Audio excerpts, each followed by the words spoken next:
Alrighty. We are finally here. I remember in the beginning, coming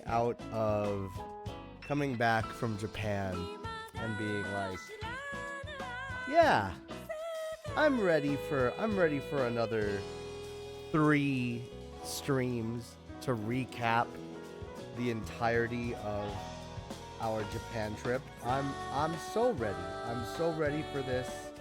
I'm very prepared. It'll be nice and easy. It'll be a good 4-5 hour stream session per one, and we'll be done in a week. And then I'll be able to get back to Monster Hunter and Grand Blue and Sonic Racing and all that other good stuff. And then we realized that, oops, I actually had a lot more stories to share. And, yeah. I mean, on the one hand, we did a lot. On the other hand, oh god, we did a lot. Thankfully, though, I know I said this yesterday. And I absolutely got fucking clocked for it. But I mean it this time. I think today we're gonna end within 4 hours, if not possibly earlier. Yes, I know, I might have just fucked myself with that statement, but Exhibit 1, Exhibit A, hold on, let me look at the thing. Hold on, let me double check my numbers. Okay, we're on number 740 of 868 photos. So I know that sounds like a lot. It's 100 and something photos. But to be fair, one of those days I was incapacitated. Therefore, it's gonna be a shorter day. So I should hopefully actually be able to do 4 hours. We'll see. Anyway, welcome on in, everybody. Happy Tuesday. Hope you're doing well. Big ol' congratulations to today's Acolyte Especial. Ohyo, being fast with the fingers there. Kulava, also. Spicy Burr, Hyper Flash. All of you, thank you so much for checking on in. And everybody else, hope you are doing good. I feel like this is the best my voice has been ever since returning from Vegas, or returning back to Vegas. Granted, I still have a stuffy nose, and I'm gonna probably be blowing my nose, like literally, like right now. So let me just mute.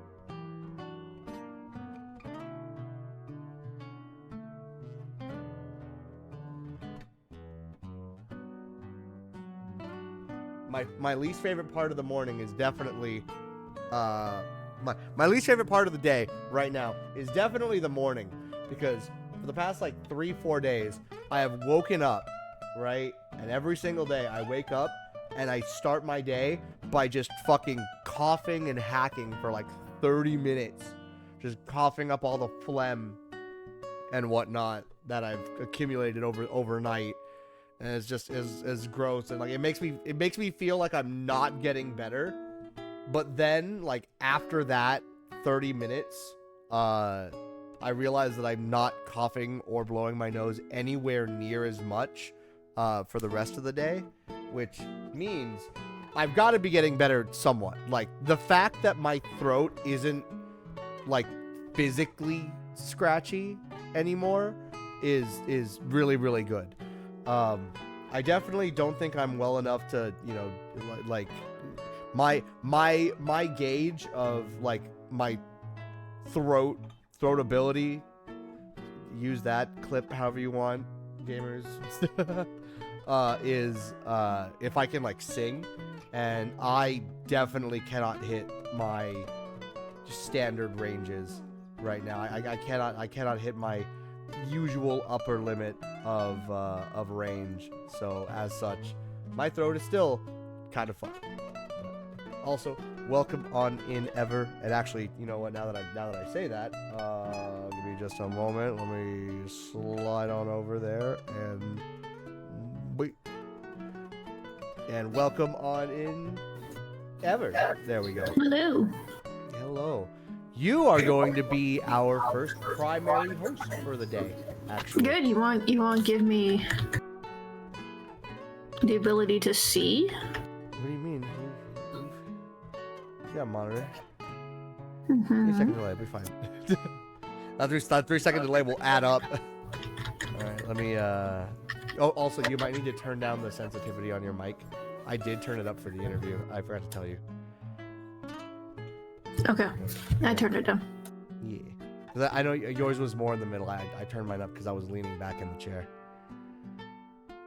But yeah.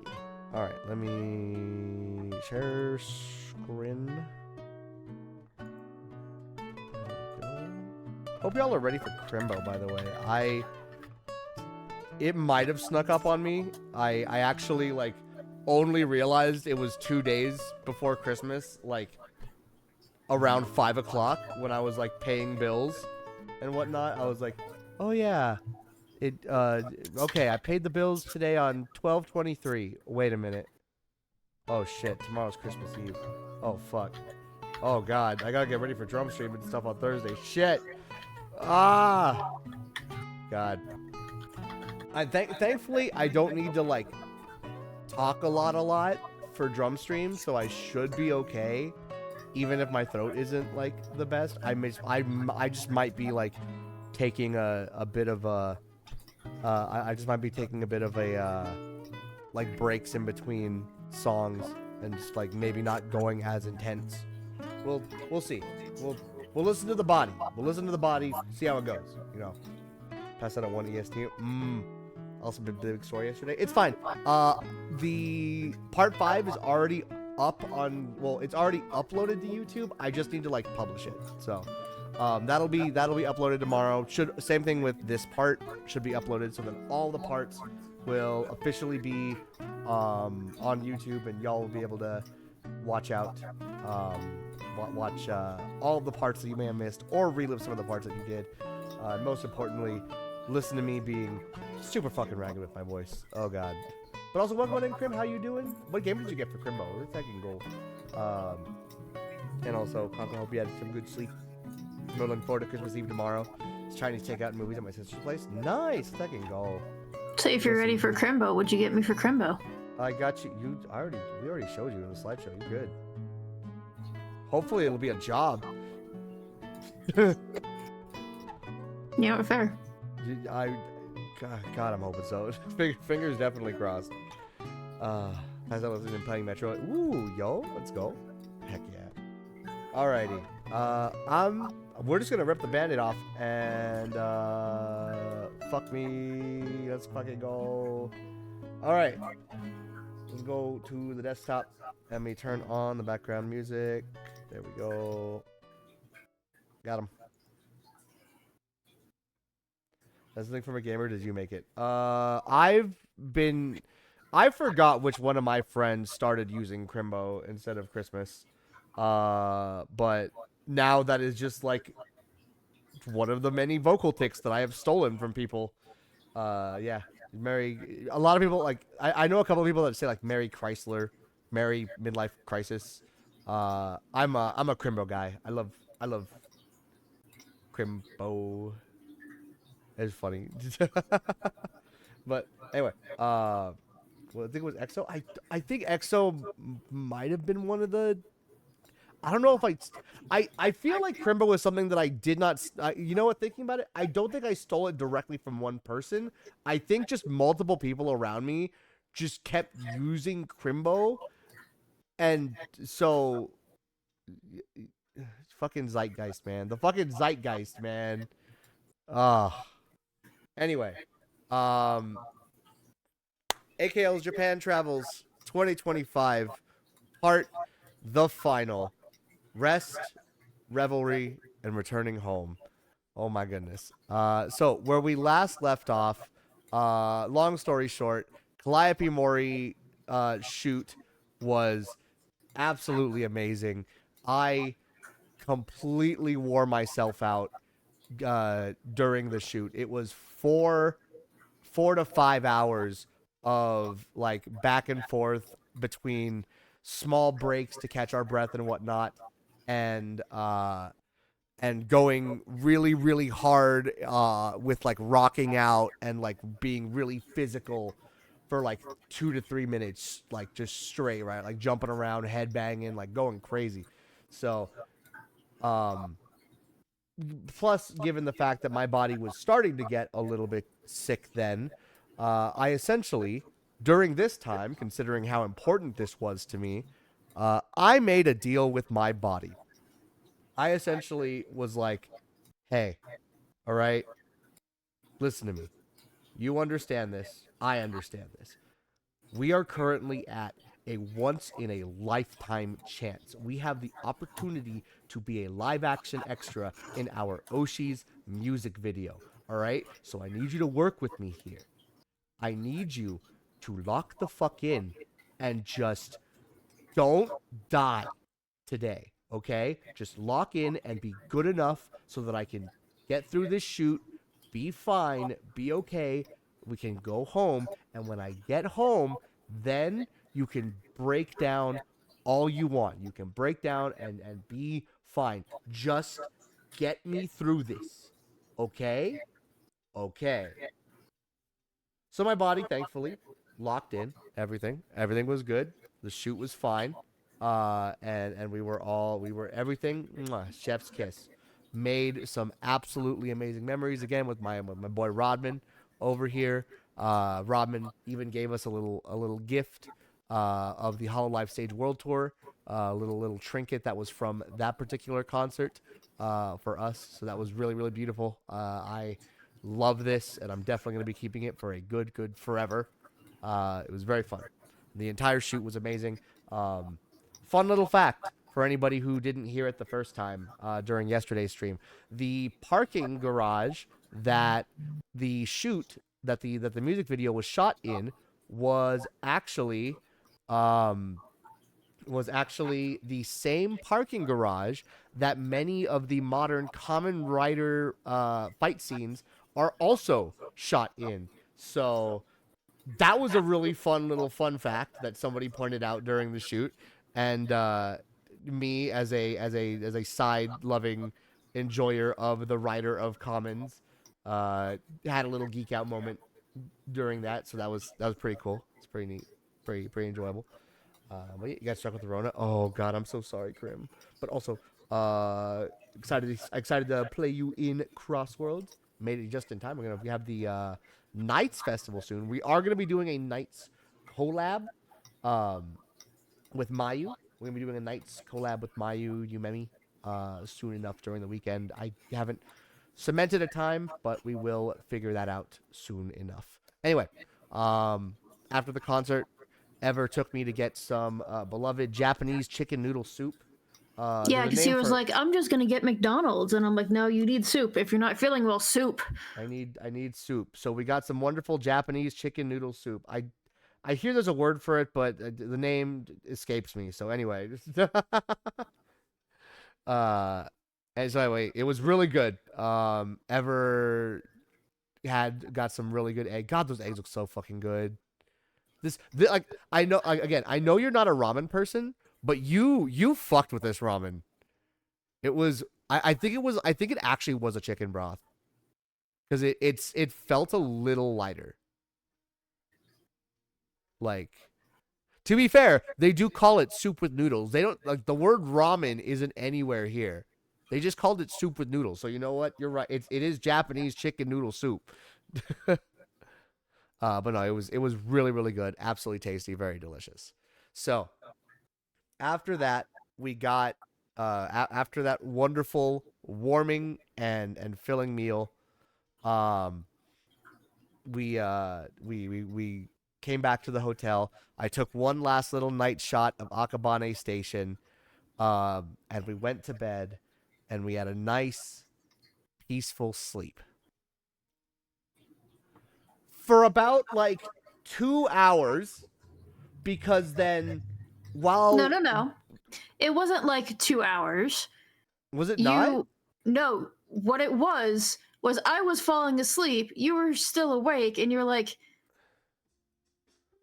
why does it keep sounding like there's an air raid siren? Honey, what's going on? Honey, wake up. Honey, get up. There's noises happening. And I'm like, I'm trying to sleep. No, get up. There's things happening. There was And then you woke me up. literally the sirens were not stopping for like 20, 25, like it was like constant, and it was close, right? And it wasn't like this wasn't the standard siren that I was used to hearing for like ambulances and whatnot. It was like a slightly lower and like longer like pitch. So I'm sitting here like, what the fuck is going on? Like, are we missing something? Like, is there an alert? Like what the fuck? I had literally not heard these sounds, and they felt like they were right outside our window.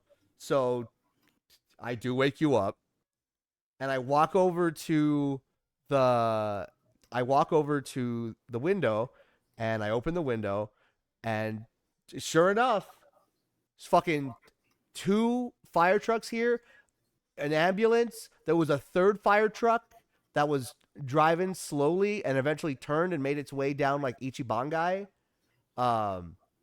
So I'm sitting there like, and then I'm like, oh shit, like something's going down. I don't know what, but something's definitely going down. And I started looking at the sky, trying to see if there was like smoke or something, or like something like if something on Ichibangai caught on fire.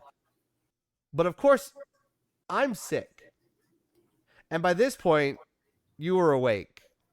And here's the thing: you, like me, are morbidly curious. So after we both assessed the situation, and you also looked out and realized that something was going on, you were like, all right, fine, I'll go check it out. Let me go buy a tea at that Family Mart that's down there. give yourself an excuse to go down there, essentially. Yeah, but also, so, I mean, cold night, so hot tea. Yeah. So I get dressed. I go down there. And I'm walking down there. There's the noodle place, by the way. Like Also, our hotel there's is like the train. I literally- actually took that picture for the train. Oh. Because the train. Yeah, because our hotel is literally like this whole big building, like right over here, and like the station is literally attached to it. But then like right over here, that's the Kamakura, that's the noodle shop. That was right around the corner. It was very convenient. But yeah, so you walked out, you took the train, or you took a picture of the train. Of course, Yep. that there's like another fire truck now over on this end. So there was like I think 4 at this point, right? And then of course the police car. So they're like unloading their equipment and everything, and I'm just like, okay, what the hell's going on? Let's see if I can get closer. Let's see what's going on, because there's also somebody now directing traffic down Ichibangai, and I'm like, okay, something's happening. Will they let me get closer, or are they going to stop me? So I keep going down there, and I turn at the Family Mart, because they're only directing traffic. They're not stopping people. And I see like this crowd of people down this other side street. And then I see a group of 3 women, about my age, little younger, walking towards it. And I'm like, all right, you know what? If they're walking towards it, I'm going to walk towards it too. No one's going to stop me. So as we're walking, one of them goes to tap her friend on the shoulder, but it's me and not her friend. So she taps me on the shoulder, and then sees her friend walking next to her, and is just like, oh no, sorry. And I'm just like, oh no. Daijobu, what's going on? You quite literally white woman jump scared somebody. I did, and it was hilarious. It was just like, so what's going on? And they're like, oh, fire, big fire, but it's okay. It's safe. Tokyo is safe. The fire is out. It's all good. Tokyo is safe. Safe place to be. I love how they're feels like they're Judy in Bossing City. Like there is no war in Bossing City. There is no right. Japan is safe. They were like, it's safe. The fire is out. Japan is safe. Safe place to visit. It is safe. And I'm just like, okay. Sister, you don't need to sell it to me. I'm from America. Everything's safe. by Right? comparison. It was just really funny. So we all just kind of walk over to take a closer look at it, and they're laughing because and they're teasing each other for like tapping the wrong person on the shoulder, which was hilarious. They keep telling me, no, it's safe. And then we get closer and we're just watching like all of these fire and police guys just like mull around. They're already like rolling up um The the hoses. hoses and everything. So it turns out there was a small fire in this This place right over here. yeah, Right? this izakaya that's right here. Um but it definitely was small enough that, it was completely out. There was no like it didn't smell like smoke. Like the you know how even after a fire is put out, if it's at all sizable, you can smell the smoke and the damp hanging in the air from it being put out. There was none Mm. of that. So it probably was like a fire in the kitchen that kind of got out of control, spooked people, and Yeah, but like they were able to like that's finally what get it under my control. thought is it's just something small that got a little bit out of control, but because everything is so densely packed, even something really small is going to get a big response to make sure it doesn't get out of control and like fuck up a lot of things because there's so much just like all right on top of each other here. Yeah, like one thing that you'll notice when you go to Japan and you go like down these ichibangai, or honestly just a lot of places in Japan in general, but more so during like food streets and whatnot, Yeah, there's like is 5 restaurants on top of each other, like yeah, literally on top of each on other. top or next to, and like they're all part of one building. So like if there's one fire in one of these small little like 5-seater restaurants, like that can spread to the entire building, and then like that's upwards That's of, it. I would say, like 10, 15, 20 businesses that are at risk. Like it's which is like it's an understandable response then why Yeah. why like they brought out everyone, because if you can keep it at the very least the damage contained to one shop in that building, then yeah. Yeah, fire likes to grow Wait, fast in wait, holy shit, buildings. Spicy, you're a firefighter? Holy shit, that's that's fucking cool. But yeah, so there were also like no like signs of damp or anything on the ground, like they had been spraying water or anything like that. There was like no signs of like active like trying to take care of large fire presence kind of thing, if that makes sense. Mm. um it was all just like, oh yeah, there's a bunch of people here, nothing really bad happened, we were just here to make sure So nothing really now bad everyone's happened. just mulling around. Yeah, And you literally get to look at hot everybody was firemen. mulling. Like the only people there directing traffic were keeping cars out of the area, but there's also not many cars that go down that area anyway.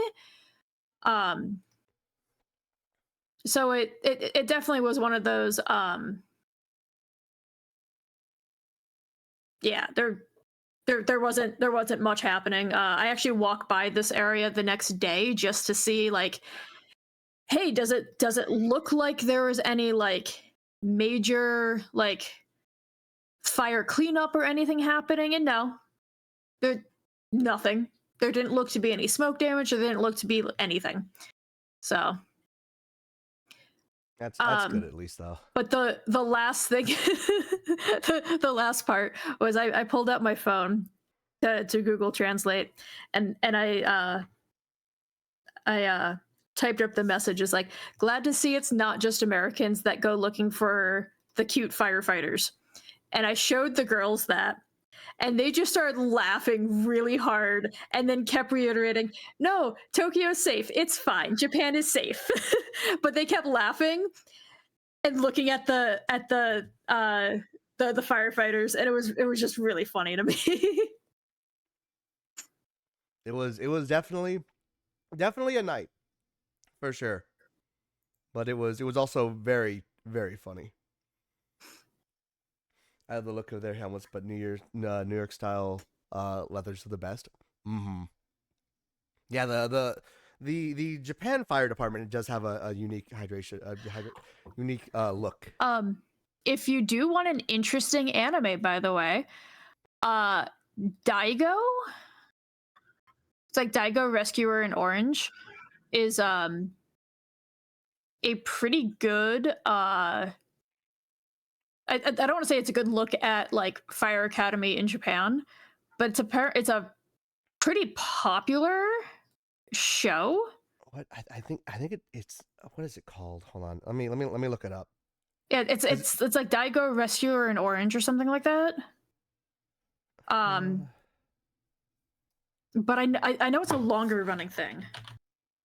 Cause so the original manga was Firefighter Daigo of Company Fire M, but that was the first one, right? That was the old manga. The more recent series is Daigo Rescuer in Orange. There you go. That is we still need to finish that one. We still need to finish it. It's really interesting though, because it goes through like, oh, you watched it, not your type of show. Fair. I thought it was really interesting because it goes through stuff that if you're not in any career like that or any environment like that, things that you wouldn't quite know.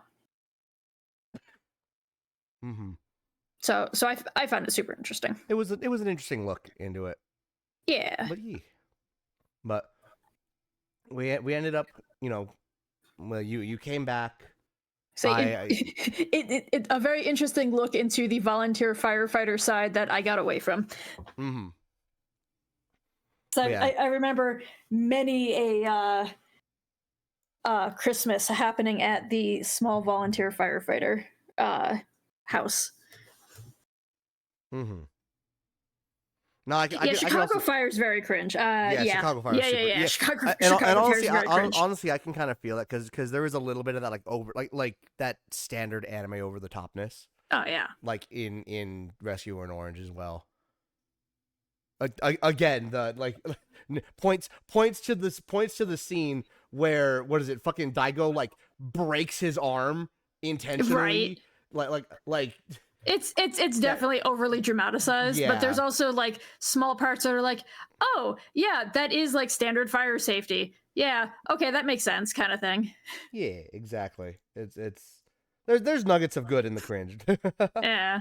You know who is just a nugget of good though, with no cringe, maybe a little bit of cringe as a treat, a little bit of a cringe topping, for spiciness. QBVT. Thank you so much for the heckin' raid. Welcome on in, everybody. If you don't know me, I am AKL Trifecta, casual VTuber, VTubing casually, drummer, game developer, voice actor, and today, Gaijin returned home. Been home for about 2 weeks. You'll be talking about yabbing about Japan into the new year. Hopefully not. Hopefully this keyword should be the last stream. This should be the last yapping stream. We'll be doing the drum stream on Thursday, and then we can get back to playing Monster Hunter and Grand Blue and a whole bunch of other games. I can get back to video gaming hopefully next week. Fingers crossed. Drums for Christmas? Yeah. 7 p.m. Pacific. When we do Crimbo drums. Everybody can pop on in, and subscribers will be able to request songs. It'll be really, really fun. I'm scared what that cringe is gonna be. It's everything. It's all the cringe that I did at the fucking Yakuza. Everybody needs a little bit of cringe, just a little bit. You gotta. Sometimes you just gotta have that wonderful sense of whimsy. Boy, howdy, did we have that during this trip. But yes, for anybody who wasn't familiar, I partially sick, but also recently came back from a 2-week vacation in Japan. It was super, super fun. We have been talking about this trip for the past 6 streams. We've been doing essentially 2 weeks of streams yapping about what we did for the 2 weeks in Japan.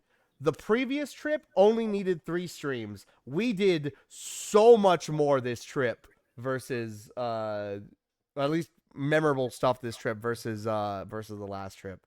But it's been absolutely fun. We were just wrapping up a story about being woken up in the middle of the night by a bunch of fire truck sirens, and Ever bravely went out to go see the hot fireman.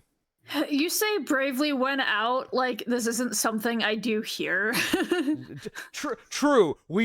True. You hear a loud like car crashing sound or like something like what's right, going on? right afterwards, and you're like, all right, honey, I'm getting my shoes on, I'm getting my robe on. I'll see you in a second. Let's go. What's going on out here? You're supposed to avoid like danger? Nah, I want to go look at it. Nah. You would die in the horror movie. I would die in the horror movie. Actually, no, because I'm smarter than to fuck with things that I shouldn't. True. So I've been missing all the app sessions. I'm just drained and stressed from the work this week. No worries, Soul. Hopefully it gets a little bit better for you. But also, I am the scout. Yeah. Hopefully you can. You should be able to. Thankfully, the first 4 sessions, the first 4 Yap sessions are now fully uploaded onto YouTube, and the 5th one and this one should hopefully be uploaded like sometime tomorrow. So at the very least, the 5th one will be tomorrow, and it'll be a good time. I'm so sad they took our scanner offline. They took our scanner? Oh, that's right. They took our police scanner offline. The only thing you can get now in town is fire. Yeah. But I did join a Facebook page that tells you like everything that's happening around town. It's like a virtual scanner essentially. Yeah, especially because there are some people who work in police and fire in there that explain some of the things that are going on that aren't like hitting the news. Yeah, our scanners are down. Yeah. They encrypted the police scanner so no one can listen into it anymore. The fire one is still up though for the surrounding areas, but yeah, our police scanner is gone. They took it down 7 years ago after 10-1. Yeah, well it was like a couple months after that, but yeah, they took it down. Yeah, that sucked, because I also sometimes like checking it out. But yeah, so that was technically the tail end of Wednesday into the new morning of Thursday. So we wake up. I was just tired, so yeah, you were just a little tired. But this is the day that we decided to have a little bit of a split day. So Ever, go on ahead and let's regale. Well, first off, at this point, we had gotten all of the fabric. We did it. So as mentioned earlier on in these streams, one of Ever's major crafting goals right now is wanting to make a quilt, or specifically pair of quilts, representing our trip in Japan, one for me and one for her, using unique fabrics that we picked out in various places throughout Japan and representing different parts of Japan. Looking at it too, that's actually a really good like color spread. Yeah, the only 2 real strong pops are the ones that are going to be the centers. Yeah, the purple and the red. Yeah, like the red in the center might be more of a pop once it's no longer on the wrong side, but I also don't think so, because it's darker. That's all really good tonally accidentally. It all works out though. We got some stuff that was related to like Aomori. Got some. That's we'll see that later. Got some. This one, the brown polka dot one. Which one's that one? Is it the cat one or that one? Is it that one? The flowers or the cat? This one's this. I love the cat ones. I'm so glad we found both of these. These are adorable patterns. We got the onsen one for like the onsen and sentos. We have a lot of cat stuff. There's a lot of cat stuff. We didn't see a lot of cats there, but we have cats, so we have a lot of cat stuff. Yeah. I'm so glad you found this Kokeshi one. So the cat one is gonna be my border. This brown one? Yeah, hold on. Let me pull up a thing.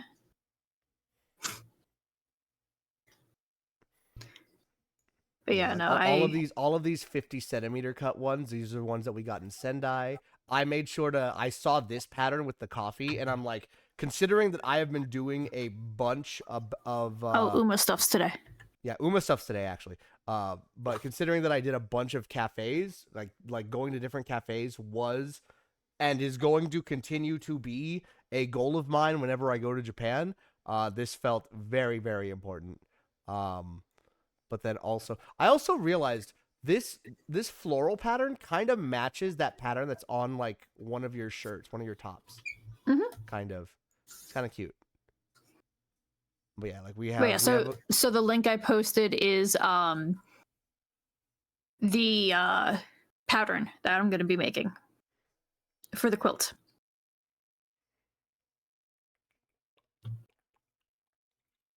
Mm-hmm. Sorry, I was getting some water.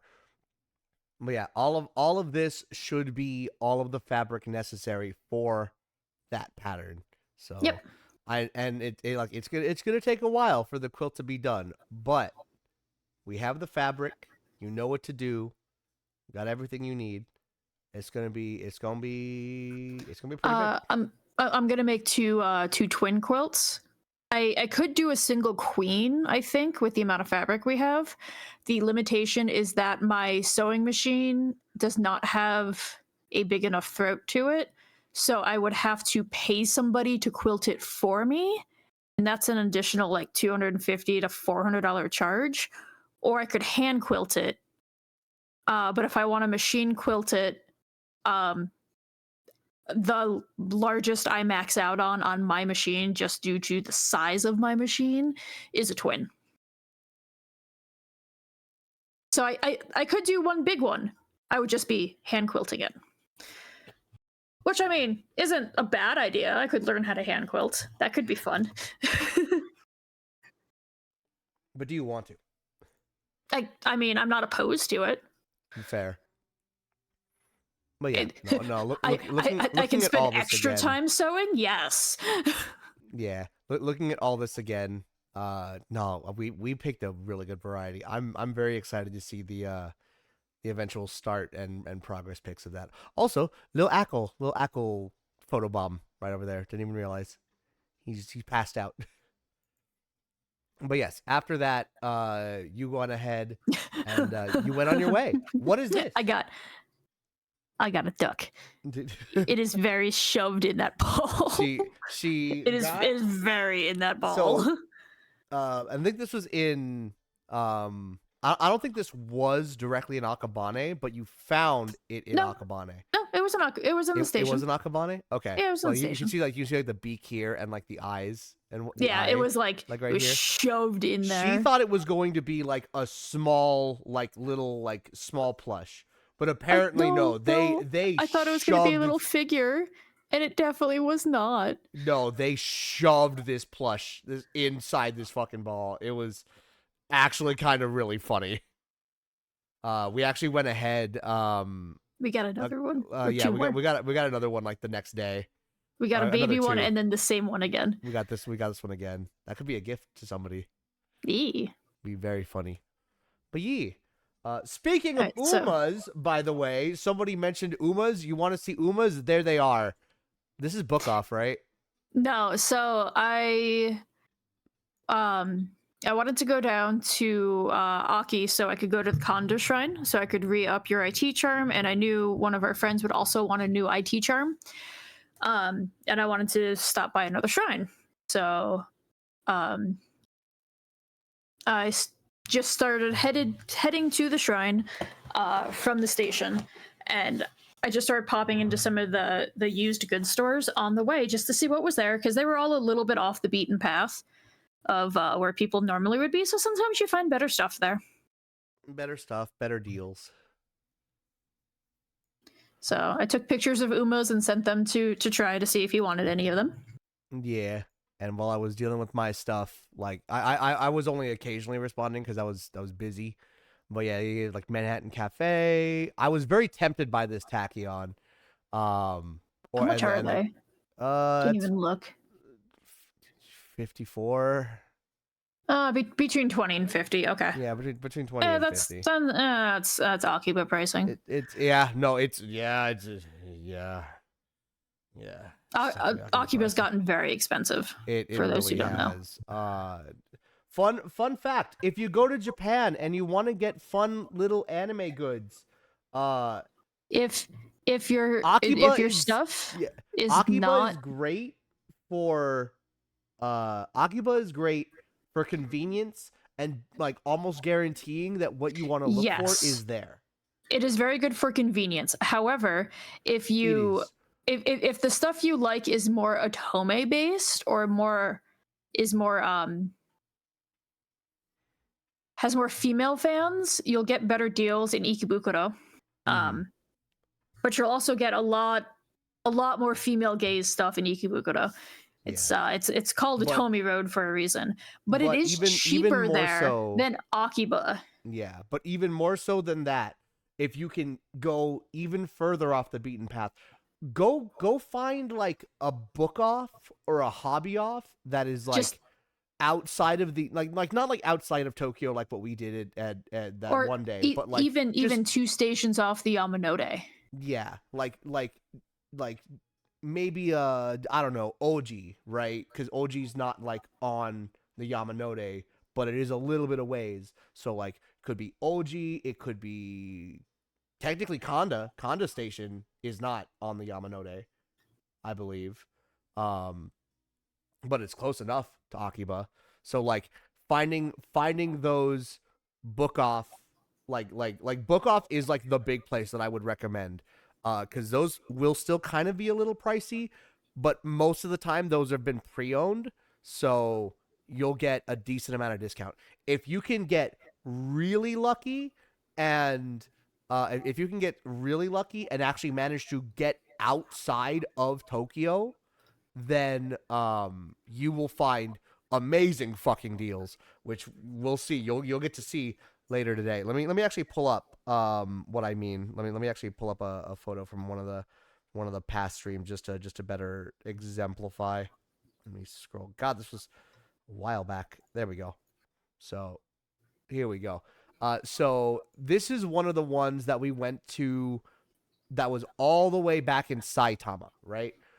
So this is a hard off slash hobby off. So a lot. So what all of these quote unquote off stores, they're essentially secondhand stores, and their name uh, is kind of like their name tells what they deal with, right? So a hard off is a hardware off, so it's like pre-owned, used, refurbished hardware goods. So whether it's hardware like kitchenware, appliances, tools, instruments, like stuff like that, right? Like larger hardware things. Hobby off, obviously being for hobby things, whether it's anime goods, train collections, whatnot.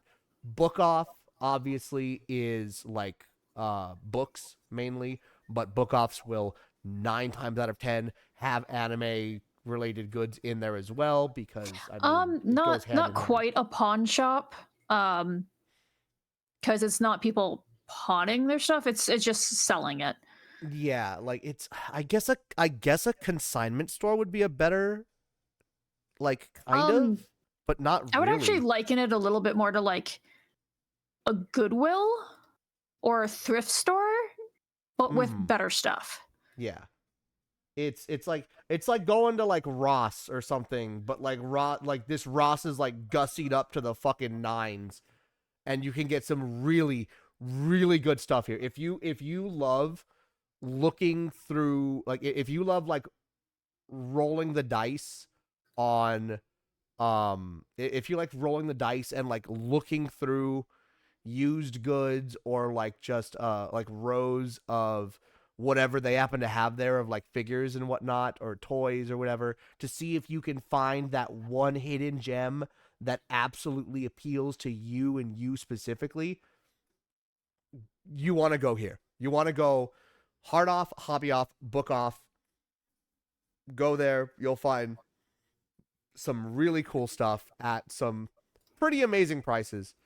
Sometimes they aren't as amazing. Again, it depends on like the location that you're in and whatnot. Like if you go to a book off in Akiba, you're still gonna see that big Akiba upcharge and whatnot. Of course, again, like this one here was all the way out in Saitama, like outside of Tokyo. So this is actually I think where I found my what I consider one of my like diamonds in the rough, one of the best purchases that I made the entire trip. And I found it for an amazing fucking price. So I'll show that later. Like for example, like you can get an old school Drum Mania controller for $44, or you can have this vintage Vega Junior arcade style controller that works perfectly and is a collector's item, but it is still indeed priced at 330, about $330 or so. You know, so that's like it's there can definitely be some pricey things in there, but even so, there's some really fucking cool gems. Absolutely. But yeah. So this one oh my god, I don't want a festival right now. I appreciate it, but I want more chill. All right. So let's like we got a bunch of Umas here. None of these were Umas that were mine though. There were no Daiwas. There was no El Condor Pasa. Actually, wait, there might have been. There's Gold Ship. There's Gold Ship, Megimori Queen. There's what is it? Tokaiteo or the other no Special Week. There we go. That wait, yeah, yeah. Oh, one of the anime main characters. Fucking rice shower, and then also rice shower but brown. Oh shit, there's my Hono. I was only $19. Eh. Fucking Curran-chan.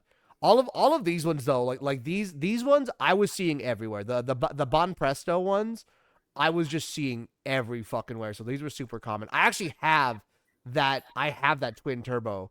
I actually won it from a round one, like literally here locally. Mm-hmm.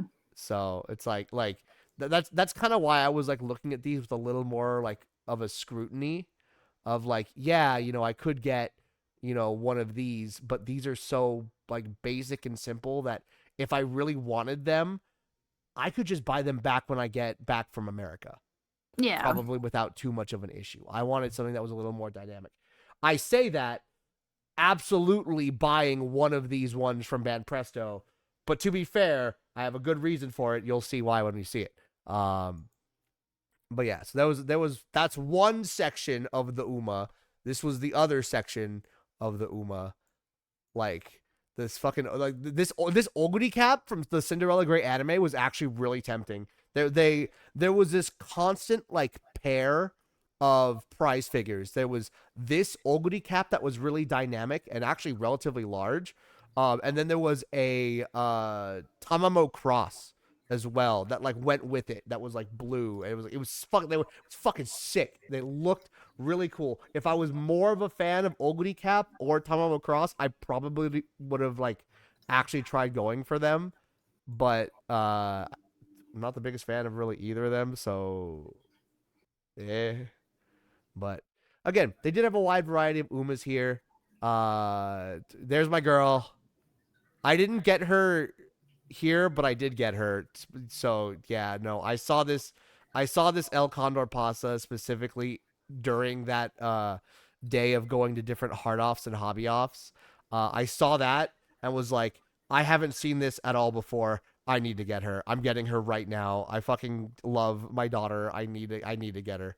I saw no other El Condor figures for the remainder of the trip. So I'm really glad that I got her when I did. It was a good deal. And Yeah, whatnot. so some of these figures are going to be used and in box. I specifically was looking for stuff out of box because it's so much cheaper, and oh no, it just doesn't have the box. And again, we learned that during the hobby off day because like we were able to find like didn't we found the free run was out of box and like, which might also have been why that free run was so much cheaper because it didn't come with the box. I don't fucking care. That was an amazing deal that we got. But like if you're gonna display it, you don't really need the box anyway. Exactly. And also, Alexander, welcome on in. How you doing? Thank you for checking on in. But yeah, like they had some decent stuff, but a lot of these were like major like band presto and whatnot. But yeah, but I do appreciate you. I do very much appreciate you repeatedly taking pictures of Umas and double checking if I did want something. It really meant a lot. Yeah, you got some. You were taking so this was on your way to Conda, right? Yeah, that's across the street from Conda. Is this up It's the hill? yeah.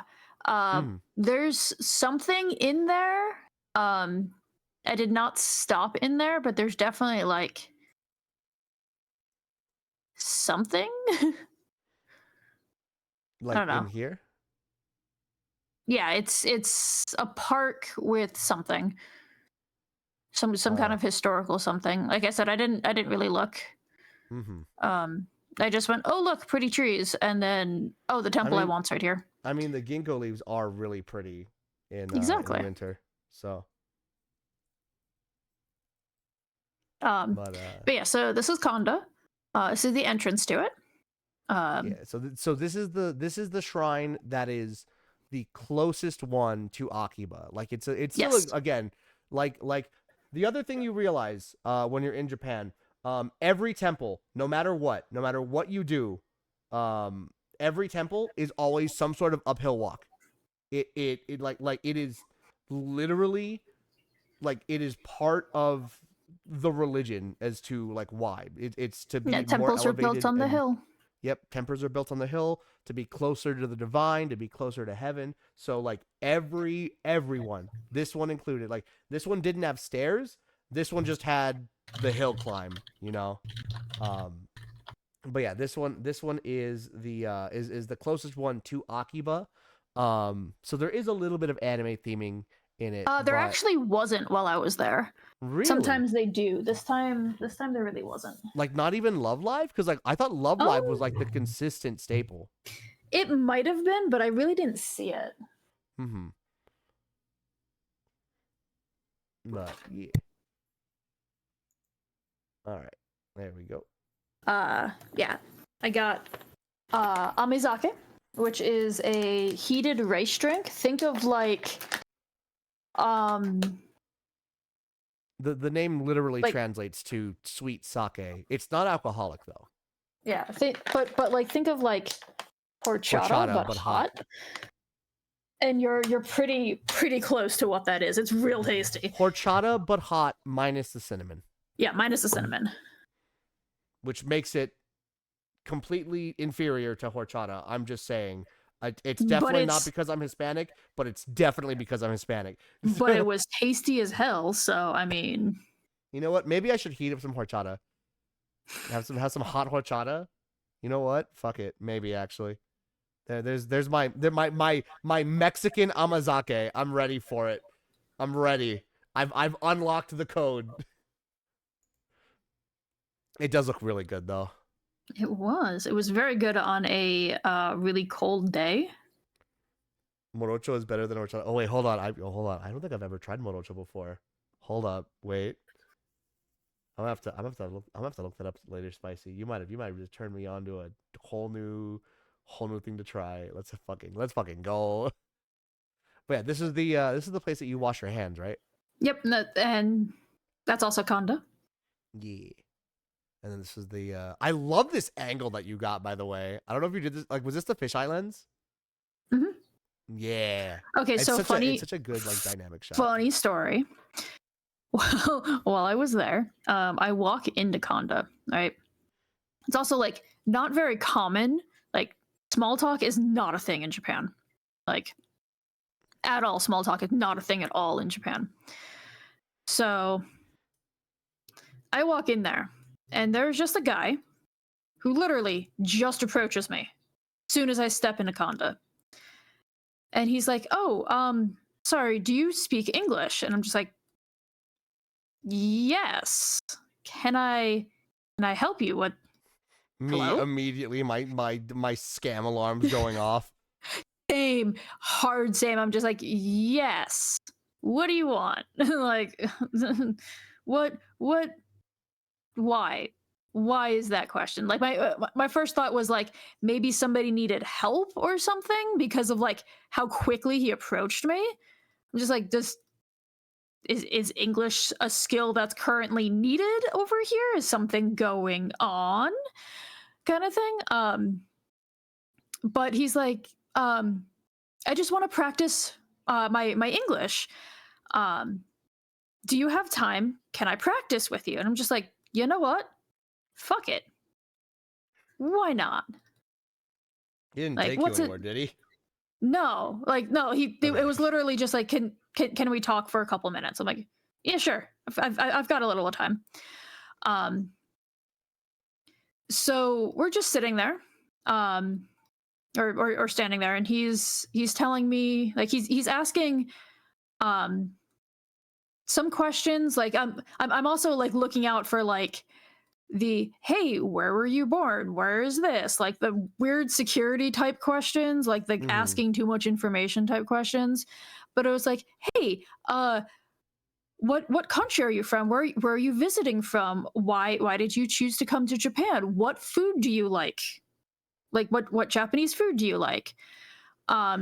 And it turns out that the reason he wanted to practice his English was him and his brother are working on making a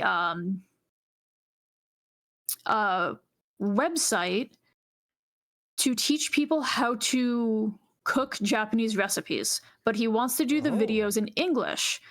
So he was just practicing his English so he could narrate the videos better. Okay. And that's so pretty sick.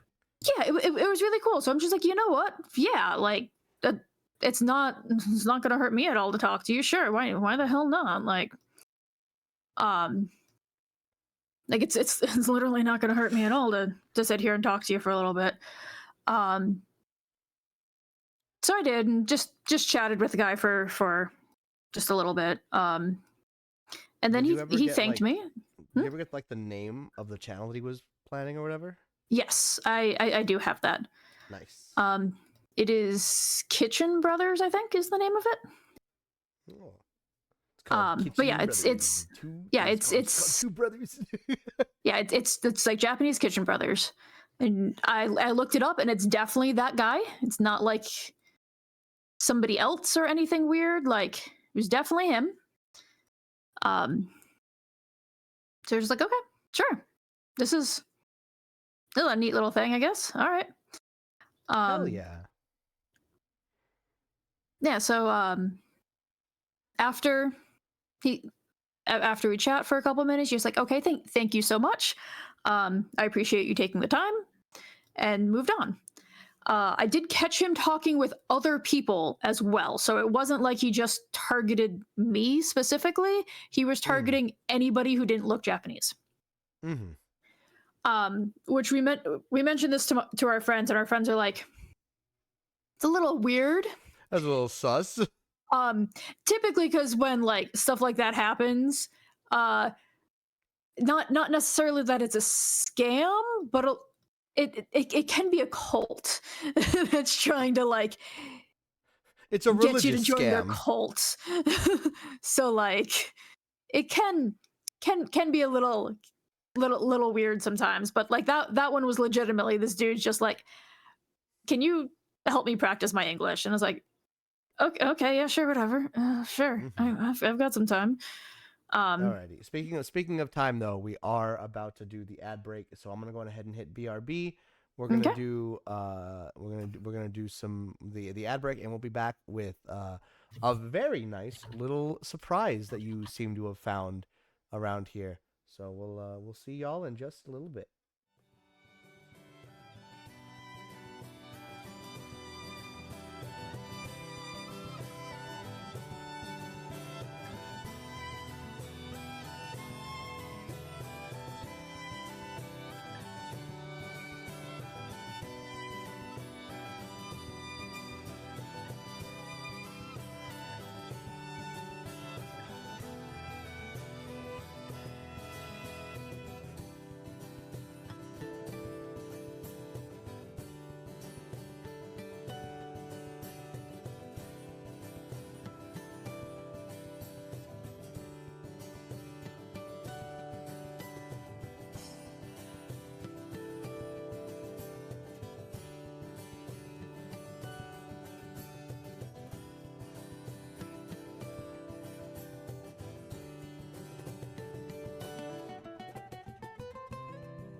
back.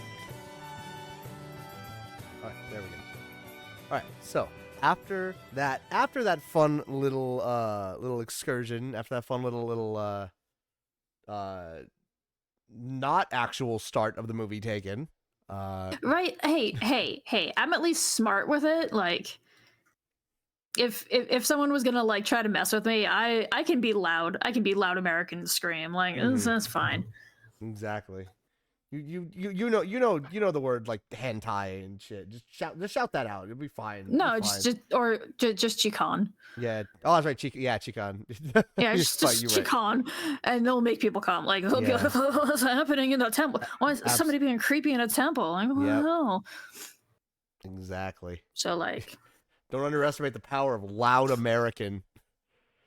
I will be loud American. I've got no problem being loud American. Like,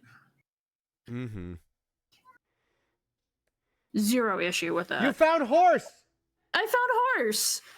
It was just here. Do not pet the baby horse. Is what that says. Do not the horse. Do not the horse. Look at him. It's because it's the year of the horse. Holy shit! Is that Gold Ship? Actually, probably is because it's year of the horse. Honestly. Yeah, actually.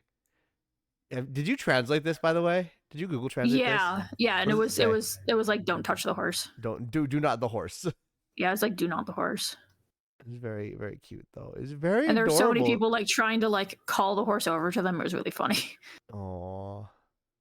Poor guy was probably like hell overstimulated then. Poor guy was just like, I'm sleepy. Like, it looked like he was trying to take a nap the whole time. Actually probably not overstimulated because again, it is a shrine, so it is generally pretty quiet. Like that's the other crazy thing that we like that I remember about like you can be in a busy like city area like the one that we found the last day. We'll get to it, but like there was just this loud hustle and bustle of city, and then you get to the shrine and it's just fucking quiet. It's kind of crazy. It's really neat though. So it's a little gold boat, silver boat instead of gold ship. But no, this is another wider shot of the Kanda shrine. It is very pretty. Like it's like sometimes there are shrines that are like relatively like modest in design and color. Kanda is definitely very bright with like the green and like the bright red and the gold. It's really I was cool also very, very careful while taking photos here. Because there was somebody doing like the 357. Yeah. The 357. This guy right here, whose face I conveniently blurred out. Everybody. Yeah, no, but there was a lot of it, so I was trying to be real careful with it. Yeah, you can see the huge line to do like the prayers and everything. But yeah, for anybody who's unfamiliar, 357 is a children's celebration. So when your child turns 3 years old, 5 years old, and 7 years old, you'll dress them up in like a kimono or whatever, an outfit. You'll take them to your local shrine and like take pictures and whatnot, and like it's like a little just it's a coming of age thing. Yeah, a little coming of age celebration. It's really neat. It's really cool. We're gonna get to see that in a couple of years with one of our friends and their little one. They're gonna they'll turn 3 eventually. Then they'll turn 5 and 7. Get to see them in the pretty kimono. It's gonna be really nice. Very excited. There's another area. So like if you see the sign, so like there's this sign right here. So if you turn a little bit more to the right, you get a cat. You get this cool little statue right over here with the waterfall and whatnot. And then of course this is still like my favorite angle because like I remember taking like almost this exact same angle shot either in 2023 or 2018 of Kanda Shrine. But then you can see little let me see if I can actually find it. I think it might have been in 2023 actually. Let me check. Salem, are you being a gremlin? Salem, you being a little shit upstairs? Yes, she is. She's being just a little bit of a gremlin.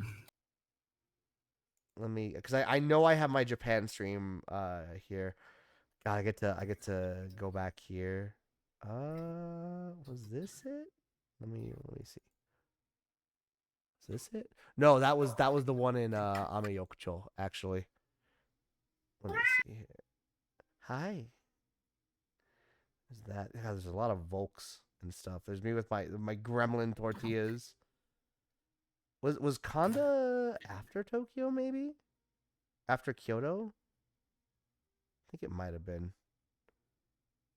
Yeah, we did a lot of shrine hunting. Yep. Back then. We did. That definitely was the theme. Okay, I can't immediately find it, so it's fine. But no, I really like this angle for in Kanda. It's just it's a really cool like juxtaposition of like, again, the traditional shrine with like the more traditional housing, and then like the skyscrapers and stuff in the back. Like that is an aesthetic that is like quintessential Japan, that like I know you and I both absolutely love. It's really cool. Of course, you found our new favorite god, Daikokuten. Yeah. I remember they're doing so this statue I do remember, because they were doing renovations on him back in 2023. Mm-hmm. I remember there being like construction signs and stuff around him. So it's cool to actually see it like fully refurbished and whatnot. It's really neat. And then of course leaving the shrine, the sun's starting to set like already. It's probably like fucking like 3 in the afternoon or whatever. Fucking crazy. Oh, there's the Yamazake. Is that where you got the Yamazake actually? Yep. Yeah. Right at the front there. Mm-hmm. And then speaking again of Daikokuten, we're gonna be seeing him so much more often now that we know what to look for. Mm-hmm. Mm-hmm. But it's also just one of those, is like he just kept popping up everywhere. So I was like, yeah. This is definitely the This is the theme. The theme of this trip. This is the theme of this trip, is just luck. Boy howdy. It's just that gap of like 7 centuries on the same plane, seeing a shrine in a skyscraper. Mm-hmm. Exactly. Like that's the crazy thing. Is like, yeah, like back 700 years ago or so, like Kanda Shrine or whenever it was founded, right? That shrine, and then the new skyscraper of like Tokyo Skytree and whatnot in the 2000s. It's just absolutely crazy. It's a kind of gap that I feel like you could only get like in America when you're like specifically in the Northeast, when you're in New England, because I mean that's like, again, 1700s and whatnot. You found this really cool. Oh, that's right. You found this little Torii Gate shrine on this little like apartment building. Like you have all these different living quarters, and then like up here there's probably just like a little like communal park or something, or maybe somebody's just personal little shrine. I think it's somebody's personal thing, but also like right after I took this picture, a cloud came and covered that back up. So you so saw it was it literally when you there just saw it when you needed to see it. Uh-huh. Is it normal to have shrines in buildings? I think this is the first time I've seen one with like a full-on Torii Gate. I know that in a lot of restaurants and a lot of businesses, there will be a small shrine that is like hung up, like by the registers or by the offices or whatever. That's like a specific a shrine to pray for good business and whatnot. A lot of izakayas will have those. A lot of smaller businesses, you'll see those. And it's just like it's like just like a little wall mounted little shrine that you may or may not like notice if you're looking for it. It's really cool. It's really neat. But yeah. You found more free rent stuff. I did. That was actually at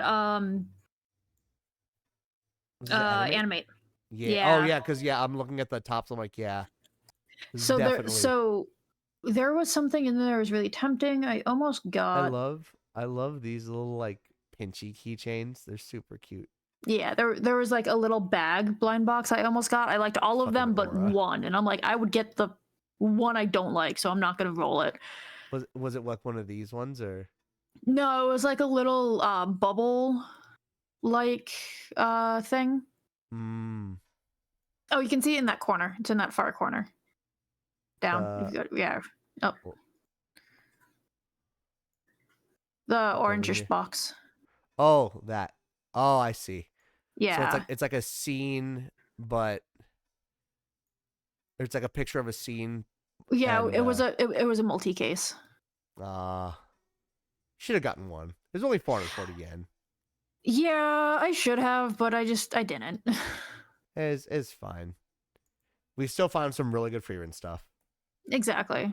Like Found a Daiwa. say that this was also at the point where we were starting to like run low on money because we were like hitting the very end there. Yeah, running low on money, running low on space because actually no. Was it this day or was it the no, cuz we did the we took out the fabric, which means we spent that morning Packing. reorganizing Yep. and like by this point we had packed a majority of our big suitcases because we had to get them down the next day to the front desk so that they could be properly shipped. Yeah, so I at this point like it was small, but it was also one of those like I was thinking about it and like I probably should have because like in the grand scheme of things, how big is that going to be type thing, but I didn't. It's Mm-hmm. fine. It's fine. I You don't. found me this It's though. not one I regret, so. You, you found me this one though, and I did. I was like, yeah, give me this immediately because I saw no things of Daiwa Scarlet in her casual outfit. All right. But thank you again for finding this. Very good. And then what was this? You get it going back to Nippori, going back to that one shrine.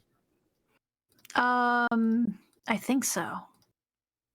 I think it is because like the scenery looks a little Yes. familiar. Yes, it is.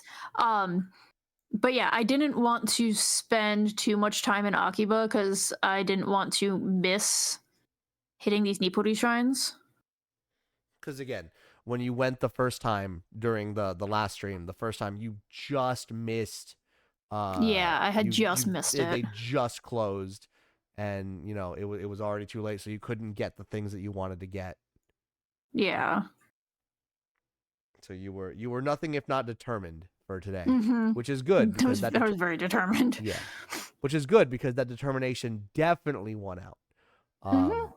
So as you can see, these are the Goshuin, the little like temple paper stamps that they have available, and depending on the shrine, they'll either if it's a simpler design, they'll like manually write them in, but more often than not, like if it's a fancier one, it's just a slip of paper that you kind of like just glue or just stick into your Goshuin book that you have, which again is that's the temple book that we got at Akabane. But there was a lot of very very pretty designs. And I remember you sending this picture to me and being like, "How many should I get? Which one should I get?" Right? And like I like this one because I just realized the kanji. It's twin star, 2 stars. Mm-hmm. Yeah. So you got this one, and then if it's not obvious to see, this part in the middle with the people is cut out. So it's a transparent one. And then same thing with the With the umbrella. bird. Yeah, with the umbrella and like some of the snowflakes here. Those are also cut out. So yeah, it was really acting cool. So you got this one and you got that one. And I do have to say, again, you're not a trained photographer, but man, you did really like I know you manually lined up these shots Mm-hmm. too. So like having like the snowflake here, like here, and then like having the parasol like lined up to where it kind of has both the green and the red in the leaves. Just absolutely beautiful. And again, like looking at the color of this Goshuin like live. Like it is bright. It is vibrant. It is like I think these two are my favorite Goshuin that you ended up getting throughout the entire trip. Like this one was cool, and then the other one, of course. This one I was super happy with how you lined up the shot with like the tree line being right around where the neck is, so like Hmm. everywhere above on the head is like blue. So it almost feels like it's 3D kind of popping out. It's it's really nice. You did an amazing job with these, but no, this one I think I do have to go with this one as my number one favorite of all of the Goshuin that we've honestly not even just gotten in Japan for this trip, but gotten period. It's really cool. Also, I just noticed it's a QR code on this one. Yep. Does that I, scan back to the shop or I think it does. that's really cool. Does this one have a QR? No, it doesn't. Yeah. No, no, it doesn't. Yeah. Yeah, this one does though. That's really cool. That's really sick. But yeah, so you were More, successful. You were able to get the Goshuin more that you leaf. wanted. You got much more leaf. You were able to happily now. At this point, I believe you were like with that goal completed. I think you were like, all right, now I can just like explore, right? Um, so after I did that, uh, Faith had messaged me asking if I wanted to check out Rainbow Holic, which is a stationery store in Jujo or OG. They're right next to each other. So I was like, yeah, no, I'm just picking up this one temple stamp, and then I can head over there. And she was going to meet me and go to the stationery shop with me, and then also hand off some of the gifts that she wanted us to bring back to the States for a friend here. And then we were gonna grab dinner, and we were checking with you to see if you wanted to grab dinner with us, but you were I not was I feeling was good, I was so I was very busy. I was unfortunately very yeah, preoccupied with yeah, my exciting adventures for this day. yeah. So we ended up having dinner by ourselves, but um this was the train crossing because we didn't really go in many places where the train crossing was literally the street. Like you see that a lot in anime, but in the major city, that's not really a That's not thing as that's yeah. much. You'll see it more in like the residential areas and whatnot, and of course, Yeah, so Tokyo is not a residential area. yeah, most of the big touristy areas, you don't get like these train crossings like this. Like it's a lot of the train crossings, like you go over a bridge, like People Bridge, so you're not like, or the train goes over you, so like there's Mm-hmm. no like you can't It's see it's this it's view. it's a lot more urban in its design, Yes. whereas this is definitely it feels a little more rural. Yes, definitely. Except it's definitely not rural. It's still a very like major area. Mm-hmm. So But yeah, and you actually got to catch the a Psycheo, I train. think. Yeah, is it the Psycho? I think so. I think I it is. think it's the Psycheo. Yeah, I can't read that. I'm gonna say it is.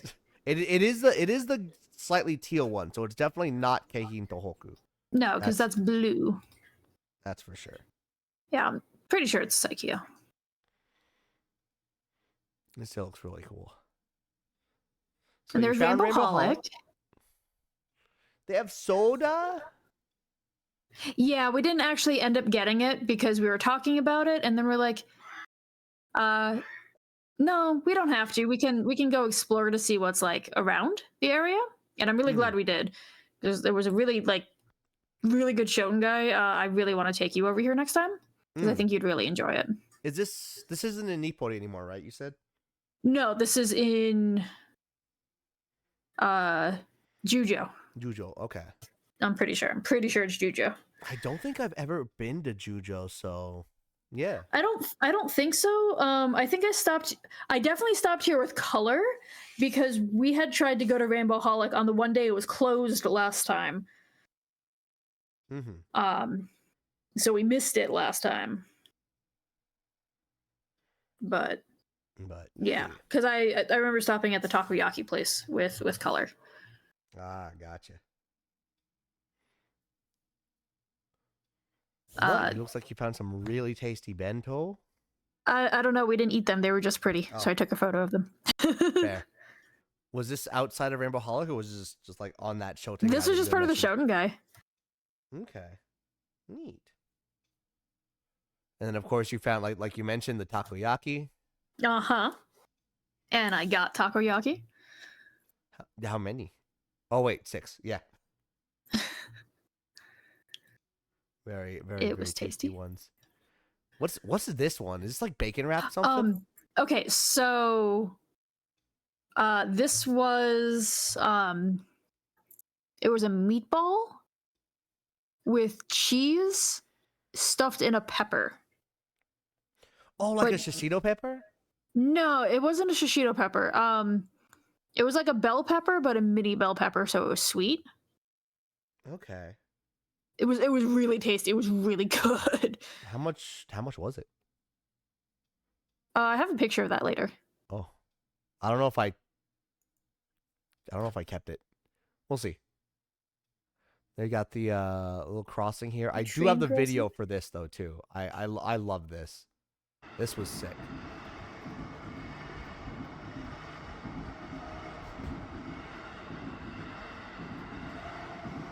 Just that rhythmic like click clack of the train on the rails as it crosses. It's so I'm already nostalgic, man. I'm already nostalgic for Japan. I want to go back. Okay, the pepper thing was 170. Okay. And I got the giant katsu for 300, and then the little meatballs were 19 cents a piece. Gotcha. Yeah, it's that photo. Gotcha. Yeah, the yakitori for apparently like 65 yen, 70 yen. This is like, why you need to go with us, because that food was so good. Yeah, no, I would get this would be my dinner. I just buy, that's what we had for dinner. We had that and the takoyaki. Yeah, and for $5 or whatever. God, that's such a good deal. I did notice you did not include the uma, the other uma I took a picture of. The one I'm trying to figure out who it is. I have that actually. Oh, okay. Okay. That is at the very end. Oh, okay. Okay, perfect. I moved it with the goods. Because I want to know who she is. Yes, we shall see. Okay. But yeah. But yeah, so this was my dinner with Faith. It was literally grabbing this street food, grabbing the takoyaki, because the takoyaki guy had a chair. So I'm like, we're gonna sit with the takoyaki guy. And it was really funny because while we're sitting there chatting over the food, Faith tells me, it's like, oh yeah, no, there's just sometimes like little old ladies will come up and like touch my baby, and it's just like, why? And not like 2 minutes after that conversation, this little old lady came up and she's like, oh, kawaii, and just like touches the baby. It just touches, like she was touching like her hand and like her jacket, so it wasn't like in America where they like grab the face or anything, but it was still like, why are you walking up and touching the child? What are you doing? You can't do anything about that. You can't. You gotta. Yeah, it was just this tiny little old lady who was just like, oh, look at the baby, it's so cute. It was really funny. It was just like, but not like just not 5 minutes after that conversation, it immediately happened. It was so funny. It sounded fucking hilarious. Any foods y'all didn't want to eat? For her, bonjiri. For me, liver. Not too much. I think the only thing that I won't touch is natto, but that's because the texture like scares me. Mm-hmm. Like, I don't even think the flavor would be that bad. The texture scares me. Yeah. I've learned I can do bonjiri, but I've also learned that I do not enjoy liver as much as I used to. Unfortunately, it's too metallic now. But yeah. So that was essentially your day, right? So you had a very, very fulfilling day, lots of travel, lots of fun experiences. You got a couple of more of your travel goals done. Everything was great. Uh, do you have the picture of the giant katsu? I do again Okay, later. okay, okay, okay. But Perfect, perfect. for me, of course, after a nice after a night of having my dreams come true and acting as an extra in my Oshi's music video, of course, I just wanted to have a nice, relaxing travel day local around Akabane. And what can get more local than being sick and staying in my hotel room for the entire fucking day because, like I said, my body shut the fuck down. Like, Also, he's saying this like he went out and got the food. I brought him the food. yes, yes, that's the joke. Literally like near the entire fucking day from me waking up to like 6 o'clock at night. I I um I was in bed. I was either sniffling, blowing my nose. I was coughing. I was hacking up a storm, coughing up phlegm. Um, and just like I was not having any of it. No fever, no like stomach sickness or anything like that. It was all just like with the cold that I've had here in America. Like exact same fucking thing. It was just annoying enough for me to be like, I don't want to go outside. I did not want to make this to risk making it worse. It was annoying, but yeah, they don't got Dayquil in Japan. That's illegal, Yeah, it's actually. illegal. Fun Yeah. fun fact: there is an ingredient in Dayquil that is literally illegal in Japan. They will not allow it. Japan is extraordinarily strict on their drug laws. Um, I forget what the exact ingredient is, but there is a major ingredient in a lot of American medicines that help the medicine really work and be very powerful in stopping coughs or cough suppressants or nasal decongestion that is just straight up illegal in Japan because it can be used to make meth. So, Well, not just that. There's like other things that are banned for other reasons. yeah. But but Like but specifically for the Dayquil funnily thing. enough, if you have ADHD, check your ADHD medication because a lot of it is not actually allowed because they're stimulants. Yeah. Again, like Japan has extraordinarily strict drug laws, and if it's one thing that you do not want to fuck with, it is the drug laws in Japan.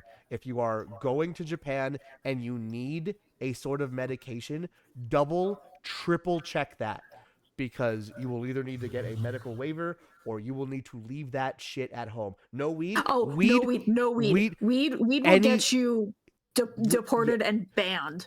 weed will get you. Yeah, weed is a felony, like a hard felony in Japan. Yeah. You Like will be deported don't even immediately. fuck with You it. will be banned from Japan for 5 years minimum, 10. I believe. 10. 10 years 10. minimum.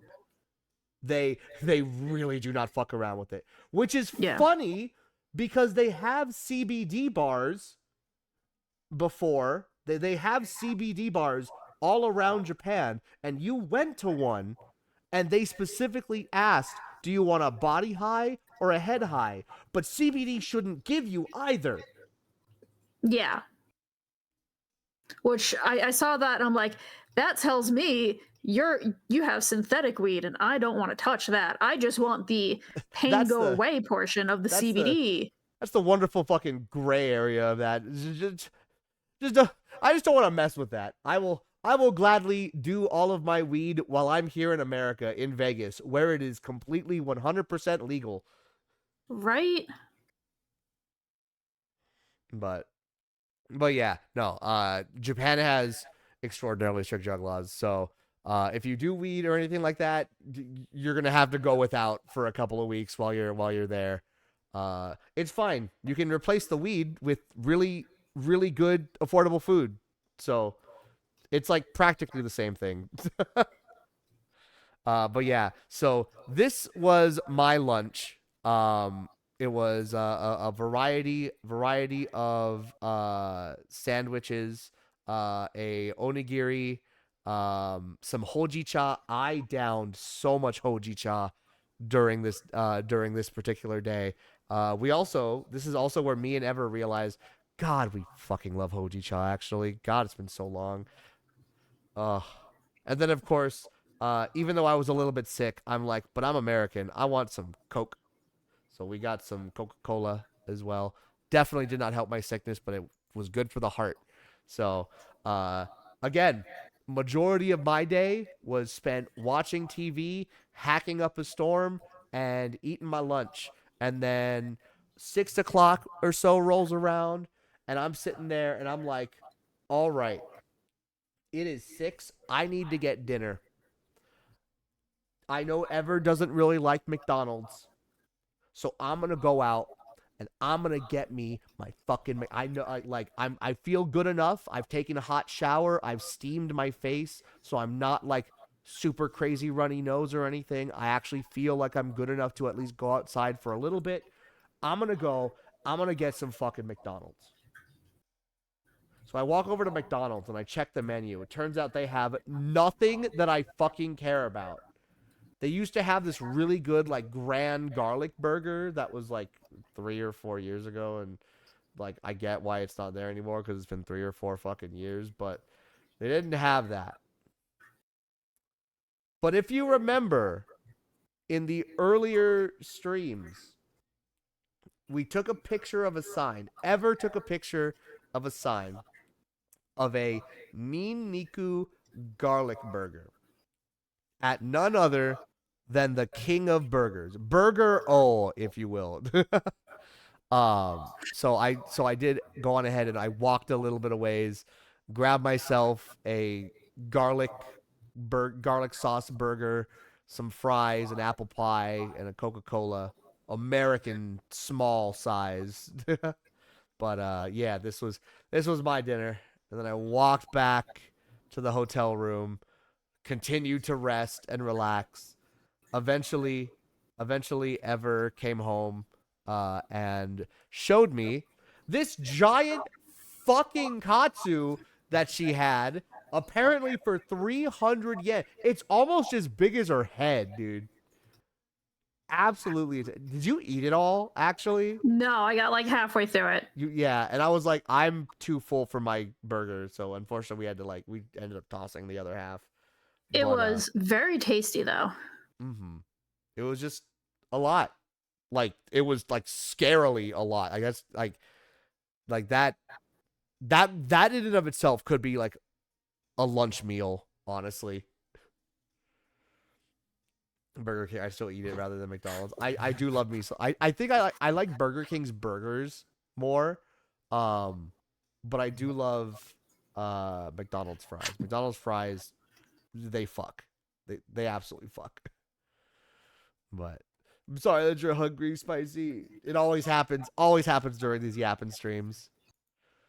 But yeah, I think that was. Oh no, that wasn't the end of the day because you also showed me the other things you got. I don't know. This was you got from Kate, right? Yes, Faith gave Yeah, me that. yeah. Donbai dayo. Hi, Castera. It's so cute. Fucking love Kopen-chan. It's so good. There we go. Oh my god. You know what? More I'm Coupon. Yeah, and then you also got these from K. What the fuck is No, this? those ones I got from Daiso. They were $1. They were $1. They were $1 a piece. Mm-hmm. They were blind bags, and there were 12 options, and I pulled 6. Or sorry, there were 8 options, and I pulled 6. I only got 1 or 5, and I only got 5. 1 duplicate. Yeah. Oh, I see. Yeah, you did. Good job. And so I go to Wendy's. I did have Wendy's for the first time in a good while the other day. It was actually really good. I might need to go to Wendy's some more. I also now start to fuck with Wendy's more. It's also notably cheaper than McDonald's, funnily enough. Like holy shit, McDonald's got expensive. God damn. So So that was it for our Thursday. So now we are at our Friday, also known as our last full day in Japan. Also, pop culture, welcome on in, Sage. How are you doing? Hope you're doing well. We are currently we just started talking about our final full day in Japan. The final yap, indeed, dawn of the last yap. Um, so of course, we started this trip at Akabane. We had to end our last full day in Japan with a trip back to Hachiman Shrine. It's on our bucket list to visit Japan for a vacation. It's so good. It's so worth it. It is an absolutely beautiful place. Japan is safe. But It is. Japan is safe. it is. It really is. Oh my god. But yeah, so we got some more pictures of Hachiman Shrine this time. Like the really cool staircase leading up to the shrine. Very pretty. I got a couple of more. Shots of the train, of course. I fucking love this view. I love this vista so much, and I'm so happy that like Hachiman Jingu has this particular that shrine. Um, so we went back to Akabane. We paid our respects. One more time, I made a donation to the shrine and did a prayer of like, thank you again for the amazing time. If I can ask for one more thing, maybe a little bit of help in helping kick this cold. I do not think that prayer was heard, or at the very least, efforts were made, and then we waited. Then we went to the airport and fucked everything up. So, but this picture was in Akiba, actually, I believe. Yeah, it was just all of the train delays. Yeah, and like Um, just because every it was major like there was a line. storm coming in. It was supposed to rain like Thank the you for that, Yoshi. entire day after we left or as we were leaving. Um, so there was a major storm rolling in. So a lot of the lines are starting to go down due to wind forecast. Mm-hmm. Like yeah, we were starting to get the strong winds. We had it. We were seeing more delays with that strong wind warning and whatnot. So it was definitely pretty busy over there. I think this is the most like train delays that we had ever seen while in Japan, honestly. Yeah, Because I like know I all at once. yeah, like all at once, and then like again, it it feels like before we were never really that impacted by a lot of train delays. It just seemed like everything was really solid. But like Hmm. almost every time that I was looking up Google Maps, or like you were looking up Google Maps, like it always say like take this train, 3 minute delay, you know, and stuff like that. So also Spicy and Sky, both thank you both for checking on in, opening the door, ringing that bell. Welcome back to the Cafe KL. We found this Copen gotcha, and I locked the fuck in on this. We went to Akiba, right? But specifically, we wanted to go to a family restaurant because up till this point, I hadn't really done a major family restaurant, like save for Denny's, but Denny's was disappointed, so it doesn't count. I wanted like the Japanese family restaurant experience. So we went to Jonathan's. We went to Jonathan's, a famous family restaurant chain over in Japan. We went to the Akiba branch, so it was really cool. We saw this cute little Kopen-chan gacha. I immediately locked in on it. We did 4 rolls, and we got 4 unique uh of the 5. So we got the matcha Kopen-chan, the Hojicha Kopen-chan, we got the regular Kopen-chan, and the Mizuiro no Kopen-chan, the watercolored Kopen-chan. We didn't get the Sakura one, but it's fine. We got 4 of them. I was very very happy. So it was so good. Plus, it was Kopen-chan, so I know that Ever was not going to complain. Yeah. Yeah. I know you wanted a bunch of these, so I wanted to help get you a bunch. Thankfully, apparently I had enough residual luck from the gacha gods to get you 4 of the 5 unique ones. So very happy about that. So we each ended up doing a holiday meal set, like from their special holiday menu at Jonathan's. So Ever got this huge fucking spread of like roast beef on rice with like the raw egg yolk. Once again, per the pattern, potato salad. Uh, you got some carrots over here. You had the gratin, which I think you said was the weakest part of the meal. Like the gratin was not to your liking. Yeah. Like the seafood on top was good, but it was like a little like what was it? Like wet or like what was it? Yeah, it just wasn't good. Mm-hmm. Yeah. What is gratin? Like it's like a rice dish, right? Like rice and Yeah. cheese and like sauce. Gratin. Gratin. It's I think it's French. I'm pretty sure it's French. Someone French help me. But yeah, that you had your little crab cream croquette. Mm-hmm. And then of course you had soup. Soup. You had was this corn, I believe? Or Yes, it was. yeah, it was corn. It didn't have corn pieces in it, right? It was just corn like immersed, blended. Yeah. It was very, very corn mutt soup. Very nice. I on the other hand, had this beautiful like steak spread with like the lemon and like the like garlic herb butter and the baked potato. I had a little side salad. I ended up ordering a crab cream croquette. I got a cafe au lait from the drink bar, of course, and then just a bunch of rice on the side because I fucking love rice. I love rice so much. Love white rice. So good. But absolutely, it's a family restaurant, so like all of the options feel pretty like safe and pretty like generic. But I will say, this was really fucking good. This was actually like super fucking good for like one of the last meals that we had in Japan. Oh, very, very, very happy. So I did it without rice. Oh, this was breakfast. This was breakfast rice, which I don't normally do, but I mean it's Japan, so I'll do it. Like absolutely. It's like the same thing with like having fish for breakfast. Like Japan loves having fish for breakfast. I'm not the biggest fan, unless it's the fucking Aomori Nokedon. Then I'll make an exception. But yeah. So after having our breakfast and whatnot, we were in Akiba. So I'm like, you know what?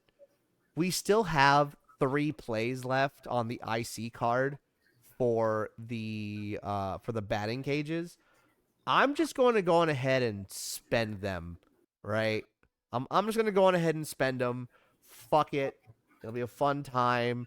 I'm actually feeling like my body is feeling well enough to like actually do a couple of hits and whatnot. So I'm not like I'm like a little bit nose runny, but I'm feeling so much better compared to the day before. So I'm glad that I was able to like get up and be up and running and whatnot. So we did our last couple of sessions in the batting cages. I actually got some pretty good hits here.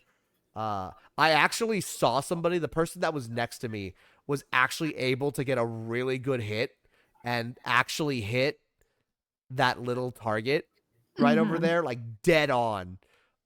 We thought something would happen if it like got hit, but nothing did. But it was still really cool to see.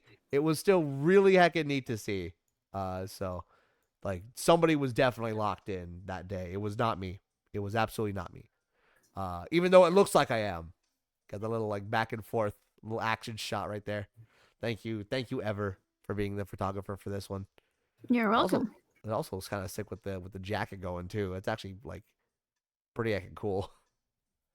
God, I want to go back here, and again, I do want to go to a darts bar for Mayu and whatnot. So after our time um, at the Yodobashi batting cages. We walk down and we decide to get a couple of donuts just to like have a little extra snack as we're walking out and whatnot. So, ever got the matcha donut, and I got what was known as the Galaxy donut. It's just a regular fucking donut with like regular fucking icing. It was really nothing special flavor wise, but it looked pretty, The and matcha that's one was what. really good because it had matcha cream inside. Yeah, I don't think either of us knew that it was gonna have cream on the inside. Nope, but it was So like tasty. that was a really good surprise. That was definitely one. That was a donut that was meant for you. Definitely not for me. You know, to dress. I sometimes do, I guess. I don't know. I feel like my fashion sense is extraordinary. I mean, like it's like all anime graphic tees and just jeans and whatnot. But at the very least, when it comes to like being a tourist, like visiting other places, I do like I guess put my best stuff on. So yeah, it's it's nice. At the end of the day, I'm 35 years old. I'm married. I'm not trying to impress anyone. I just want to dress comfortably and be happy. That's honestly my that's my major goals for every day and whatnot. Um, I found this little guy, this little like Puyo Puyo guy. I thought, like looking at the machine that the gotcha machine that this came out of, I thought that it was just gonna be like a little bit like like a statue, right? Like a little plastic statue. No, it is like actually filled with like a squishy jelly, and you can like squeeze it and like mold it a It's a little little bit. jelly stress ball. Yeah, it's like a little jelly stress ball. So I'm like, oh no, I don't think I can. I think I this needs to be a carry on because I'm worried about like the pressure differential doing something to it. So, all right, I guess I have a new friend. Here we go. But I got this because it's Puyo, and whenever I think of Puyo, I think of our good friend Tansetsu Fuyuka. So I'm always like, yee, good old Puyo. If you ever go into Wendy's, let me know what you get. Let me know what you get, Spicy. Heck yeah, it was still really neat. Um, then we went to Radio Kaikon, which is the it's the big tall anime store that is right outside of the electric gate exit in Akiba Station. It is like the first big anime theme building that you'll see. It is like 10 stories tall. It's fucking huge and it's fucking overpriced. But you'll see that later. Hoyo alcohol. No, you're right. Hollow Live alcohol. Of course, the Pirate Hollow Girls a bottle of rum. Yes, I took a picture of this specifically for Cloud Sato. By the way, I don't know if Cloud's here, but I specifically took a picture of this because I knew I wanted this on stream and recorded to show to Sato because Sato is like the biggest Marine fan that I know. So seeing this, I'm like, yeah, it's fucking go. This is neat. But it wasn't just Marine either. Like you could kind of see some of the others. But I actually got pictures of the others. Noel Shirogane has some premium crafted gin. I don't really like gin. Ever does apparently. Apparently, Ever is a big fan of gin because a lot of her favorite cocktails utilize either gin or like spiced rum, which is really good. Um, but yeah, so we had that one, and then also uh, everyone's favorite war criminal, of course, has some sake as well. Very funny. Definitely not carrot flavored. It might be carrot flavored. I don't know, man. Out of all of the alcohols, I think I was the most tempted to either get this one or to get this one. I thought this was Mori for a sec because like Mori Zakura, and then I realized there's a there's a different Sakura uh VTuber, so it wasn't Mori actually, but it still looks really fucking sick. So or it might be. I don't fucking know honestly, but it is sake. This is the one that I probably would have gotten.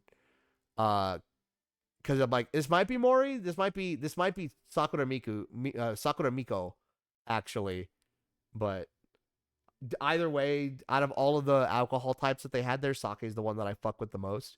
So I would absolutely want to get this one. But also, that was really expensive. And also, at this point in time in the vacation, how the fuck am I like this entire day? We were being really careful about what we bought because, at this point it was how the fuck are we getting it home? Because we had gotten the suitcases packed. We like I think we only had like a little like we had a decent amount of room in my suitcase. And of course our backpacks. And like that was it. Because we actually managed to like fit everything else in both of the big suitcases and also, your smaller suitcase, right? You're muted. We had room, but like it was not a lot of room. Like we could get small things. We definitely could not get big things. Yeah, let Like alone like we big, could have like packed potentially mine fragile. a little bit tighter type of thing, but we did not have space for like a lot of stuff. Yeah. So we were being very cautious with what we bought during this last full day. But yeah, and also Toasted Jam, welcome on in. Hope you're doing well. Hope you're having a good Tuesday evening. So this was the Freerin figurine that we saw at Hobby Off, right? This was the exact figurine for Freerin that we saw out in Saitama. As you can see, it is available here in Akiba for 10,800 yen. We got this Freerin figure for 2,200 yen. Let me reiterate that. We paid almost 25% of the price that we would have paid for this exact same figurine in Akiba. So when we say Akiba is very convenient, but if you really want some good deals on anime merch, just go to a book off or a hard off or a secondhand store somewhere outside of the major metropolis Tokyo area. Like you're gambling a little bit because you don't know if they'll have exactly what you're looking for. But if they have it, it is going to be vastly less expensive than you going to Akiba and dropping damn near $100 for this figurine. This isn't like a used item kind of deal. Oh no, this is the used item price in Akiba. That's the fucking crazy part. We also got this exact same figure used, but again, we went out to a hobby off all the way out in Saitama, right? And we They had a got bunch it of other figures. Yeah. like it's absolutely insane. So again, I will repeat this until the cows come home. Akiba is a great place to visit for like the anime aesthetic and whatnot, and it is super cool because it is like the anime paradise and there's anime everywhere and games and it's really cool. But if you are seriously looking there for fan merch, don't. Just don't.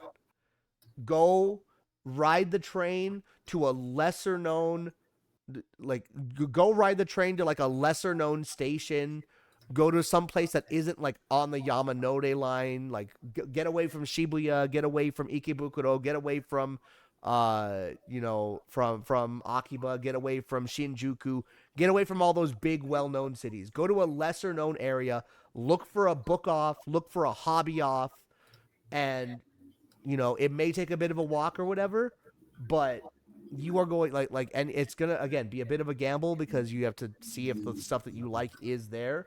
But anything you find there, is going to be a huge Yeah, like savings. that's the big thing. If you're looking for more niche stuff, it's going to be a lot harder to find outside of Akiba. But at the same time, like if it's not the super popular thing, it's not going to be stocked in Akiba anyway because they're trying to make money. They're trying to like flip everything as quick as possible.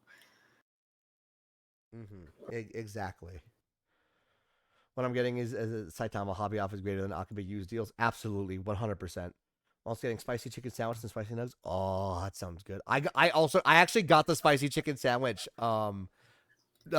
yesterday when we went to Wendy's. It was, yeah, no, I fuck with it. I'm definitely gonna be getting that again in the future.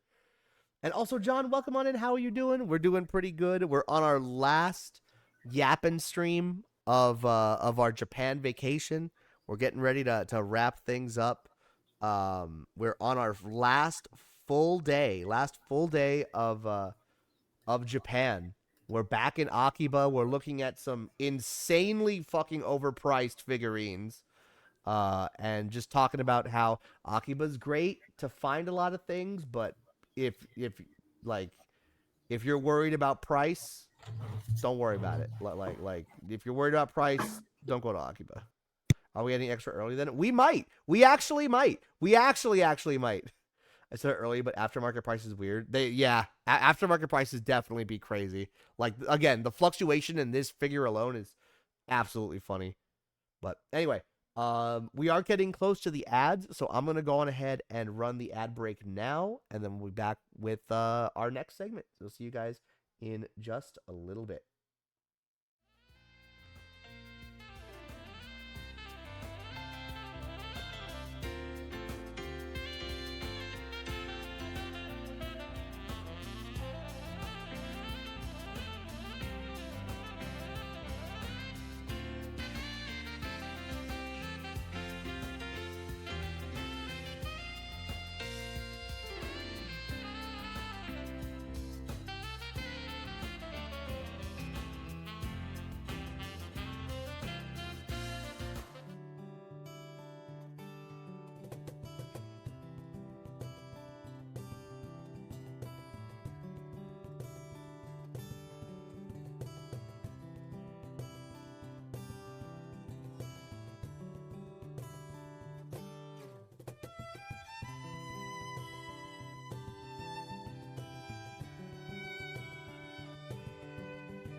yen. Thank you everybody for your patience one more time.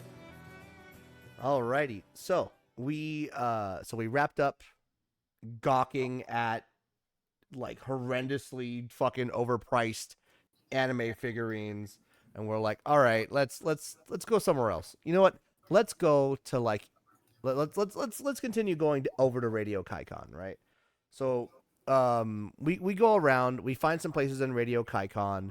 I end up buying a bunch of there's an area, I forget which exact floor in this building where it is, but there was a floor in this building that had a lot of Uma stuff, so I bought a lot of Uma stuff. It was Not the K books. Oh yeah, okay. So I think that might be like the fourth floor or something like that. Yeah, But but it's the K books in there. yeah, I bought a fuckload of Uma shit for both myself and for a bunch of other people. So I'm just like, fuck yeah, let's go. It was very very worth it. But then we had to stop by the BJD store, the Baldor and the doll store. Let me guess, Spadozinski. You'll see. You'll see. Yeah, we stopped by Volks, the Baldor and the doll store. Has really really fancy, very very expensive ball jointed dolls that are extraordinarily pretty, and they had these the Alphano and Alice ones from 14. So you got me Ryan merch. Yes, absolutely. Yeah, it was a damn good deal, damn good price. And I was like, yeah, I'm very happy with the findings. I'm so glad we did one last stop of Radio Kaikon. Like, I know I just got done. I just got done saying that Akiba is extraordinarily fucking overpriced. But so parts of Akiba are okay, but it's definitely one of those, we weren't seeing like Uma keychains anywhere else. Like, so for some things you do have to go to Akiba to find them, but you just gotta like you gotta either know be okay with what you're paying for, or like understand that there is going to be a markup. And if you get it used and secondhand, it tends to be cheaper. Mm-hmm. But like a lot of the Shikichi boards that I got, or like the little keychains and things, or like little cards that I got for the Umas that I got at the K books, were somewhere around like maybe 200 to 500 yen. Some of the really expensive Shikichi boards were like 1100 yen or so, because they were normally like signed or like hot stamped with gold, like a gold style like lettering to like make them be really fancy or whatever. So they were like a little pricey, but like not too much. Like it was enough markup to not be like crazy. You know, I wasn't paying $100 for a figurine, but like 500 yen for a Shikichi board that has a picture of some of my favorite Umas, or like a card, like a little like plastic trading card of one of my favorite Umas for like 300 yen. Like, fuck it. That's fine. I was seeing similar prices out in Saitama for that shit. So like that was okay. That was absolutely okay. I would not pay 110,000 yen for a giant ball jointed doll. I might. You might. I wouldn't. That's $1,000 fucking dollars, dude. I might. To be fair, that's like what those run. Like, when I say I really like ball jointed dolls, but I cannot afford to get into them, and the ones I do get into will probably end up being these like much cheaper versions. This is why. Yeah, because there's a version of these ball jointed dolls that is much more affordable. That's not like $1,000. It's like maybe like what, 50, 100. Yeah, no, the Ubuntu ones that I was looking at, they're like gonna top out at 100, and that's with the whole body and everything. Like they're plastic, they're not resin, but like it's fine. But like people spend a lot on these, and these dolls are big. Like, it's not like these dolls are tiny; they're big. They're like a good like over a foot tall. Like they're a damn sizable scale. And like you can like, obviously these are all like cloth clothes, so like they're all like specially tailored and everything. The 1,000 includes the eyes, the face up, the hair, Like It you're getting includes like everything. Like you're everything getting the in this whole kit. thing. Yeah. Yeah. Like it's expensive, but I know what these things go for, and like that's not that far Yeah. out there I actually. mean, to be Especially fair, because it's a branded one. yeah, it's a branded and special, special limited edition collab one. Yeah, Dolphies are just expensive. Like Hmm. I mean, ask to be Tez. Tez likes these too. Tez knows like the insane cost. Like she had me looking one year for like a used one, and the used ones are still 500 to 600. Like yeah, it is kind of crazy. they're But like, they're a lot. I mean, to be fair, to give the honest shake, I keep doing the 100 to 1 like conversion of like, oh, this is $1,000, but with the conversion rate, it's actually probably closer to like 750, right? It's still a Seven lot. hundred Like bucks, 750. It is still a lot. It is still a lot, but it is notably less than $1,000. Like the bigger you get up in price when you start doing the conversion, you start realizing just how much of a difference that conversion makes in reality. Also, the budget does go into the articulation. These things are ridiculously articulated. Like the Yeah, knees, I believe, are 2 joints. The hips are 2 at least. The elbows are also 2. The yeah. hands The are fingers, sculpted. No, the hands are sculpted. You replace the are they? hands. Yep. Okay. Um, There is like the wrist joint here though. yep. But there's multiple joints within the torso as well. Like So that you can get like that twist, that like little twist that she's doing, or like they the are small little like. very articulated. They are very nice. They cost a lot of money. Mm-hmm. It's kind of crazy. They had a bunch of these for a bunch of different like anime collabs. Of course, they did have Miku. I didn't take a picture, or I did take a picture, but I didn't like. I guess I didn't add it to the album. But there was a Vocaloid one, of course, and whatnot. So, but it was still really really nice. Um, it was really really cool. I took a picture of this because crazy. They go for way more than a perfect grade new Gundam, 60K yen. Yeah, no, it's insane. To be fair, they are also like really really big again. This is insane. How long does it take to make the original? Like, oh man, I don't even know. It takes a bit for sure, but ye um, but either way though, fucking um, so we were on the, I forgot where exactly I did this pull, but I did my like one daily pull. I think it was on the train. I did like my one daily pull, um, for like paid carrots that you get, like the discount like carrot pull, um, or whatever. And I was like, you know what, fuck it.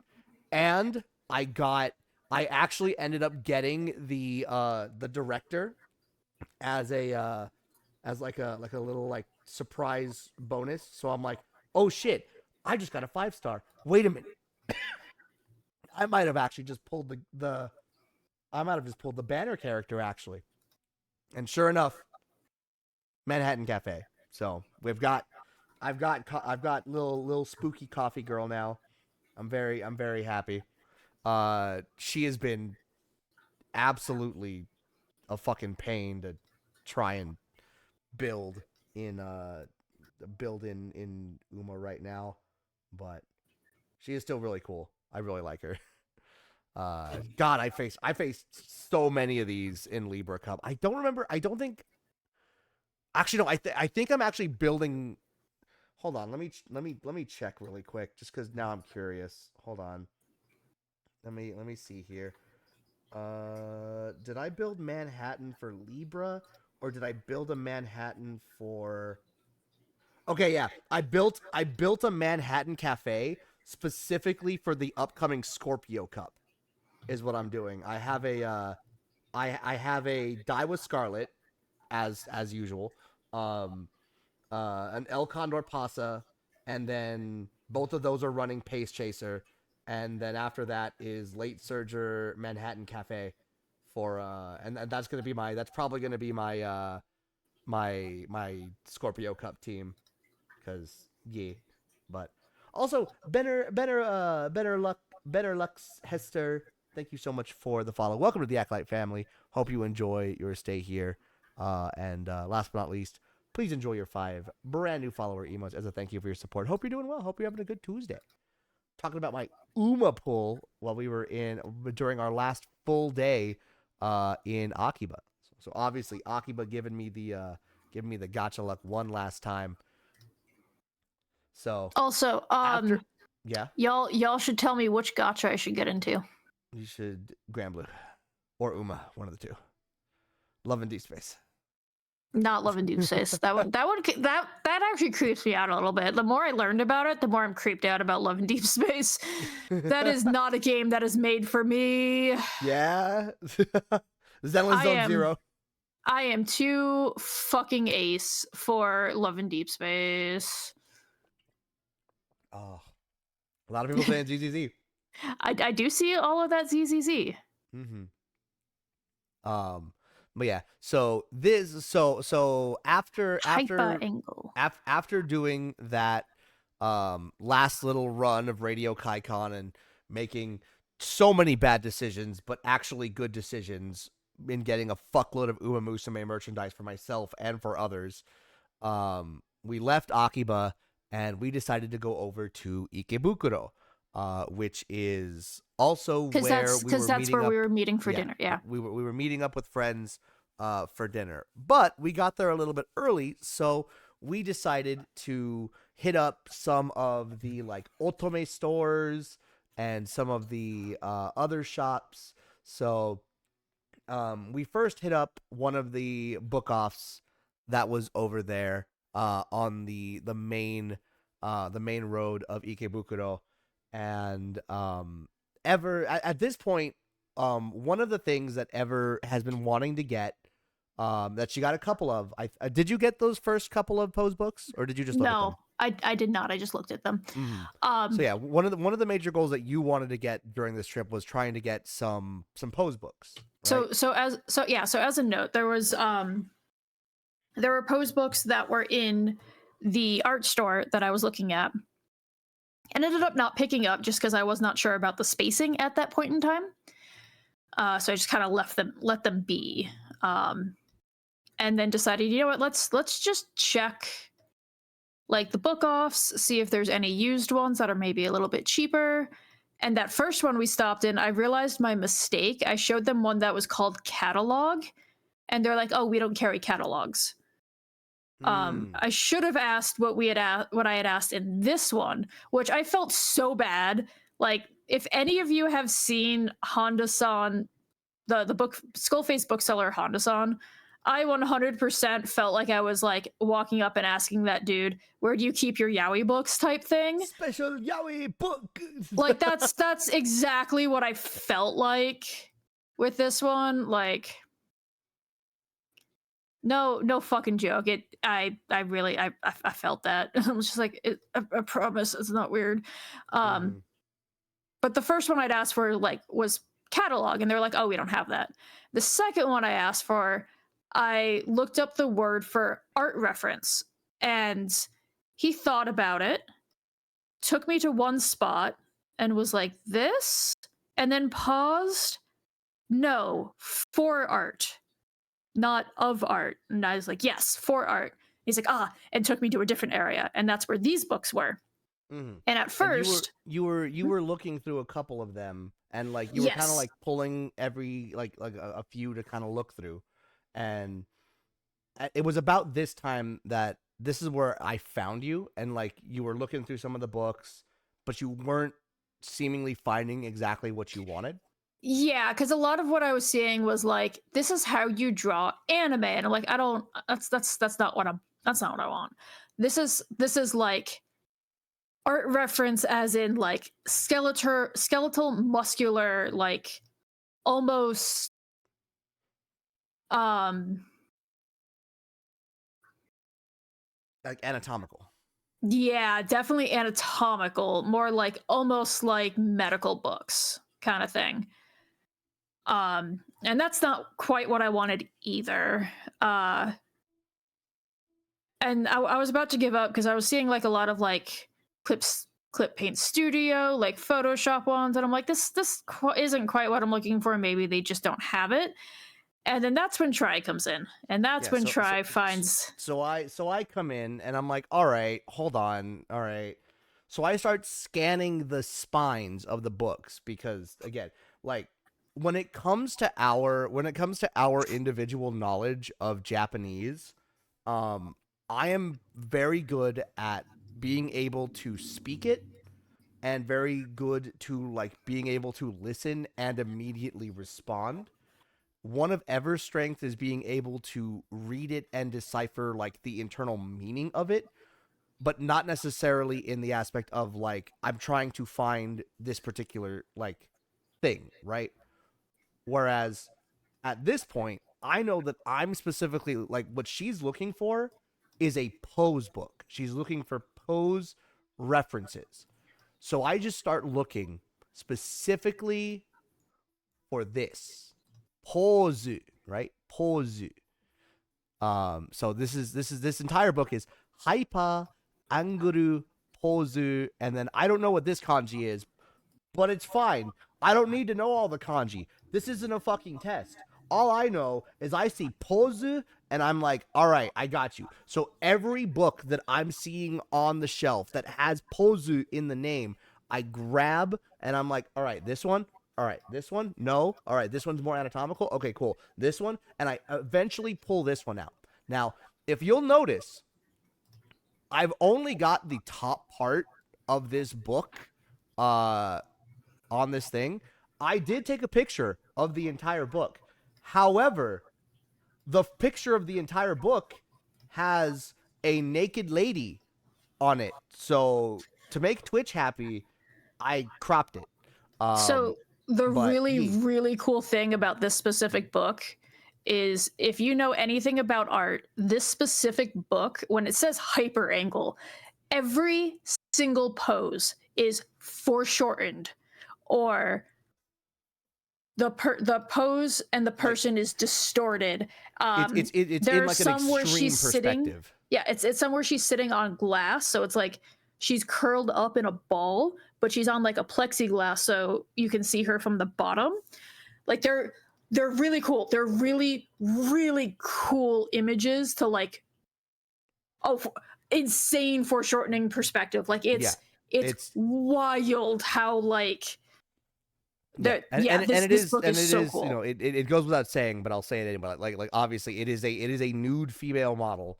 Yes. But like just seeing all of the different like angles and stuff, like there's this one particular pose where like she's standing up and like she like the camera's at a severe angle, like looking downwards, and it's like she has her hand up and like her hand looks huge and her arm looks short, like again the foreshortening of that particular angle, but like it's so fucking cool. It looks really so heckin' neat. So, yeah, like, it's so good. I was very proud of myself when like I handed her this book and like she opened up to a, like it wasn't even like needing to look through the page. She opened it up once and was like, "Oh my god, this is exactly this is exactly what I was looking for." So I was really happy. The book that I don't have a picture of, there was a different book that was indeed a special yaoi book. when I tell you, I felt so bad walking up to the counter having to pay for these two books, both with, well, one of them had a nude female on the cover, the other one was a very risque photo on the cover, but I swear there are references. It was the picture. Okay, so imagine like any like major like yaoi like BL fucking pose, right? Imagine this man in like tight like briefs and nothing else, and you get poses that are like just like hypersexual, like on the bed, to like being in the bathtub and like naked, but like the soap is dripping down the legs. It's 100%. It's 100% one of those. Do you know what makes money in art? Porn. Here is your pose book for that. And I sent this in a group chat because we have something that we do. It's white elephant but cursed. Like This is last not year. cursed. This is fucking. No, It's art. no, I It's know. No, I educational. know. But last year, to give you an idea of the curse, last year there was a Shrek box where there was like a Shrek mask and one of those giant flags with Shrek in the draw me in one of your French girls pose that says "Get out of my swamp." Like cursed Christmas. So I send the picture of this book in that chat, and everyone's like, "Yeah, that's perfect for cursed Christmas." And I'm like, the hell are you talking about? This is for me. I'm buying this for me. It's not going in the cursed Christmas. Only Oni This guy is here my would curse. want that one, and I'm keeping it. Mm-hmm. But it was really cool. So happy that I was able to find her some really good pose books. We leave this particular K books, and we begin heading off to our next location in Ikebukuro, which happened to be a place called Rashingbang. Rashingbang, and Rashingbang is a store in they have a branch in Akiba that specifically they deal with a lot of like just like with Book Off and whatnot, a lot of like secondhand anime goods and whatnot. So I'm sitting there like, oh, they have a lashing bang. That's really cool. You know what? Fuck it. Let's go on ahead and check it out. It looks like they've separated out some stuff based on like anime or video game or whatever. So like we'll just go to the different we'll go to the top floor and we'll just work our way down. We'll work our way down. It'll be fine. So we go into the building, we go into the elevator, go to the top floor that we want to go to.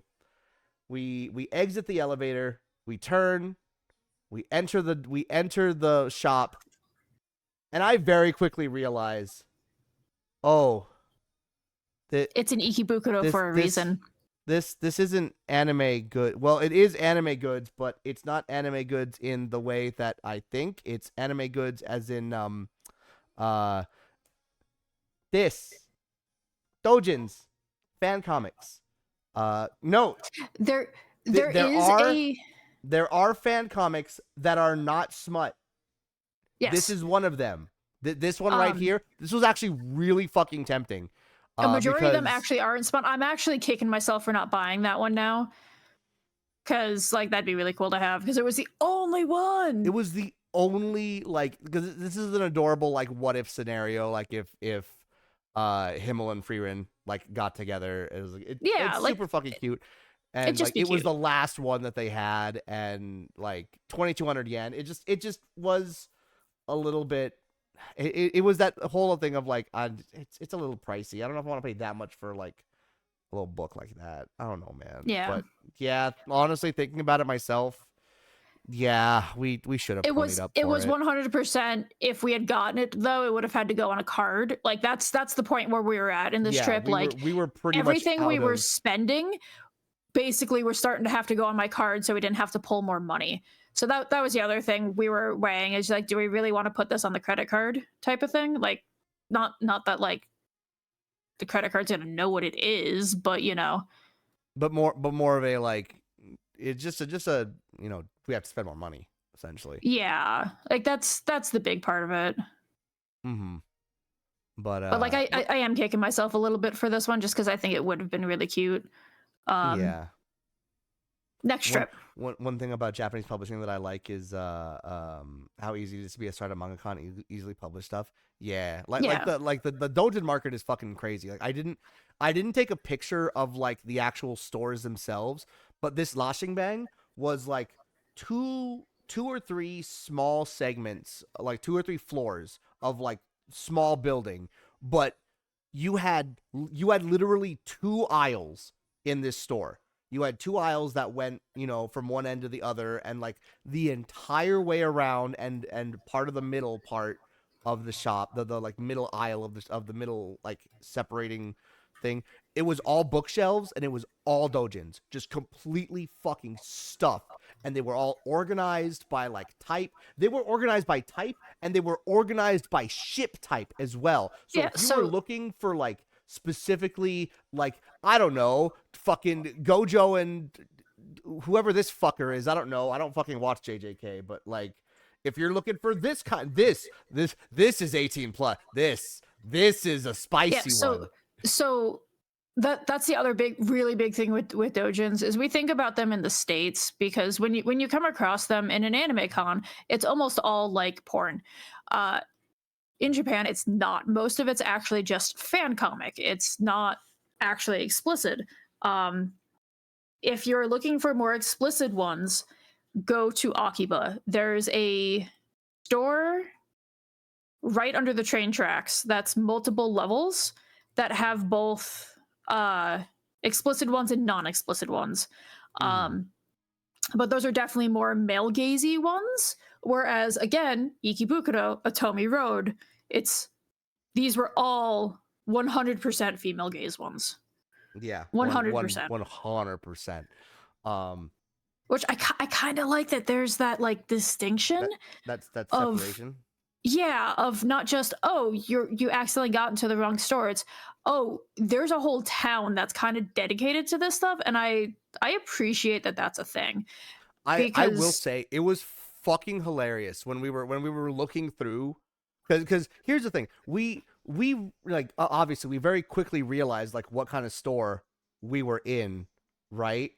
And like we were very obviously, like, we realized very quickly what kind of store we were in, but like it, like, instead of being like, oh, ew, the smut, or like, ew, the gay or whatever, I'm just like, fuck it, we're here. You know what? Let's fucking find out. We bought a Star Ocean doujin. Till the end of time one, yeah. Yeah, a Star Ocean 3 doujin. It wasn't 18 plus. It was just a fan comic. But like, of all the endings, of like all the different like endings, like extrapolated. Like, it was really fucking neat. And like, it was only like what, $5? It was like $2.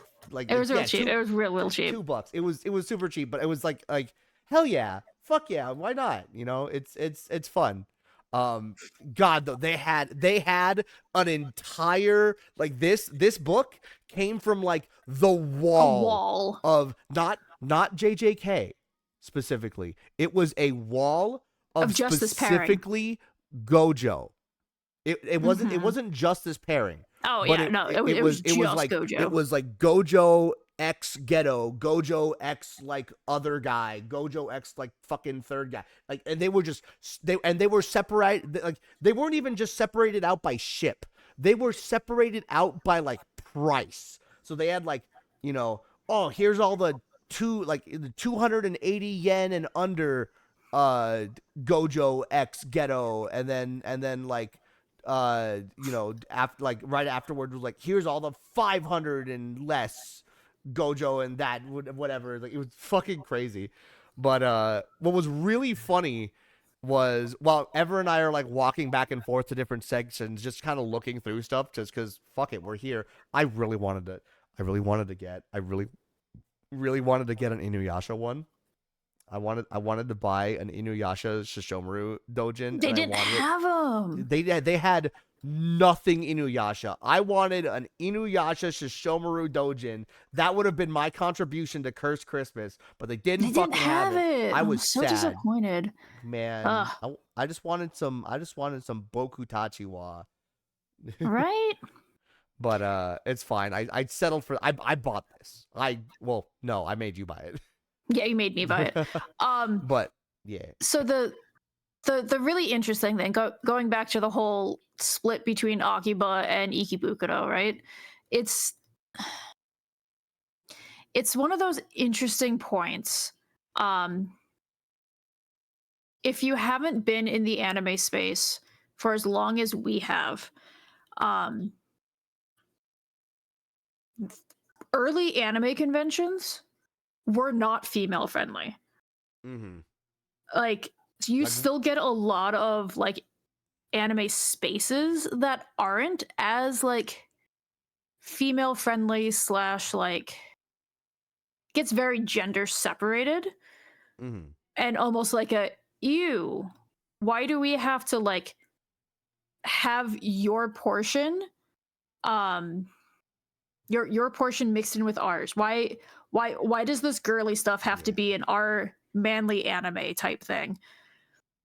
And you're not seeing that as much as we get a little bit further into anime being mainstream, but it definitely was a thing for a long time. Like especially back in like 2000, like I mean back in like Yeah, the early 2007, 2000s. right? Yeah. Like it was like that was definitely a huge heckin' thing. Yeah, but just seeing that there's a separate space specifically carved out for women anime fans in Japan that is their own space and caters to them is so like weirdly refreshing. Because again, go to an anime store, go to an anime convention. What are the figures you're seeing? You're seeing a lot of the heavily big like women. Yeah, heavily boobs out, heavily fan service, all of that. Like in Artist Alley, there's full on booths that are nothing but big boobed women, and that's it.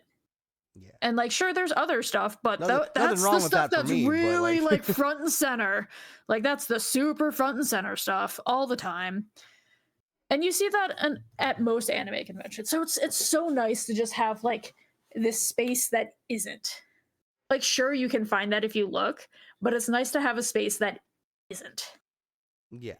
And like so honestly, speaking of, like, while we were looking for stuff here, we actually saw a couple of guys, like a trio of guys, like get off the elevator and like look at the store, and then like very sheepishly like curled and like shuffled downstairs like in a hurry. And I'm just sitting there just kind of laughing, just like bro, what's wrong? What's wrong, man? You don't want to? I would also point out that they were definitely foreigners as well. Yeah, they were very, very much. I think they were like Dutch or something. They like, 'cause they were Yes. speaking, and they were definitely not speaking English. They were not speaking Japanese. It was definitely like Swedish or something like that. But yeah, it was Yeah, no, really fun. it's- Also, Vento, welcome on in. How you doing? The boys club thing is definitely getting better. It's definitely not like as bad as it used to be, Mm-hmm. but you do still get that from time to time. Yeah. Of course, at this point in our lives, like we're like fucking 30 something. So at the end of the day, like Yeah, we see at- that and we're just like, I don't fucking care, dude. At this point, I don't give a shit anymore. I'm old enough that I don't care.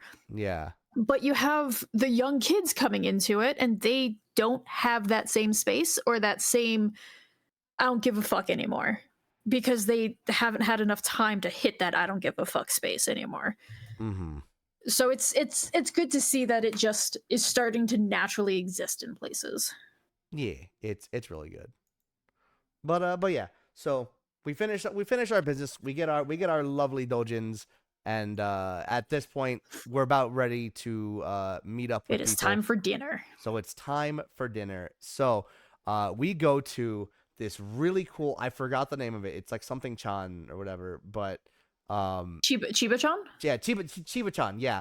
So it's a space that is essentially, it's a restaurant that's essentially made for parties and Yeah. whatnot. Like they have like sunken in like tables on like tatami, but like each table is like relatively big. So like we were one of the first big parties there, right? And we were having, I think it was like 8 people at this point, because it was or at its biggest it was 8 people, because it was you, me, Color, Steel, Faith, Mayu, and Matt. So 7. Tiny baby. And Tiny Baby. So like 7. Tiny and a baby half. who got a table charge even though they weren't eating anything. I It's fine. thought that was ridiculous. It's Give the baby fine. a table charge. But yeah, so we had 7 of our crew. Actually, no, 8, because V. Because V. Yeah, we this is also the first time I got to like actually meet V in the flesh, and it was so heckin' cool. I was very happy. but yeah, so we started out. We got it was really funny. So the way that they did the menu was like it's a pretty standard menu. A lot of just really simple izakaya favorites. You got your karaage, you got your bone in chicken wings, you got edamame, you got French fries, you just got a bunch of stuff. Bunch of big, easily shareable foods. And the gimmick with this place is you can order things regular or you can order things baka size.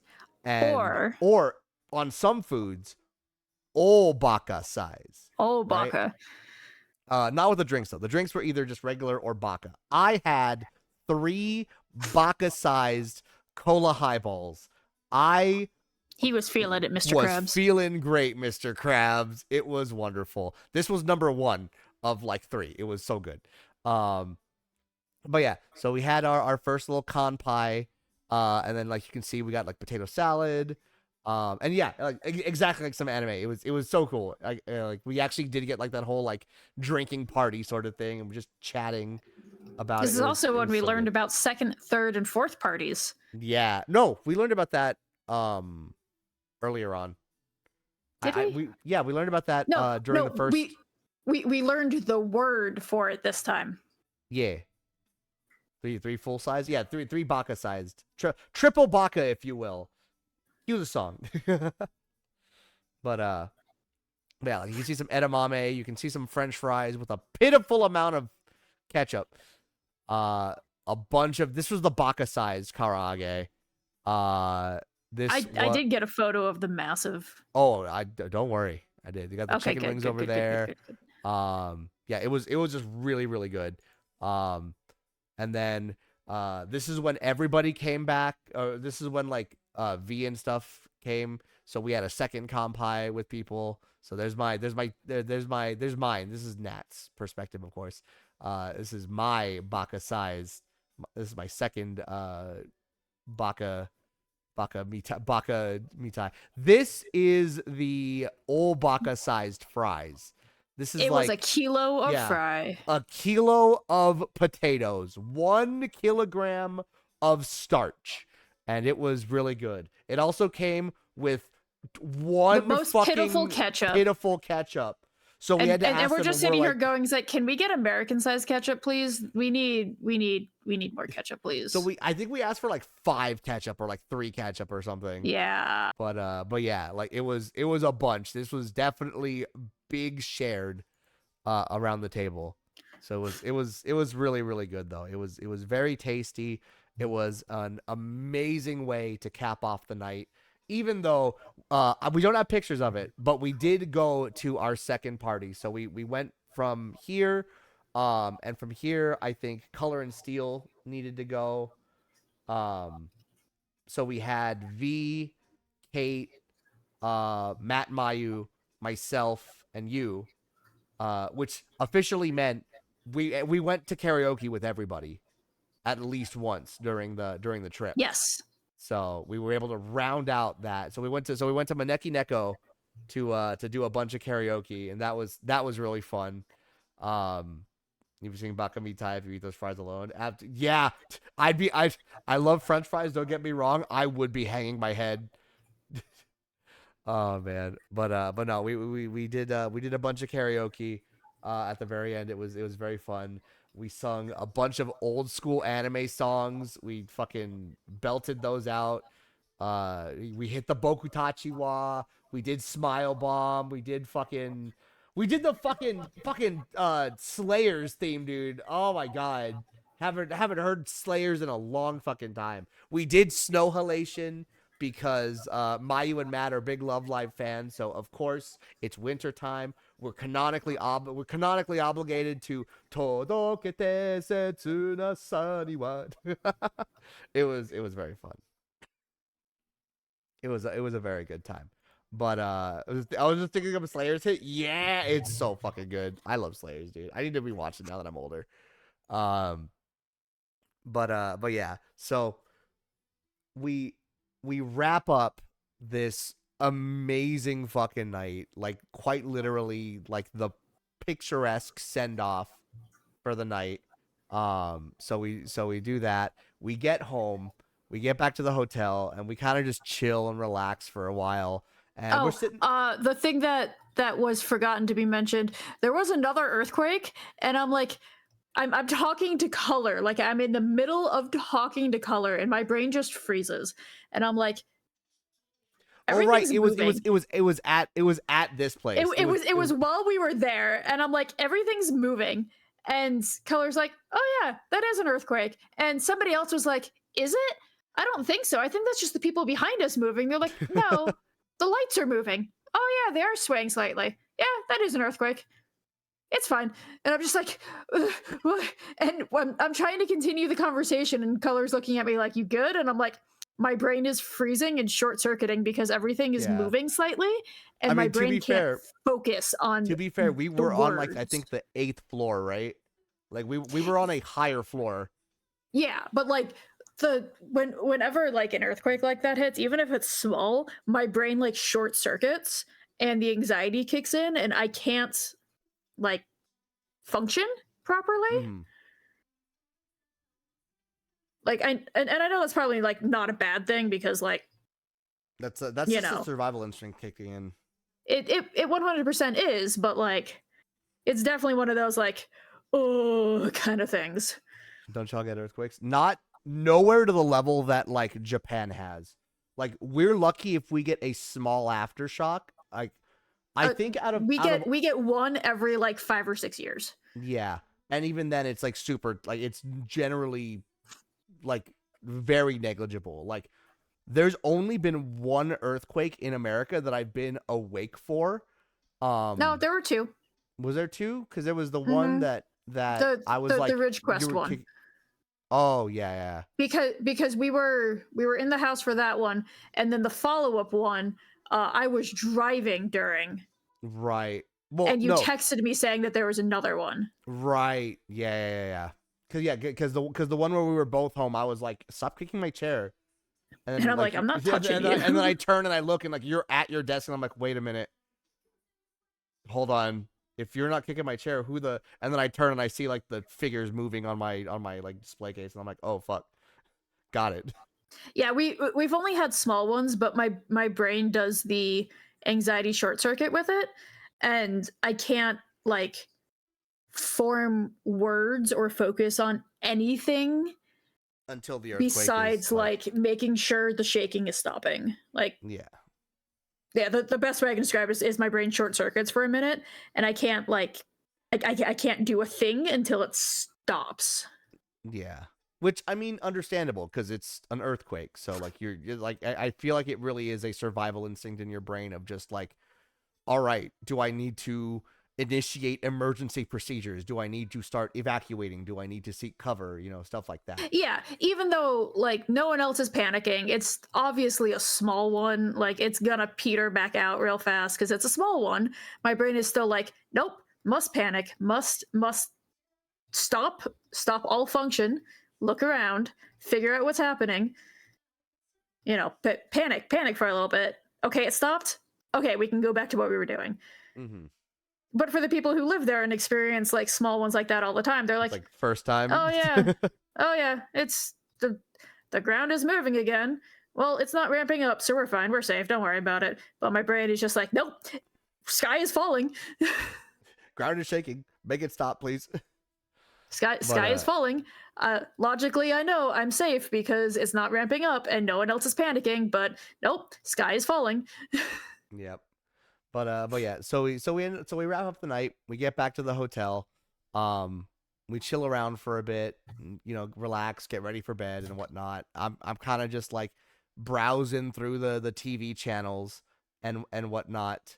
Um, and then and then all of a sudden I see something on TV and I like immediately drop the remote and I grab my phone because I have to take a fucking picture of it because I immediately thought of somebody and I didn't know what time it was back in America, but I'm like, they need to fucking see this. I know they'll appreciate it.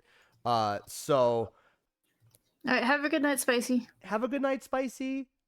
So it's like 1 o'clock in the fucking morning and I'm just flipping through fucking basic Japanese television, and what do I find? Except for fucking, I find fucking the opening to Yu-Gi-Oh! GX just fucking right there. And I'm just like, hey yo, let's fucking go. Is that my boy Jaden Yuki? Fucking yeah. Let's fucking go. So I took a picture of it and I sent it over to Devin. Because I knew that out of like almost like out of everybody that I know, when I think of Yu-Gi-Oh! GX, I think of Devin. So I just like sent them over. I sent the picture over to them, and I'm just like, bruh, it is it is it is 1:30 in the morning right now, and I am watching Yu-Gi-Oh! GX. Life is fucking good, actually. Life actually kind of neat. So yeah. So we watched a little bit of Yu-Gi-Oh! GX. Then I flipped the channel around, and I saw another channel that was doing horse stuff. They were talking about horses. Look at the horse. I also got like the lady in like the funny, like I don't know, with a really funny face. I don't know. I just fucking love that expression. But yeah, it was really cool. They were literally talking about like one of the G3 races that was upcoming and like predicting who might win and whatnot. So it was really cool. It was like a whole like 30-minute segment of like actual horse racing, and it was legitimately really really fun to watch. It made me realize that like yes, I love Uma Musume, but honest to God, Uma Musume has absolutely just reignited my love of horse racing in general. It's really heckin' neat. I definitely think I want to go and watch like a horse race in the future in like California or something. Horse beer, yeah. It's Raberu, so it's like Uma like lager or whatever, or like black. Oh no, it's yeah, Black Label is what that is. So it's like yeah, it's like Sapporo or whatever. It's fine, but yeah, good time.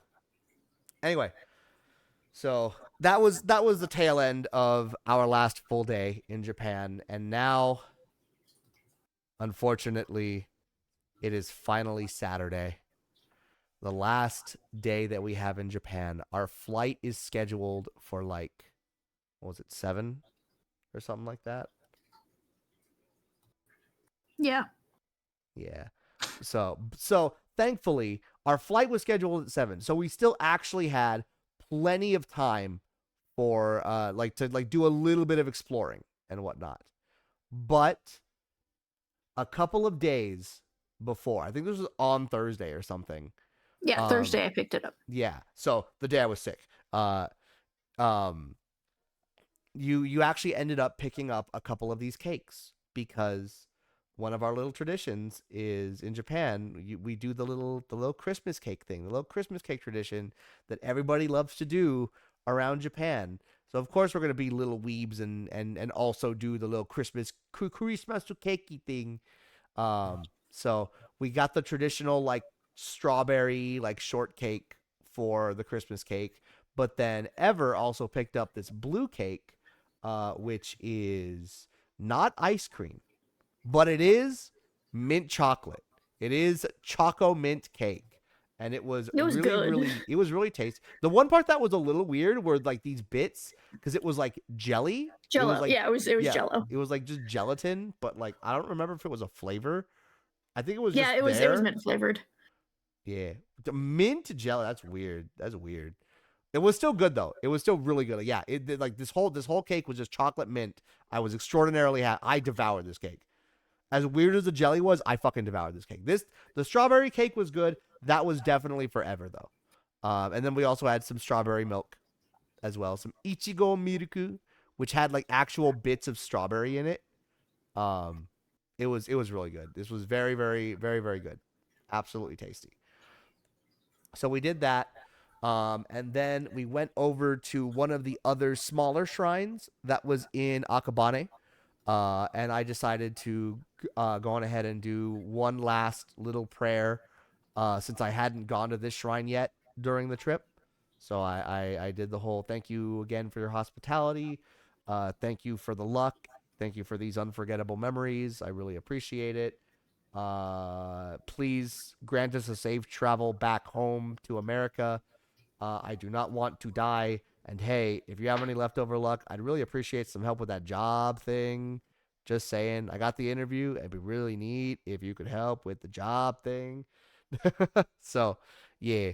So I did that. That was really fun. Again, just another picture of the actual like the statue over here as well. So that was really neat. And one last little look at Akabane from our hotel room. So that was really nice, very pretty. Uh, God, I already miss this place, dude. I miss Akabane. It's so good. There's still so many shops and bars that we haven't gone to yet that I'm I wanna check them out. What is this Fukuya, right? Because is that like clothes store, right? Fukuya Akabane, right? Yeah, maybe.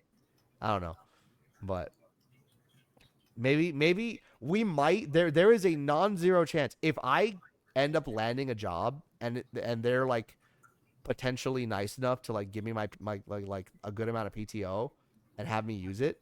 There's a non-zero chance that I we might go to Japan next year as well, actually. So yeah.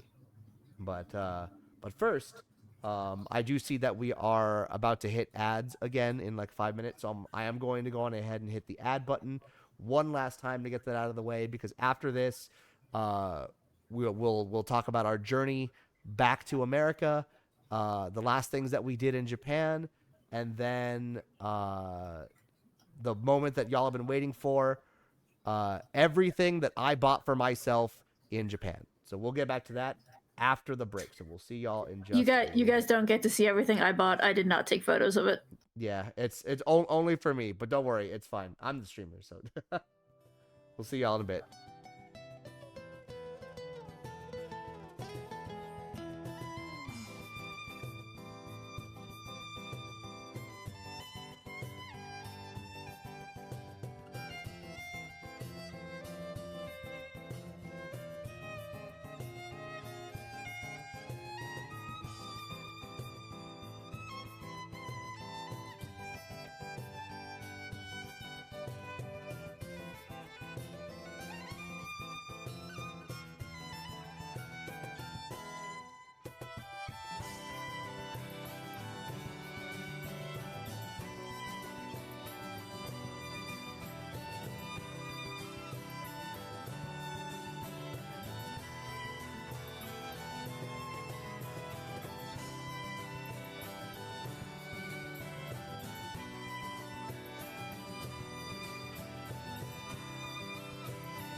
All right, so yeah, we took our last little look at Akabane.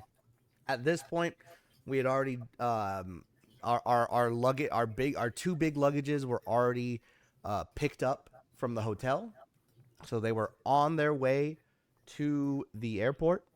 And all we had left were our two smaller suitcases and our backpacks, and that was what we used to travel around and kind of backpack around the rest of the day. So we started out by taking our I think it was it Keihin Tohok? No, it was the this line, right? I don't remember what the JT line was. Was that um the not Tanashi Takasaki, I think, right? Yeah, I think it was the Takasaki. Yeah. So we took that line from Akabane all the way down to Tokyo Station. Um So we decided to do another stop at Tokyo Station. This was a picture of that Ever took of the Shinkansen again one more time because it looked really cool because it's like the like head on kind of photo. It's really neat. Or the 3/4 angle, I mean. But yeah, so we make it back into Tokyo Station, and we start getting ready to head over back one more time to Character Street. But of course, we had to stop by the main entrance and just kind of see like the atrium and see that really cool like little atrium in the daytime in the morning with just all the light shining through. It looks really really pretty. So made sure to get a photo of that. I think we both got a photo of it, right? Yeah. Yeah, it was really nice. It was really really cool to see. Um, and then afterwards, of course, it's Character Street. Of course, we're going to be going back to the Chan store. Which was actually really funny because I was not expecting to go back to Character Street. Um, But I mean, to be fair, we're in like we were in Tokyo Station, so like I was already of the mind of like, you know what, we're already here. Fuck it. Like I like at that point, I was no, already making plans to go. your plan was to take me back to Character Street because you're like, Yes. yeah, no, we're doing this. Yeah, again, it was definitely that thing of like I know during 2023 you had a lot of like regret of like you wish you bought more at the Kopenchan store. So I made sure I like this was already like kind of a mental goal of like if we can do it, I wanted to go at least twice so that you could have like an extra chance to look at the Kopenchan goods and see if there was anything new. And Which I'm boy really howdy, glad we did because they had flipped over to a new stock of things. yeah, I didn't get a picture of it, but like where the so let me go and grab the old Like picture. the one thing I'm a little sad about was that they had the Santa and not the wreath. But I also don't know if the wreath was actually one for sale because I think we saw that Yeah. one last time too. So I think that's a really old Copenchan that just isn't for sale anymore. Yeah, I could definitely see that. I'm trying to see if I can find the it's fine. Oh wait, hold on. Nope, never mind. I got it. Cuz it's right after Aomori cuz it was like literally right when we it was like that first day, that first full day, right? 'Cause it was Monhun and then no, it was before. Oh, there it is. Got it. There you are. So we open this up. There we go. So yeah, so like this was what the store looked like um when we first arrived in Japan. By the final day on the Saturday, all of these Santa ones gone. Just done. They were replaced with these really cute like New Year's like the mochi with the orange on top with those. Which we got. We did get that one, and there were like a couple of other ones that were changed as well. But yeah, like they had already shifted over like a good amount of their products. So um, I'm really happy that we did end up doing Character Street that day. I ended up taking a picture of these little things, these little gallery images that just look really adorable and whatnot. Very very cute. Very very very cute. Um, of course, Ever had to get one more picture of all of the Kirby Cafe things because, again, The Kopenchan store was like just a few shops away from the Kirby Cafe. What is it? Kirby Cafe like Petite or whatever. Because it's Hmm. not like the actual cafe, but it's all like the take home goods you can just grab and go. Yeah. So just grabbing a bunch of those and whatnot. Again, same thing with these. I love the name of these. Fucking Waddle Dee was absorbed in it. Dreamland Snow Tiramisu. It just looks like they're buried in snow. It's super adorable. If I was like a diehard Kirby fan, I would get it. It's like you're probably thinking like, oh god, it's like 1,600 yen. Why is it that expensive? It's just a little Because tiramisu. you get You to get keep the the cup. yeah, you keep the mug. Oh, actually, that might be how we get the cute dishware. Is you buy the you do this you buy like stuff like Yeah, this. the collab cafes. Mm-hmm. That might be the way to do it. Because they'll probably pack it up for you if Mm-hmm. you if you just get the dishware or whatever. So yeah, Color would love it. Absolutely. Color just needs to make her way down to Tokyo Station. Nice and easy. We got it. Is very worth. But yeah, again, that starry blueberry, very very cool. The little pudding over there, very cute. So, we didn't get anything from the Kirby Cafe. We just looked at it. Um, but then we decided, you know what? We've got plenty of time. Let's walk around Tokyo Station and see what And we no, can no, it find. was it was it's busy as hell in here. Let's go outside to find food because there's a couple like shopping malls nearby with much less busy food courts, and that was my Yeah, goal was we were gonna hit one of those. yeah, However, cause we like at first we wanted to go down. So there's the character street, but then there's also like the gourmet street or whatever it was called, where it's like an entire like alleyway of like different restaurants and whatnot. But all of those were packed, of course, because it's a Saturday at Tokyo Station in the morning. So it's like and we had luggage and backpack with us, so I didn't want to like again I didn't want to like Maywaku or anything. but So everybody had luggage. everybody else did, but like I was still subconscious of myself. Um, but yeah, so we go and we leave Tokyo Station. I decided to take this cool photo of just the very front of Tokyo Station because it looks really fucking cool. It looks really heckin' neat. So I do that, and then I turn around and we begin walking and crossing the street, and that's when we see this adorable little Christmas market right across the street. Now, one of the things that we wanted to do during this trip was specifically going to Yokohama because Yokohama in December does this really cool illumination and Christmas market by the red brick building in Yokohama. So we wanted to do the Christmas market. We probably would have done it potentially that Thursday if I wasn't fucking sick. But Yeah, it would have been yeah, Kichijoji or that. It would have been one of those two.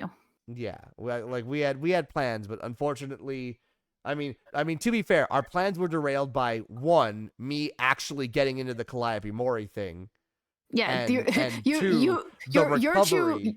your two things derailed all of our plans because you got sick at the Yakuza thing. I guarantee that's where you picked it Yeah, up. And then especially because Faith's because the baby also also. had the same cold, yeah. Yeah, Um but then the Calliope Mori thing killed that day and then probably also exacerbated that exacerbated sickness. that illness, so that made you lose multiple days. Yeah.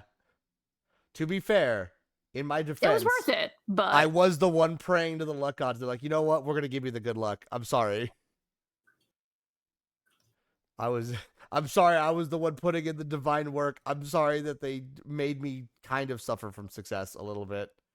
It's all right. Hopefully next time Calliope's not doing another music video, and we can actually go see Ichiban and go to Yokohama and actually do the Christmas market because I still want to do that one because the one in Yokohama is still so same. much bigger. But now I know what to expect food wise, and I have a feeling the food's going to be just as expensive Yeah. The because it's the food same was type of food. definitely pricey, and of course we had to get a picture of ourselves, so like with our backpacks on and whatnot. At this point we coin lockered our. Nope, we had not coin lockered yet. Have we not? Did we Nope, actually care? that was in Shinbashi. Oh yeah, no, that's right, Yeah, we because we did we just moved them out of frame because we carried them with us to the we rolled them right by the table when we got our food. Yep. Yeah,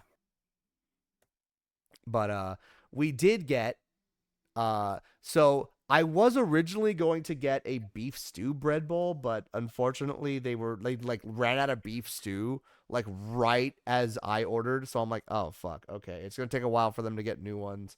All right, that's fine, whatever. But thankfully, to Ever's joy, there was what do you fucking call it? Cheese fondue. Yeah, there was cheese fondue with some vegetables, and I was still able to get like a roast chicken leg at least as well. And then we got some hot. What is it? You got some hot orange juice, and I got some hot mulled like non-alcoholic wine.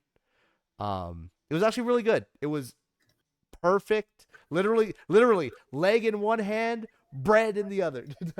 it was so good. But yeah, I definitely lived out my chicken and Winnegus dreams that day. It was very good. But was it pricey? Yes, very much so actually. It was definitely for the Christmas market experience. Um That's why I'm saying we don't have to get the food next time, but I'd like to go see the lights. yeah, the lights or like maybe not like the big meal, like but maybe like one or two like little snacks like a chicken leg or like cookies or whatever, right? Yeah. Like I would definitely want to have like some coffee and some alcohol and whatnot. But But like do the actual food outside where it's cheaper. yeah, at like a department store, Mhm. like you had mentioned, like a department store food hall. Or there's a food hall that's right there in the red brick building, actually. Yeah. So we could do that if we really needed to. So yeah. But it was still really tasty. So afterwards so we wrap up the Christmas market, and after that we're like, okay, we're good.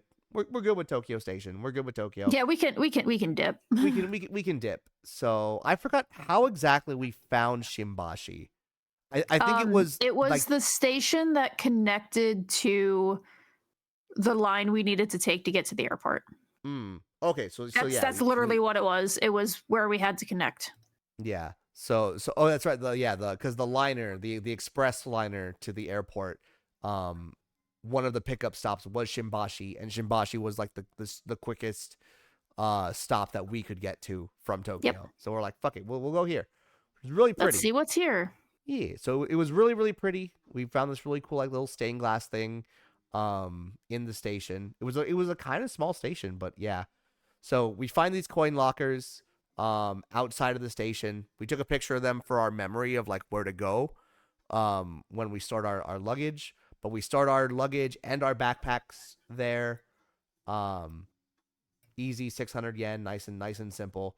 Um Put the keys safely away, and we're like, all right, now that we're unburdened from our luggage for a little bit and we have like plenty of time before we need to get to the airport, fuck it, let's explore Shimbashi a little bit. So we turn the corner of this place, and immediately, frame one, we fucking stop because we find this little tiny hole in the wall store that is just selling all sorts of different sweet potato goods, different yaki emo goods. So of course, Ever's eyes light up, and we're like, you know what? I could have a little snack. And brought this. I'm not the biggest sweet potato guy, right? I'm not a big like sweet potato fan. I like my starchy, salty potatoes. But eating this, piping hot. I'm talking like it was hard to actually bite on because it was like that hot. Um, but in the cold winter air, felt so fucking good, and it tasted really really nice. Like I had like what 2 or 3 bites, but then like you devoured the rest. It was good. It was very tasty. But yeah, had a little shot of the yaki emo in front of the place, and then of course for clarity, it was this place, Sweet Potato Emo Sen. Literally just a hole in the wall, little place, like no seats or anything, just pure takeout, and you could order just a whole bunch of different things, sweet potato related. And of course, Ever just wanted the nice and simple, easy to go sweet So all of potato. the things we had missed throughout the trip, the Christmas market, the sweet potato, was all showing up on the way out. Yeah. So like it was really crazy how like because there were initial things that we were excited for when we landed. Like we were talking about, okay, this time in Akabane, we're gonna find the Yaki Emo truck. We're gonna get some Yaki Emo. We're gonna try and do a Christmas market in like Yokohama and whatnot. We didn't get to do any of that, but then we started to see a little bit of that here. So it was very Lucky? well timed, very lucky, very, as a friend would put it, power of plot. No. No. I'm gonna say it. I'm gonna say it. I'm saying Nope. it. I said it. It's too Nope. late. I said Nope. it. Anyway, so we did that, and so we walk around Shimbashi a bit more, explore some of the small alleyways, see Big Train, walk around Big Train to see the actual front. Santa's driving the train. You better watch out. He's gonna run you over if you're naughty. Don't fuck with him. But it was really really cool. Really really neat to see. I wish we could have seen this like lit up, but obviously we weren't going to be able to see that because we needed to get to the airport by that time. So we walked around. We we start just exploring a bunch of different places, and all of a sudden, so as we're walking through the city, like this is a definitely a busy city. Like it is. We're hearing like announcements left and right. We're hearing like, It's definitely a business district though, with like a lot of drinking after the fact. Like yeah, it's definitely not a heavy touristy area. like what we noticed is this felt like Akabane, but with more of a bigger city feel. And it was like one of those like we could stay here for like that drinking town vibe, but it just feels a little too busy, a little too big city like for us in what we're looking for. So like if anything, this just re-cemented our love of Akabane specifically. Hmm. Uh but yeah, but throughout all of the hustle and bustle of this city, all of a sudden we come to these little torii gates over here. And we begin walking down and we're like, "Oh shit, there's a shrine." We begin walking down this area, and as we walk down further, it is insane how quickly the loud like roar of the city just faded away into just quiet. It was honestly almost magical. It was really really neat. Um, but yeah, so we go to this shrine, and I don't have any pictures. I don't have any other pictures here of this particular shrine. But um, it turns out that this particular shrine, Hun, has a very unique distinction. Yes. So hold on. I am actually pulling up the exact name. Mm-hmm. Um so this is the Moriji. Karasumori, There we go. because it's crow. Yeah. It is crow, that's right. Yeah, Um but this is one of the few shrines, and by few I mean there's one in Tokyo, one in Kyoto, and then one else somewhere else in Japan that houses that's Amino Uzume, who is one of the goddesses. She is the goddess of performing arts and just art in general and creativity. which As an artist, is I really mean, cool. Like I thought about this after we got back, and I'm like, oh, that would have been so cool to like go do and see. And it turns out we happened across it. we literally just happened to cross it, so that was really really cool. I got a couple of trinkets that you'll see from here. It was really really nice. One of the interesting things too, uh, was they had the whole 4-color thing.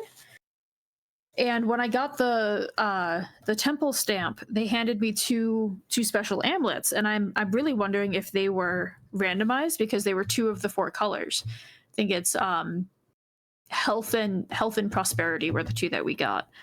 But I was really tempted to pull An a omiguchi? fortune specific because you could pull one for one of the 4 colors, and I was really tempted to pull the blue one, and that one was for creativity. But I didn't end up doing that because the line was kind of long and it was really busy. Mhm. So I didn't actually get to do that. But maybe next time we'll stop by Yeah. and just do that.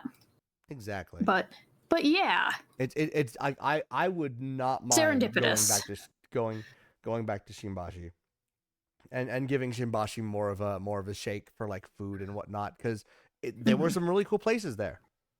There really were.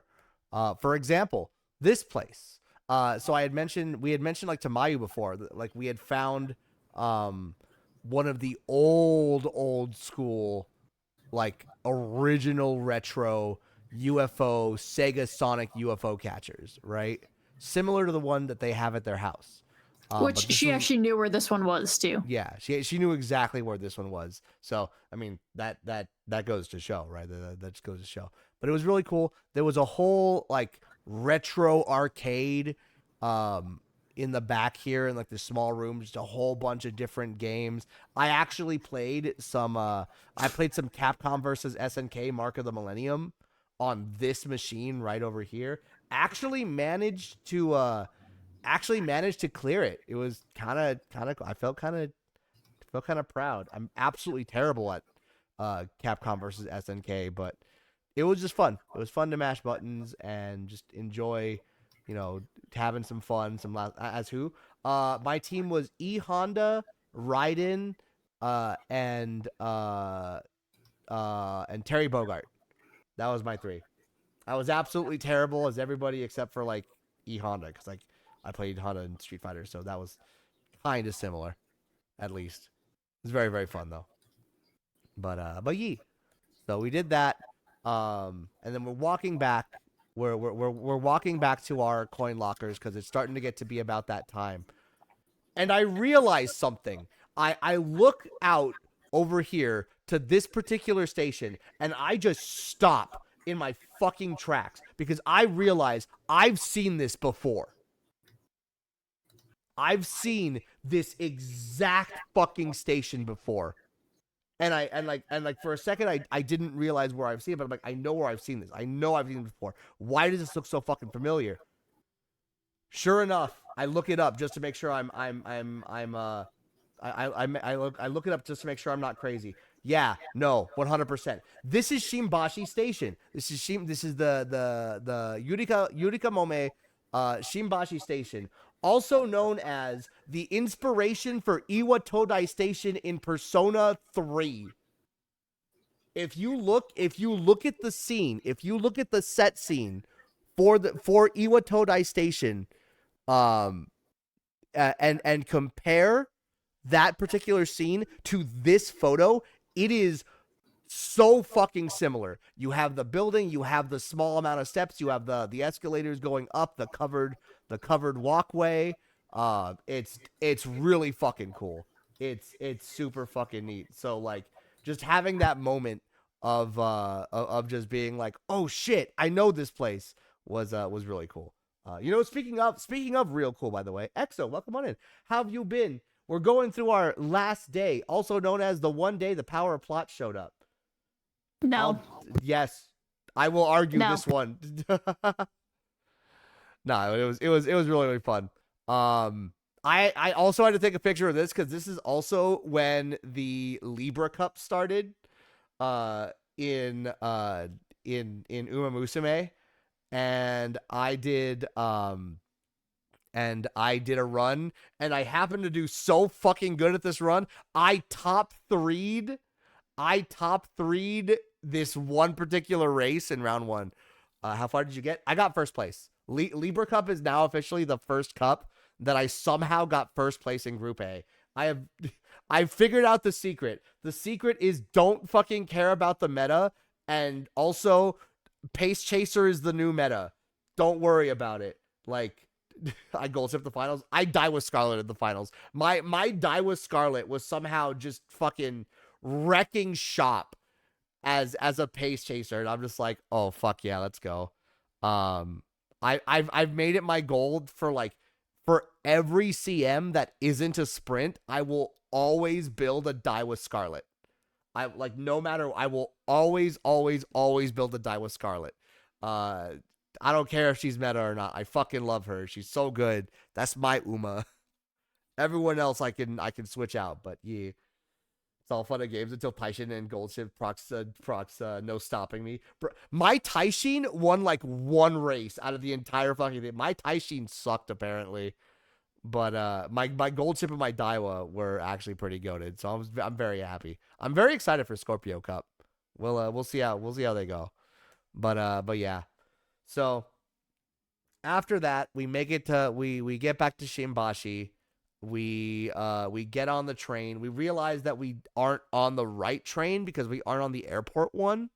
We are on like the what do you call it? The local, just the regular local train, right? So we get off at the next stop. The train split off into 3 different directions, and I'm like, oh, we're on the wrong one. And Tri's like, are you sure? I'm like, yep, just get off the train. But why? Because we're on the wrong one. Just get off the train. Are you sure this is the right? Are you sure this is the right stop? Yep. Get off on this one. All right, fuck it.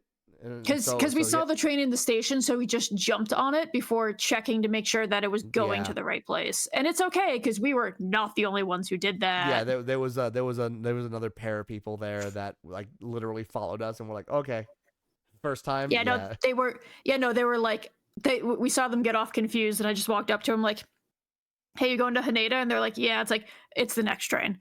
Don't worry, we just did the same thing. It's literally the next one showing up.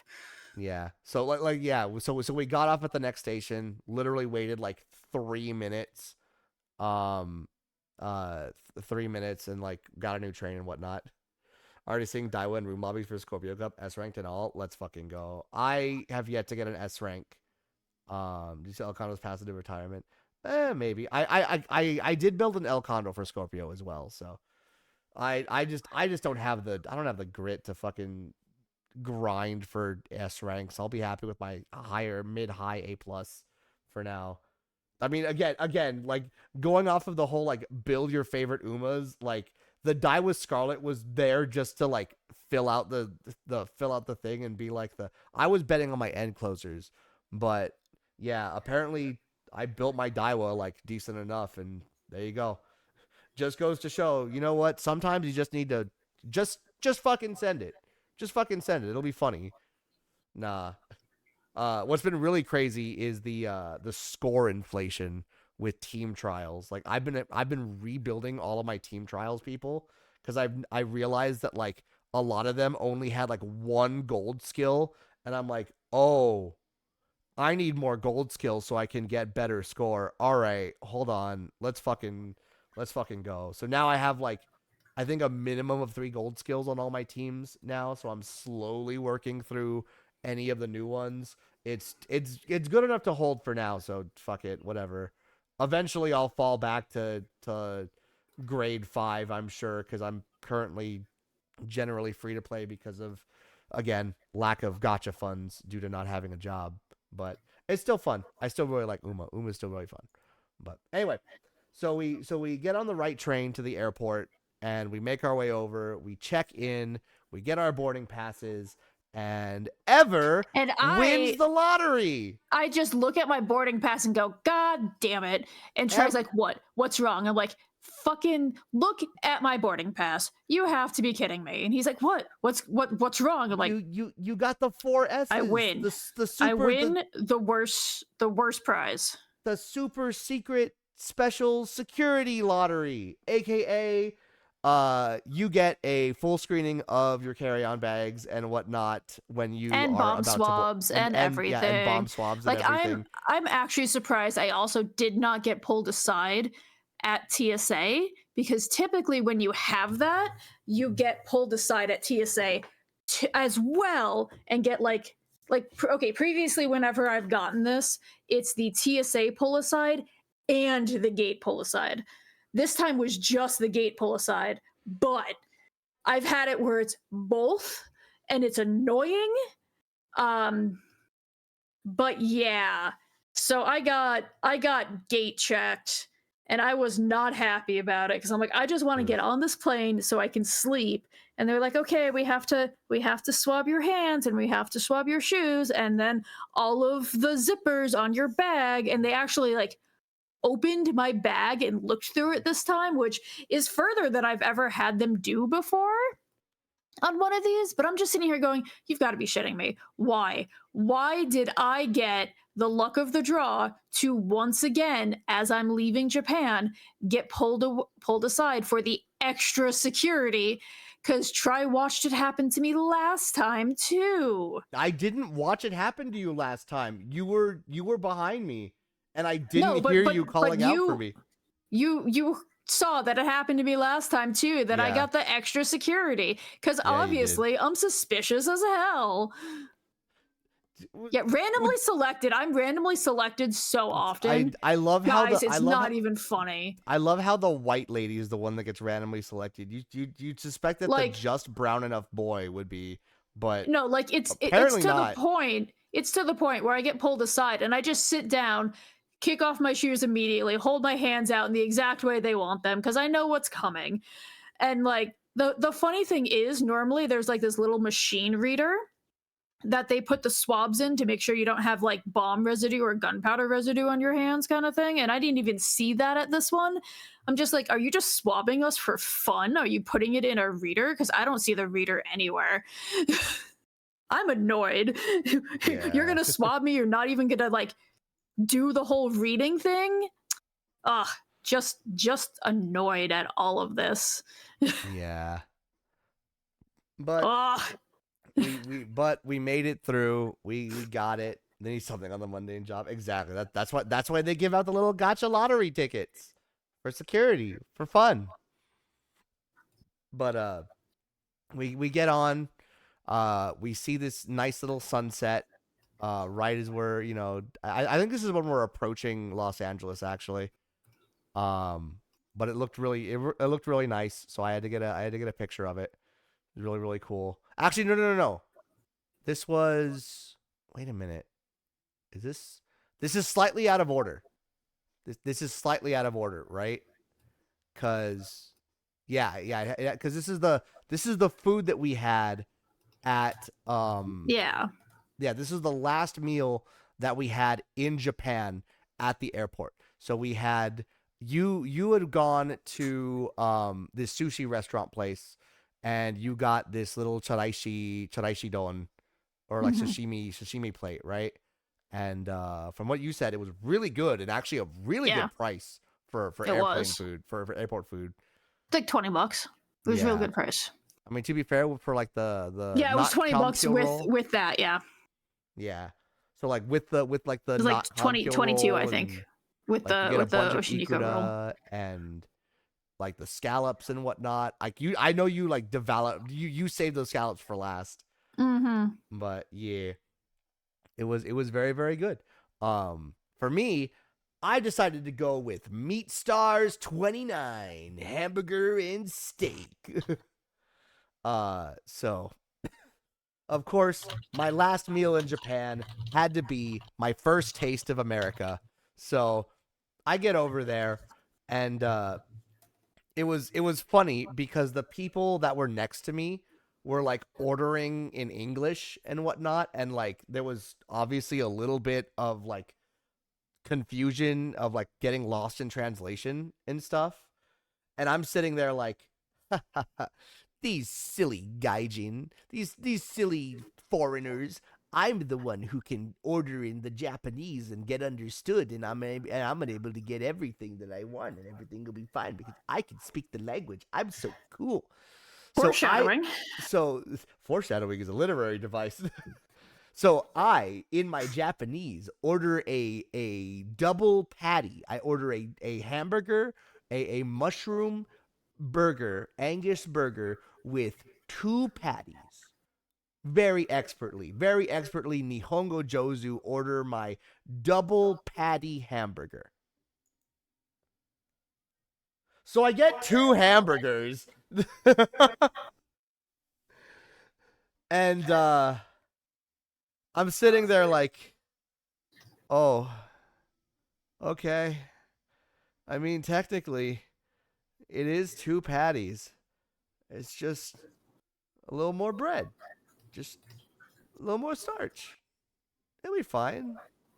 I took a bite of the first burger and I'm like, "Oh, fuck. I'm actually really glad that I have that second burger. Oh my fucking god. I'm gonna tear this shit up." And again, it was like about 2,000 yen, 2,500 I think, or something like that. It was a little bit more than yours. But overall, like for airplane food, actually a pretty damn good price.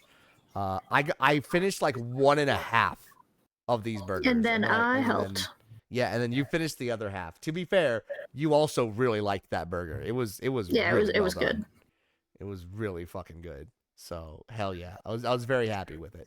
So yeah, so we did Um, that, and then yeah, I was gonna say this. we don't no wait, we don't have a photo of it, but I my credit card gives me access to the lower tier lounges. So we went to one of the lounges and they also had food in the lounge, but it was like finger food snack thing. So I'm glad Yeah, that we got it an was like actual finger meal. food snack stuff and like microwave curry or whatever. And I'm just like, Yeah. eh.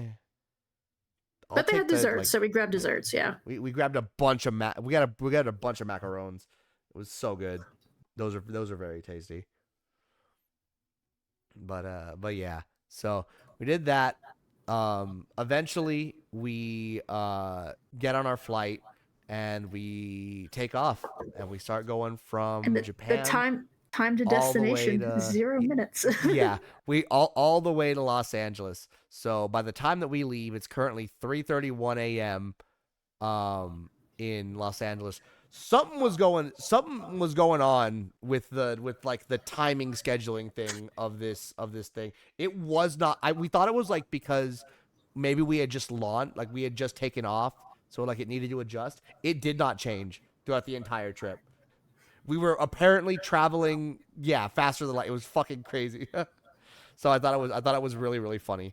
But both Ever and I slept on this trip, on this leg back. Like again, we slept so hard that we actually missed one of the meal services. Yeah, so I woke up to be handed the water for that mid-meal service. I drank the water, handed the cup back, and passed out before they could bring the food. It was very funny. But I am glad that we got some decent amount of sleep there though. But we did at least get two of the other meal services. I got some like gyudon stuff.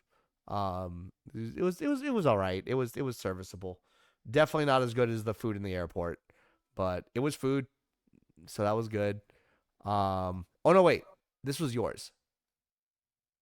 This was yours cuz this was Yeah, mine. that was the chicken.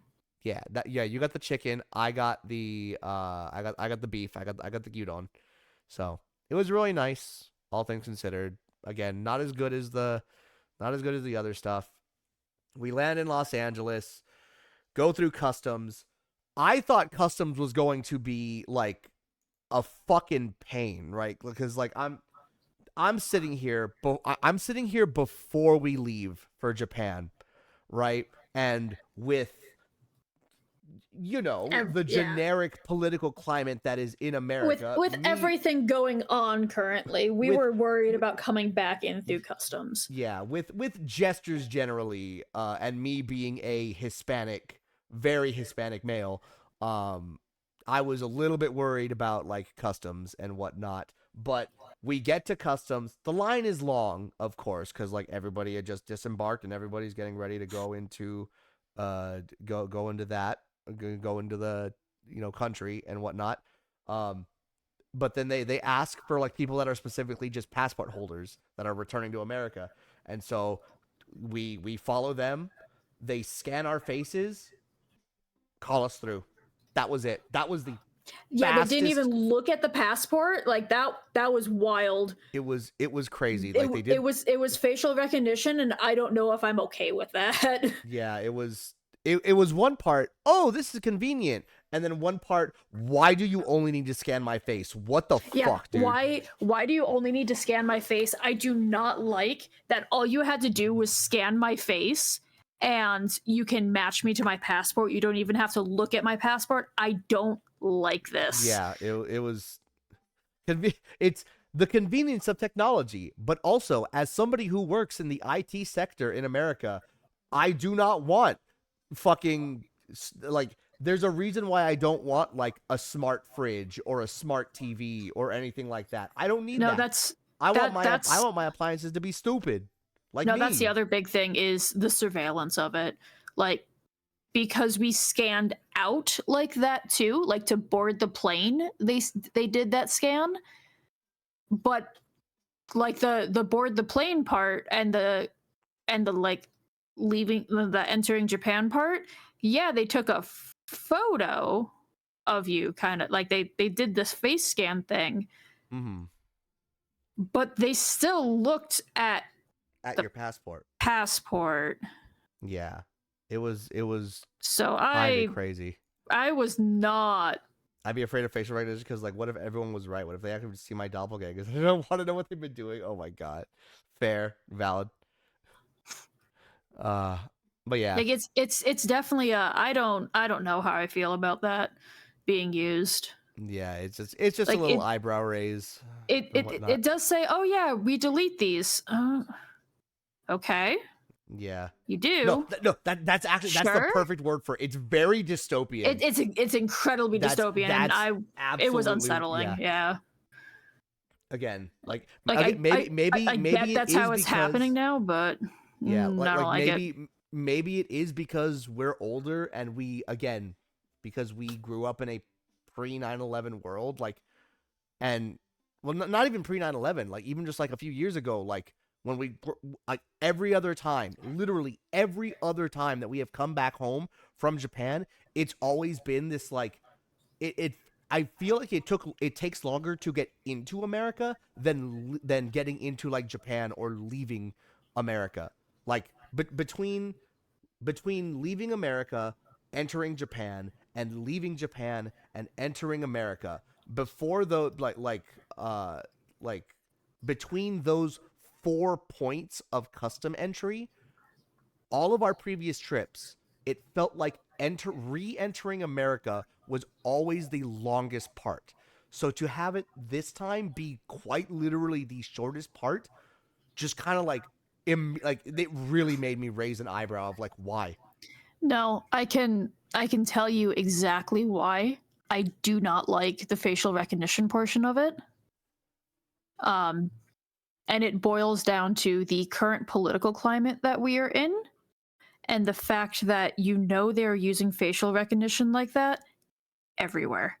Yeah, They're going to start using that it's everywhere, and I don't like that. yeah, but we just do what we can and whatnot. It's not like you can stop what the government's doing with it. Exactly, But you can dislike that it's a thing that they're doing. absolutely. Y'all know where I am with that, But yeah, but yeah. So this was the second meal service that we had. Again, very simple breakfast: meat, egg, That one was really good. fruit. That I think was my one of my favorite meals. Yeah, because like That this one was egg was like real really good. fluffy and whatnot, and like the carrot was It good, was and like surprisingly good for like a microwaved egg. yeah, it was very surprising. Definitely, it definitely beat the heck out of that one meal that we had coming into Japan, where like that egg was like dry as shit. Fucking, I heard Fluffy who called. Oh, hello, how you doing, Tan? I forgot, Ton. I sent you a picture of the friend, right? I sent you a picture of the fucking Puyo friend that I got from the gacha that's actually filled with like the squishy like stress ball jelly and whatnot. He's so soft. He's so adorable. I would send this to you if you wanted it. I don't know if you can 3D print jelly, but you can at least 3D print the shape, so you're good. Actually, you can fill it with your own jelly. You're good. Anyway, yeah, very adorable, big Angie. But yes, I can do TPU. You know, actually, okay. You know what? Fair enough. Fair enough. Actually. But yeah, so that was our last meal on the plane, and after once again a bunch of time on the flight, a bunch of anxiety of getting through customs, a bunch of like grabbing all of the luggage again, making sure everything's good, waiting for our friend to pick us up. Finally, we make it home after over 2 weeks, so many days, so much experience, so many memories made. We finally got to see our cats again, and of Salem. course, we uh we we normally give them wet food on Sunday, and but because we came back on a Saturday, and of course because they were without us for 2 whole weeks, we wanted to give them a little bit of a treat for being very good during those 2 weeks of being house sit. So of course we broke out some extra wet food cans, gave them an extra day, and as you can see, they are extraordinarily food motivated. Whenever we break out these wet cans, they drop everything and just focus on those cans for like the next 3 fucking minutes. And then Dusks ends up walking away, and Salem always tries to steal the rest of his food. She is too smart for her own fucking good. But nah, I was very, very happy. So so yeah, that does it for our trip. But we still have some goodies to show. But before we do that, I know, Hun, you'll probably end up needing to go soon since I'm gonna hang out for just a little bit longer. okay, okay. All right. But then yeah. So Hi, Salem. yeah. So in that case, we're just gonna go on ahead. Uh, do I want to? Am I gonna be able to wrap up the goodies in 13 minutes, or should I just run the ads? Really? I hold on. Let me do a quick little check again. Okay, how many more do we have between now and that's like 5, 10, like 12 photos? All right. The goodies may go fast, and you can snooze it. Yeah. Yeah, honestly fair. Honestly fair. Yeah. We can speed around this. Yeah, absolutely. So, all right. This isn't everything that I got. If you're going to hang a bit though, well, actually no, you're good. Anyway, you're good. Anyway, so this isn't exactly everything that I got. There were a bunch of little trinkets and everything that like I just kind of left in my bag because I didn't want to pull them out or like pull them out of their gotcha or whatever, right? So this is just a general majority of what I got for myself, or at the very least, what was gotten for me, because I didn't buy these for myself. I actually got these from Kate, from Faith. So, um, they were getting rid of some of their old stuff, and thankfully they had given us a couple of the shot glasses for Monster Hunter and a sleepy little Diablos boy. So that was really really cool. I was very happy about that. So I'm glad to have that there. I'm really glad you're here, by the way, Ton, because this is the thing that I really wanted to show you. By the way, I know I had mentioned, and you would, and I think I showed you the box of what I got um in Saitama. So while I was out doing the book off stuff and the hobby off stuff and the hard off stuff in Saitama with Matt and Mayu, this next thing is the best. This is my crown jewel of best deals that I got.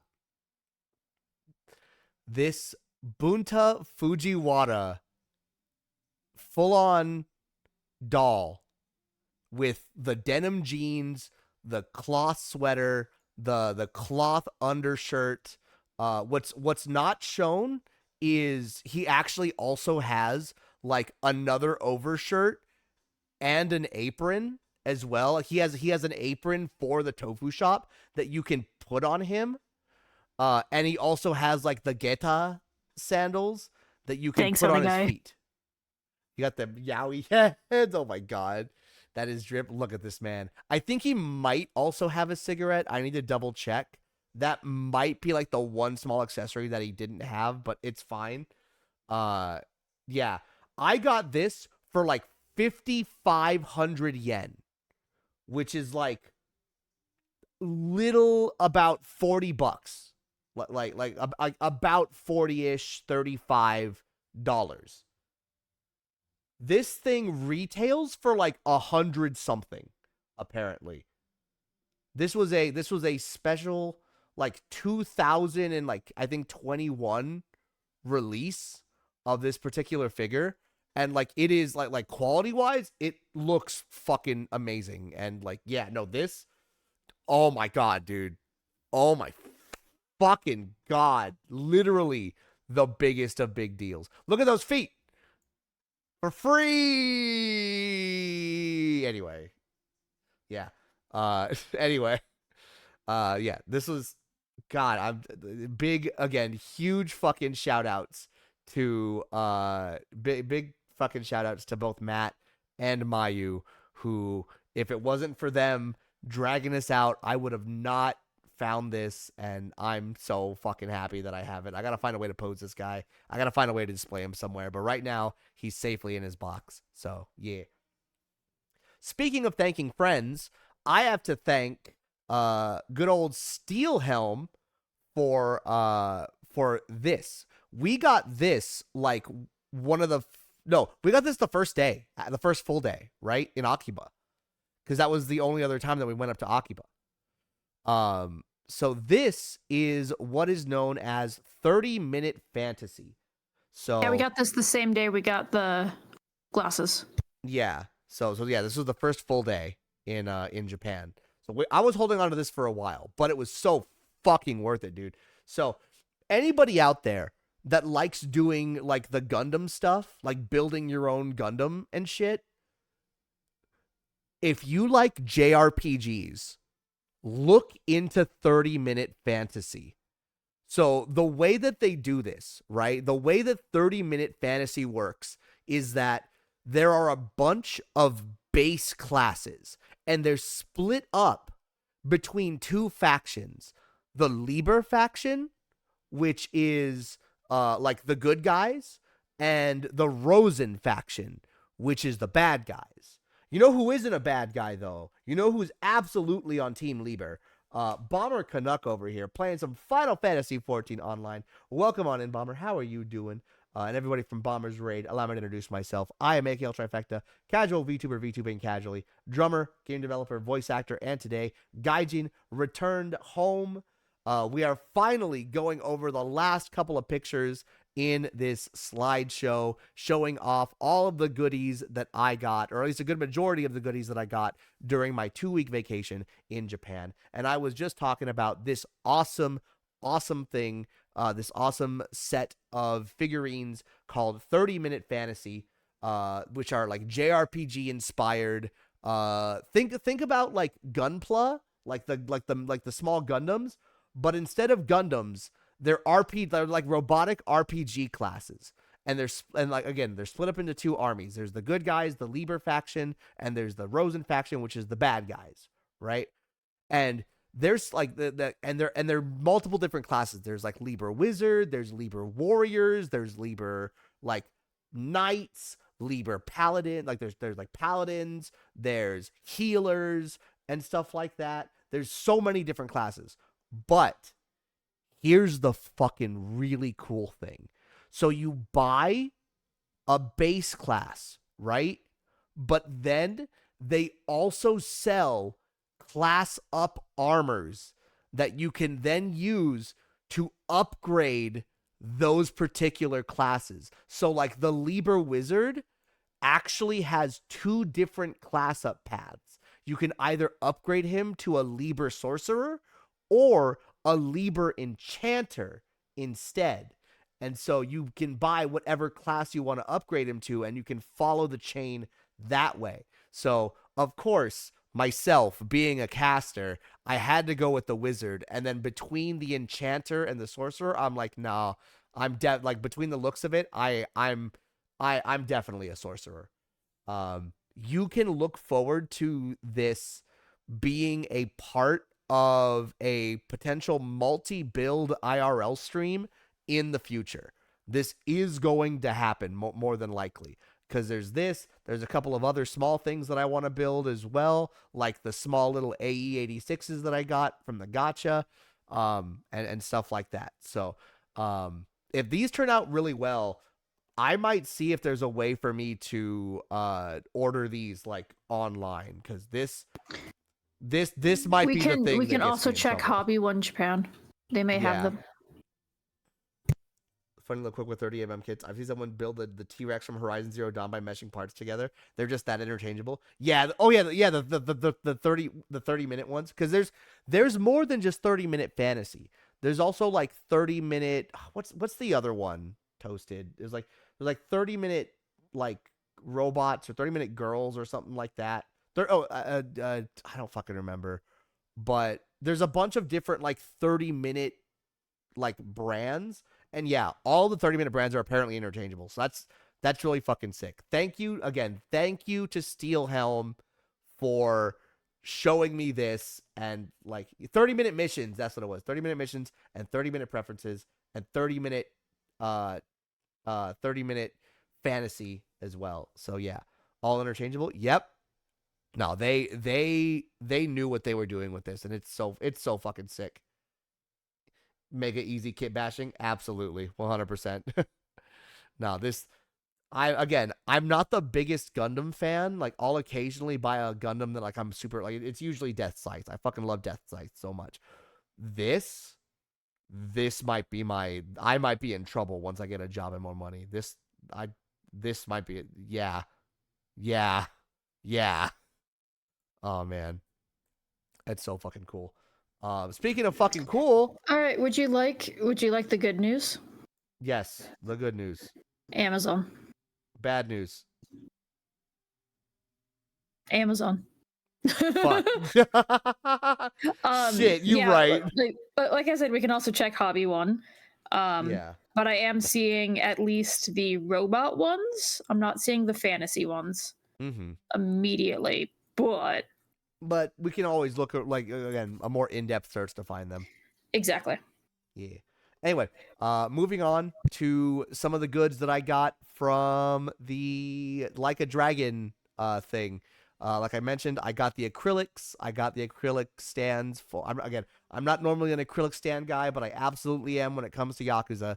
So I got my boy Old Kiryu, my boy Majima, my boy Ichiban Kasuga, and of course, my Yakuza wife, good old Sonhee. Absolutely amazing. Very happy with those. I also got a couple of Shikichi boards, but those are part of just the ticket cost.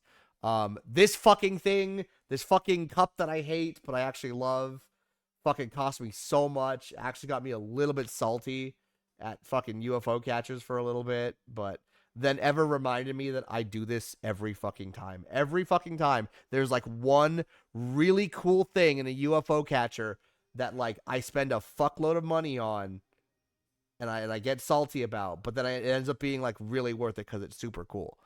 So this just happened to be it. It's a cool little beverage glass, but it also has like light up ice cubes, like light up reusable ice cubes and it's Ray Dow. So I'm like, fuck yeah, it is. It's so cool. He never learns. No, I don't. No, I don't. Look, it's really fucking cool, all right? It's really cool. I could drink whiskey in this thing. It's really cool. Um, and then we got a couple of things from the Neputa Museum. This is actually one of our favorite Neputa artists. We actually heard about her from a documentary about Neputa that we watched before going to Japan, because she was one of the first female Neputa artists in the festival that won. And this is actually two sides of, I believe, the same. No, this isn't the same. These are two different ones because I know the back. I know the back of this one is different.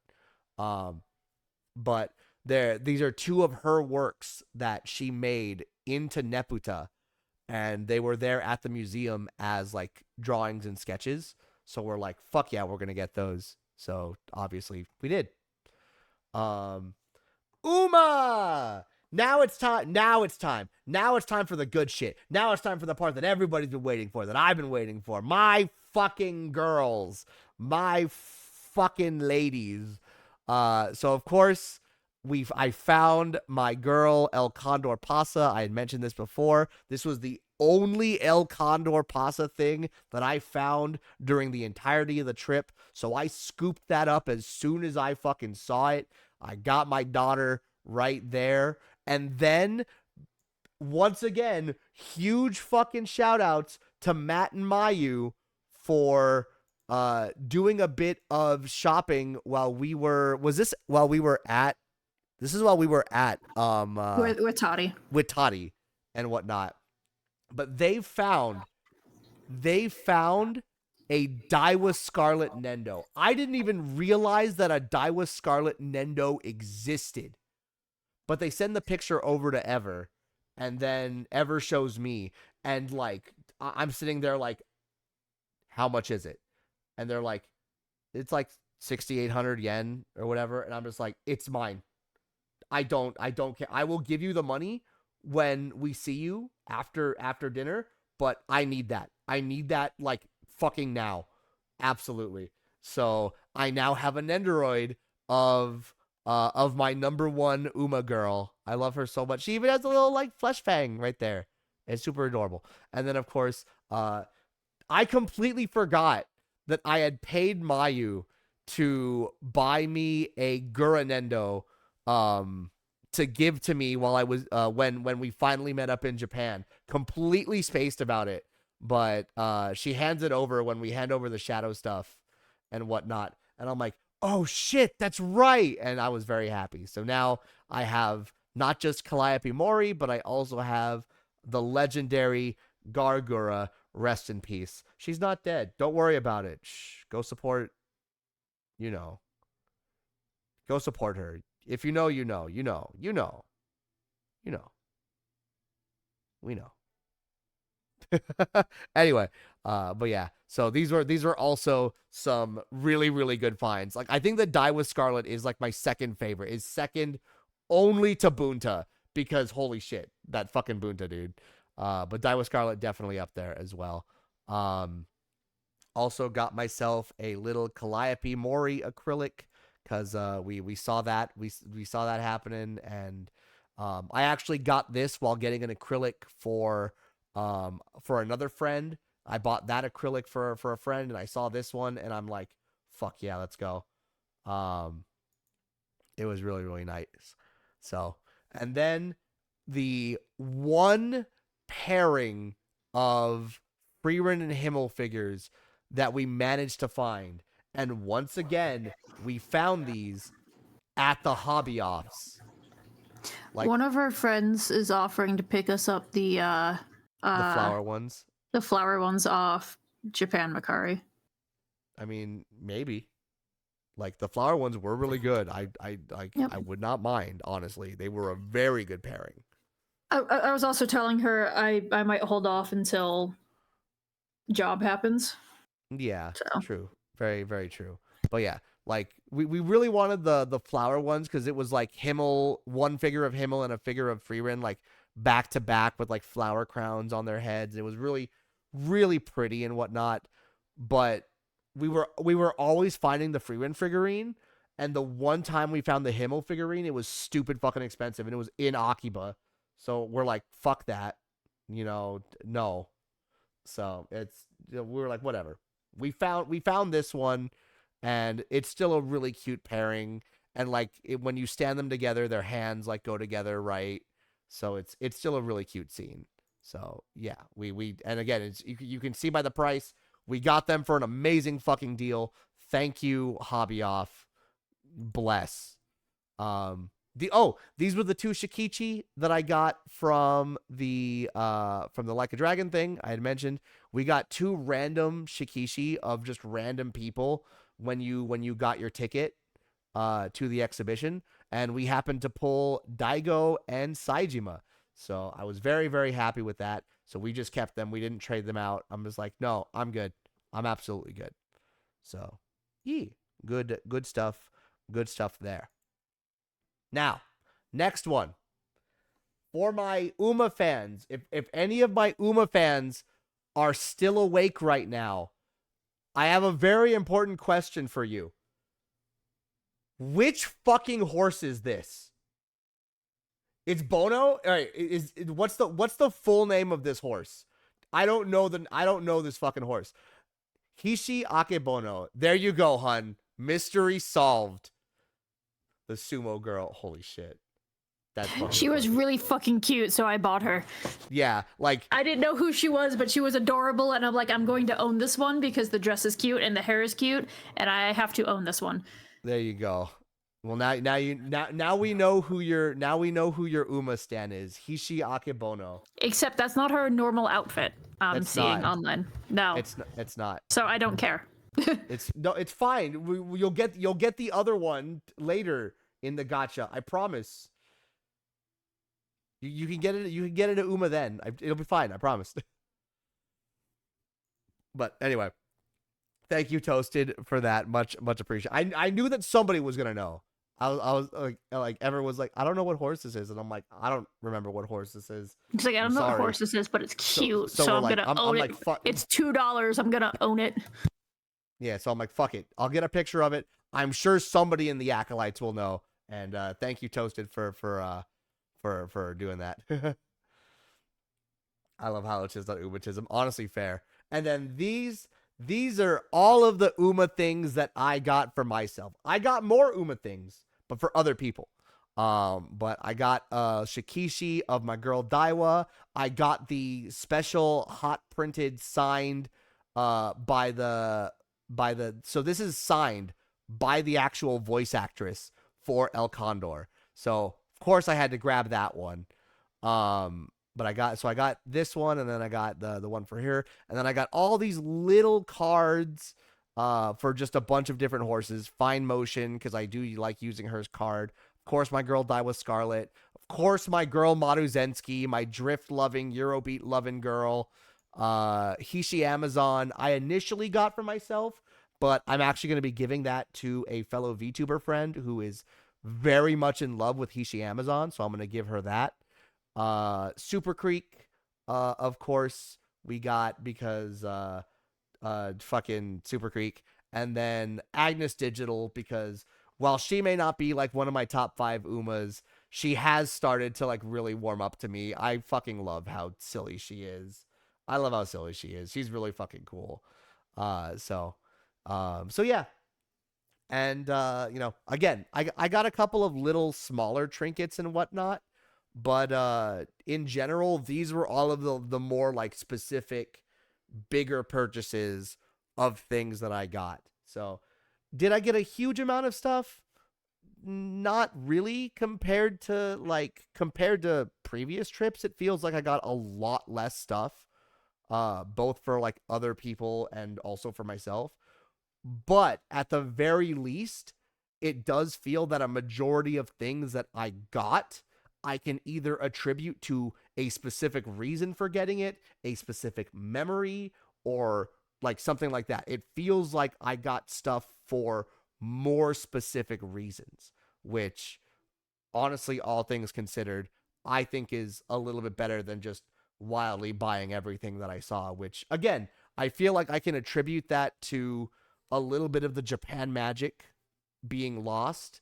Again, mainly just because we don't have to buy everything that we see because Japan and Magic Japan, we're never gonna come here again. But also because admittedly, because of the globalization that we've had recently, like we saw a lot of anime goods, and one of our first thoughts that we would always have is we could just order this online for roughly the same price.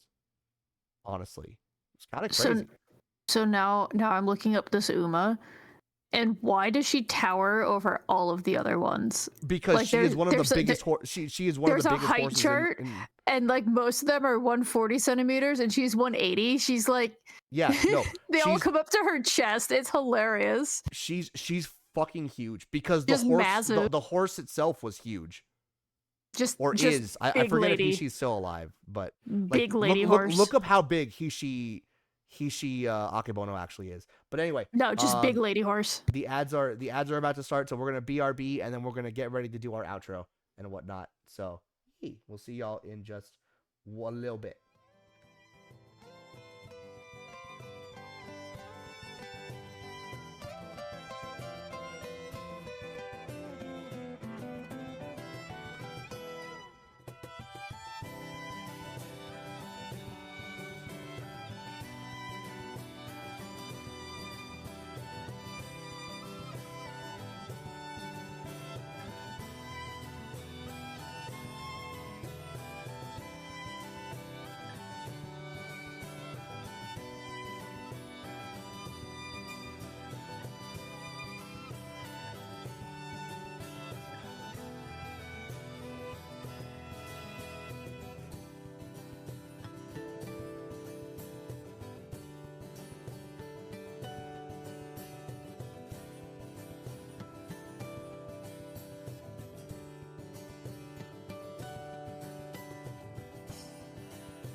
Alrighty, we are back. All right.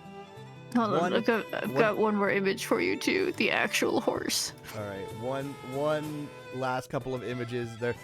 I am out of images in the camera reel. However, just to exemplify how fucking huge Hishiake Bono is in the fucking anime.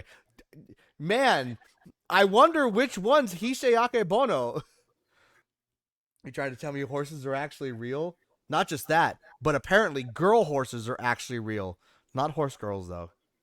You gotta word order is very important. But yeah.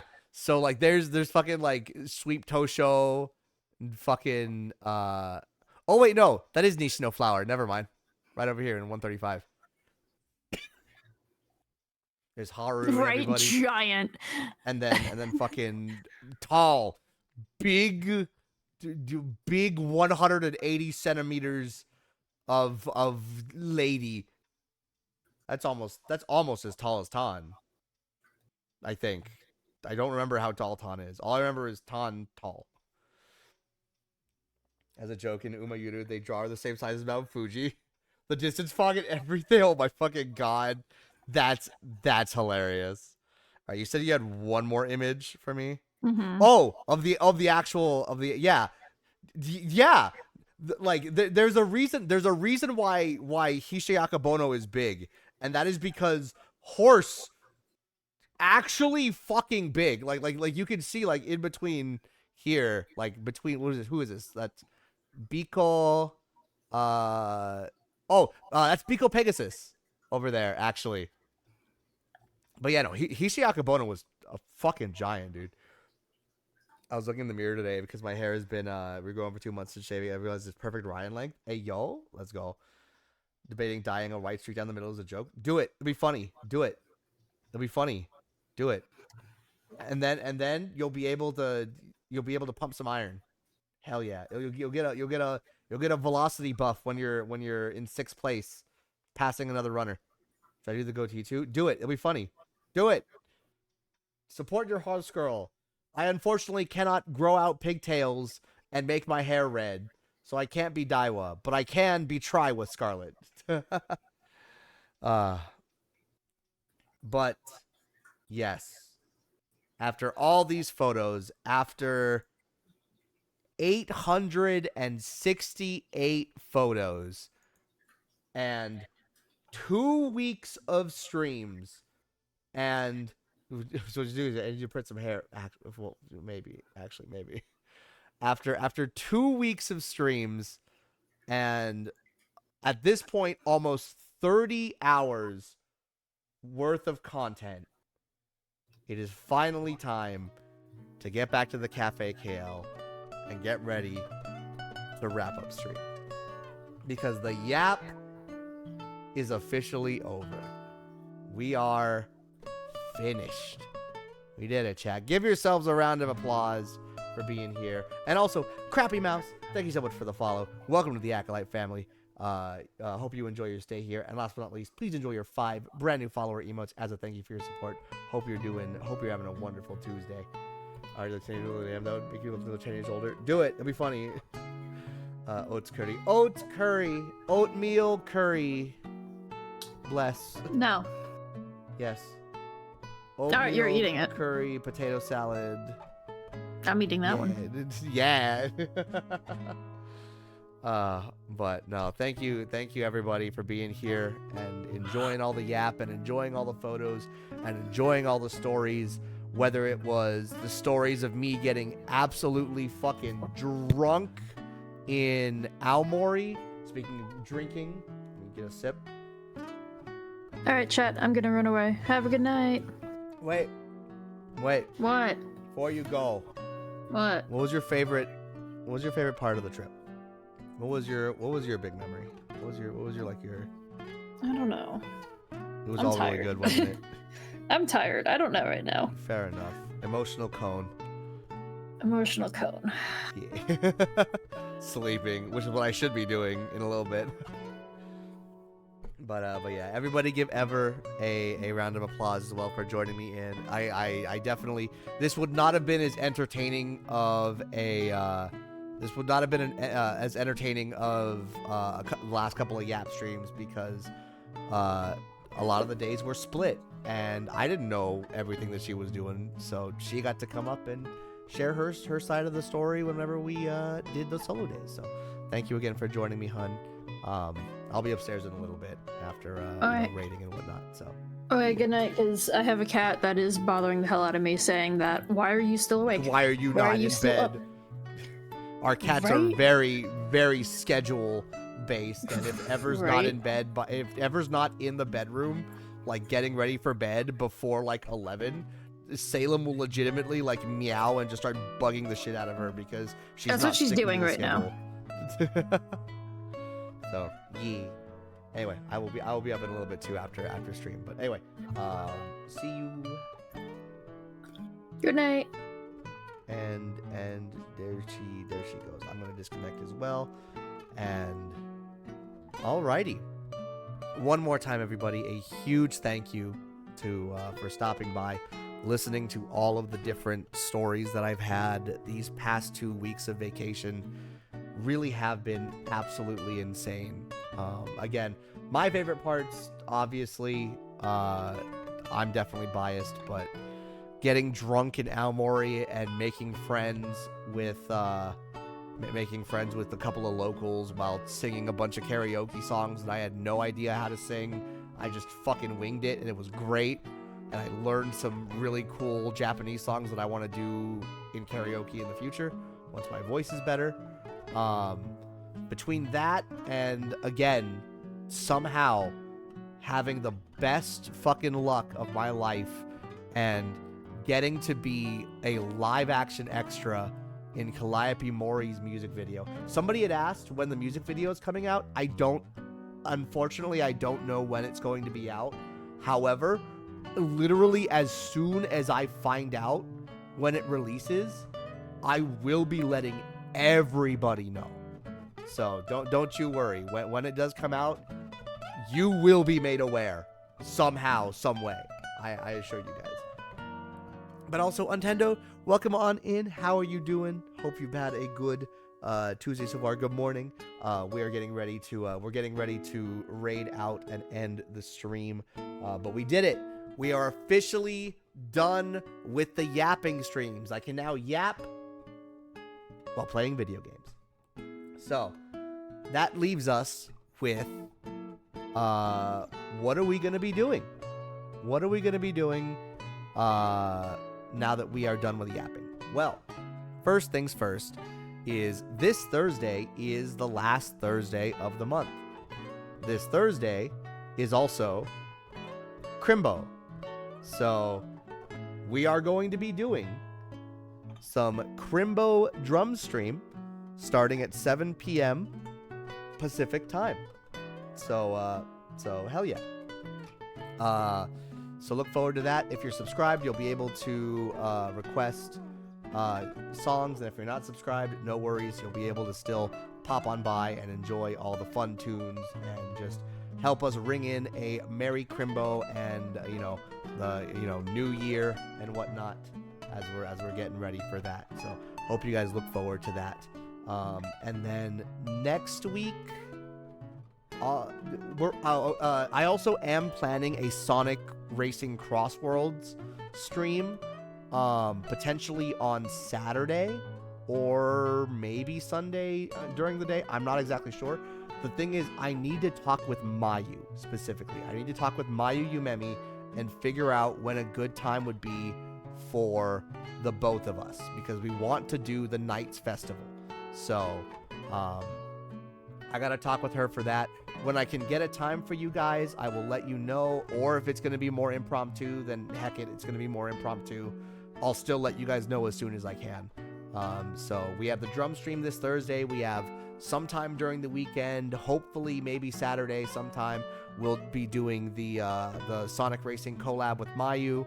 And then Monday, I'll be honest, I'm kind of thinking about maybe taking this last week off of streams. Like, I know I just got back, but I'm also like, the week between Christmas and New Year's, I'm like, part of me is like, I kind of want to just have some more time for myself back here in America. I can just like go to cafes and, take my time waking up in the morning and kind of not having to worry to prep for streams and whatnot.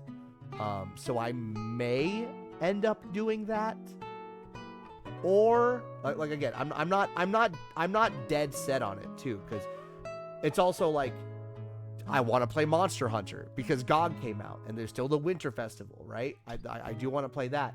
I want to play more Grand Blue. I want to get back into grinding Grand Blue and practicing Charlotta and whatnot. I want to do that. So I'm not exactly sure. I'm not certain if I'm going to be taking a break or not yet. If I decide to, I will let you know. I might make a like I might make a decision by like Thursday. Fill in the blank. Initialize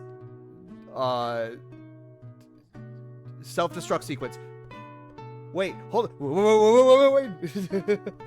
Games will still be there until we absolutely. And King Kodiak, thank you so much. That I truly do mean. That truly does mean a lot. So I'm glad that I have the freedom to be like not tied to like a schedule and take a break if I want to. But also, man, I do love streaming video games and I do like playing the video games. So again, we'll see. We'll see how I'm feeling. But for now though, I think I'm ready to figure out who to raid. So let me see. So Neon Harper is still live, as is Brent. And we did also raid. I think we raided Church. We already raided Church as well as part of the other streams. But they are doing the thing. Hold on. You know what? We raided Aoi. You know what? Let's see. And we raided Reisna. So wait a minute. Hold on. We got Harper. Brent. Did we raid Brent actually? Hold on. I'm trying to think now, because we've had 5 streams back. So Neon and Church and Neon, Church, and Brent and Aoi and Reisna and Fen. That's 6 people, but one of those 6 I didn't actually raid, and I don't actually remember, but they all sound like people who I would raid. Shit. You know what? I'm gonna go on ahead. I don't think I raided Church. I don't think I did. I don't think I did because it was No Main November. I think I might have raided her before. Whatever, it's fine. I really want to raid Church today because Church is making a tree decorating stream and I'm a part of it, so you get to see my silly little face on her tree. So I wanna go on ahead and send the love her way. So we're gonna do Mary Crimbo and a happy new. Oh wait, hold on, no. Hold on, give me a second.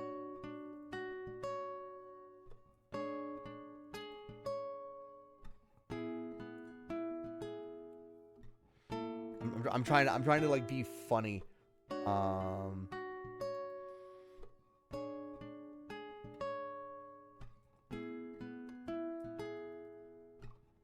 There we go. This is as close as I'm gonna get today. You know what? They can't all be gems. Whatever. I gotta go with the silly brain. So that is going to be our raid call for tonight. If y'all are subscribed, feel free to use the Ackle Pop emotes alongside the raid call. If you're not subscribed, no worries. Just copy the all caps text. Use whatever Twitch global emotes you do have access to, and get ready to send that over to the lovely Church_HB's channel as we wish them a Merry Ragnamus and a Happy New Guilty Gear. Yeah. And again, thank you everybody for being here as part of all of the yapping that we have been doing. I hope you all have been having a fun time with all those stories and all those pictures. So, yeah. Anyway, if you're liking what you're seeing and liking what you're hearing and you have not yet, please consider dropping a follow on the channel. It always helps us out, of course. But more importantly, if you want to keep up to date with my Go Live schedules, Go Live announcements, other fun social media posts and whatnot, you're going to want to check me out on my socials, Twitter and Blue Sky. I am active on both of those. For all of my full-length streaming VODs, including all of these yapping VODs. The first 4 episodes of the Yapathon are already uploaded to YouTube so that you can catch up on anything you might have missed. The 5th one should be up by tomorrow, and the final one should be up by hopefully the day after. Fingers crossed. So I want to make sure that I get these Yap streams in as soon as possible so that everybody can watch them and listen to them and just have a fun time living vicariously through my own trips. So, and of course, if you want to chat with me and the rest of the Acolyte family about everything holidays, Crimbo, anime Crimbo, and all that, go on ahead and check out the Discord. Links to all those are below the stream and in the chat. But that's it for me tonight. Like I always say, everybody, stay casual and stay cool. And until Thursday's drum stream, this is AKL Trifecta signing off. Have a wonderful night, everybody. Let's heckin' raid.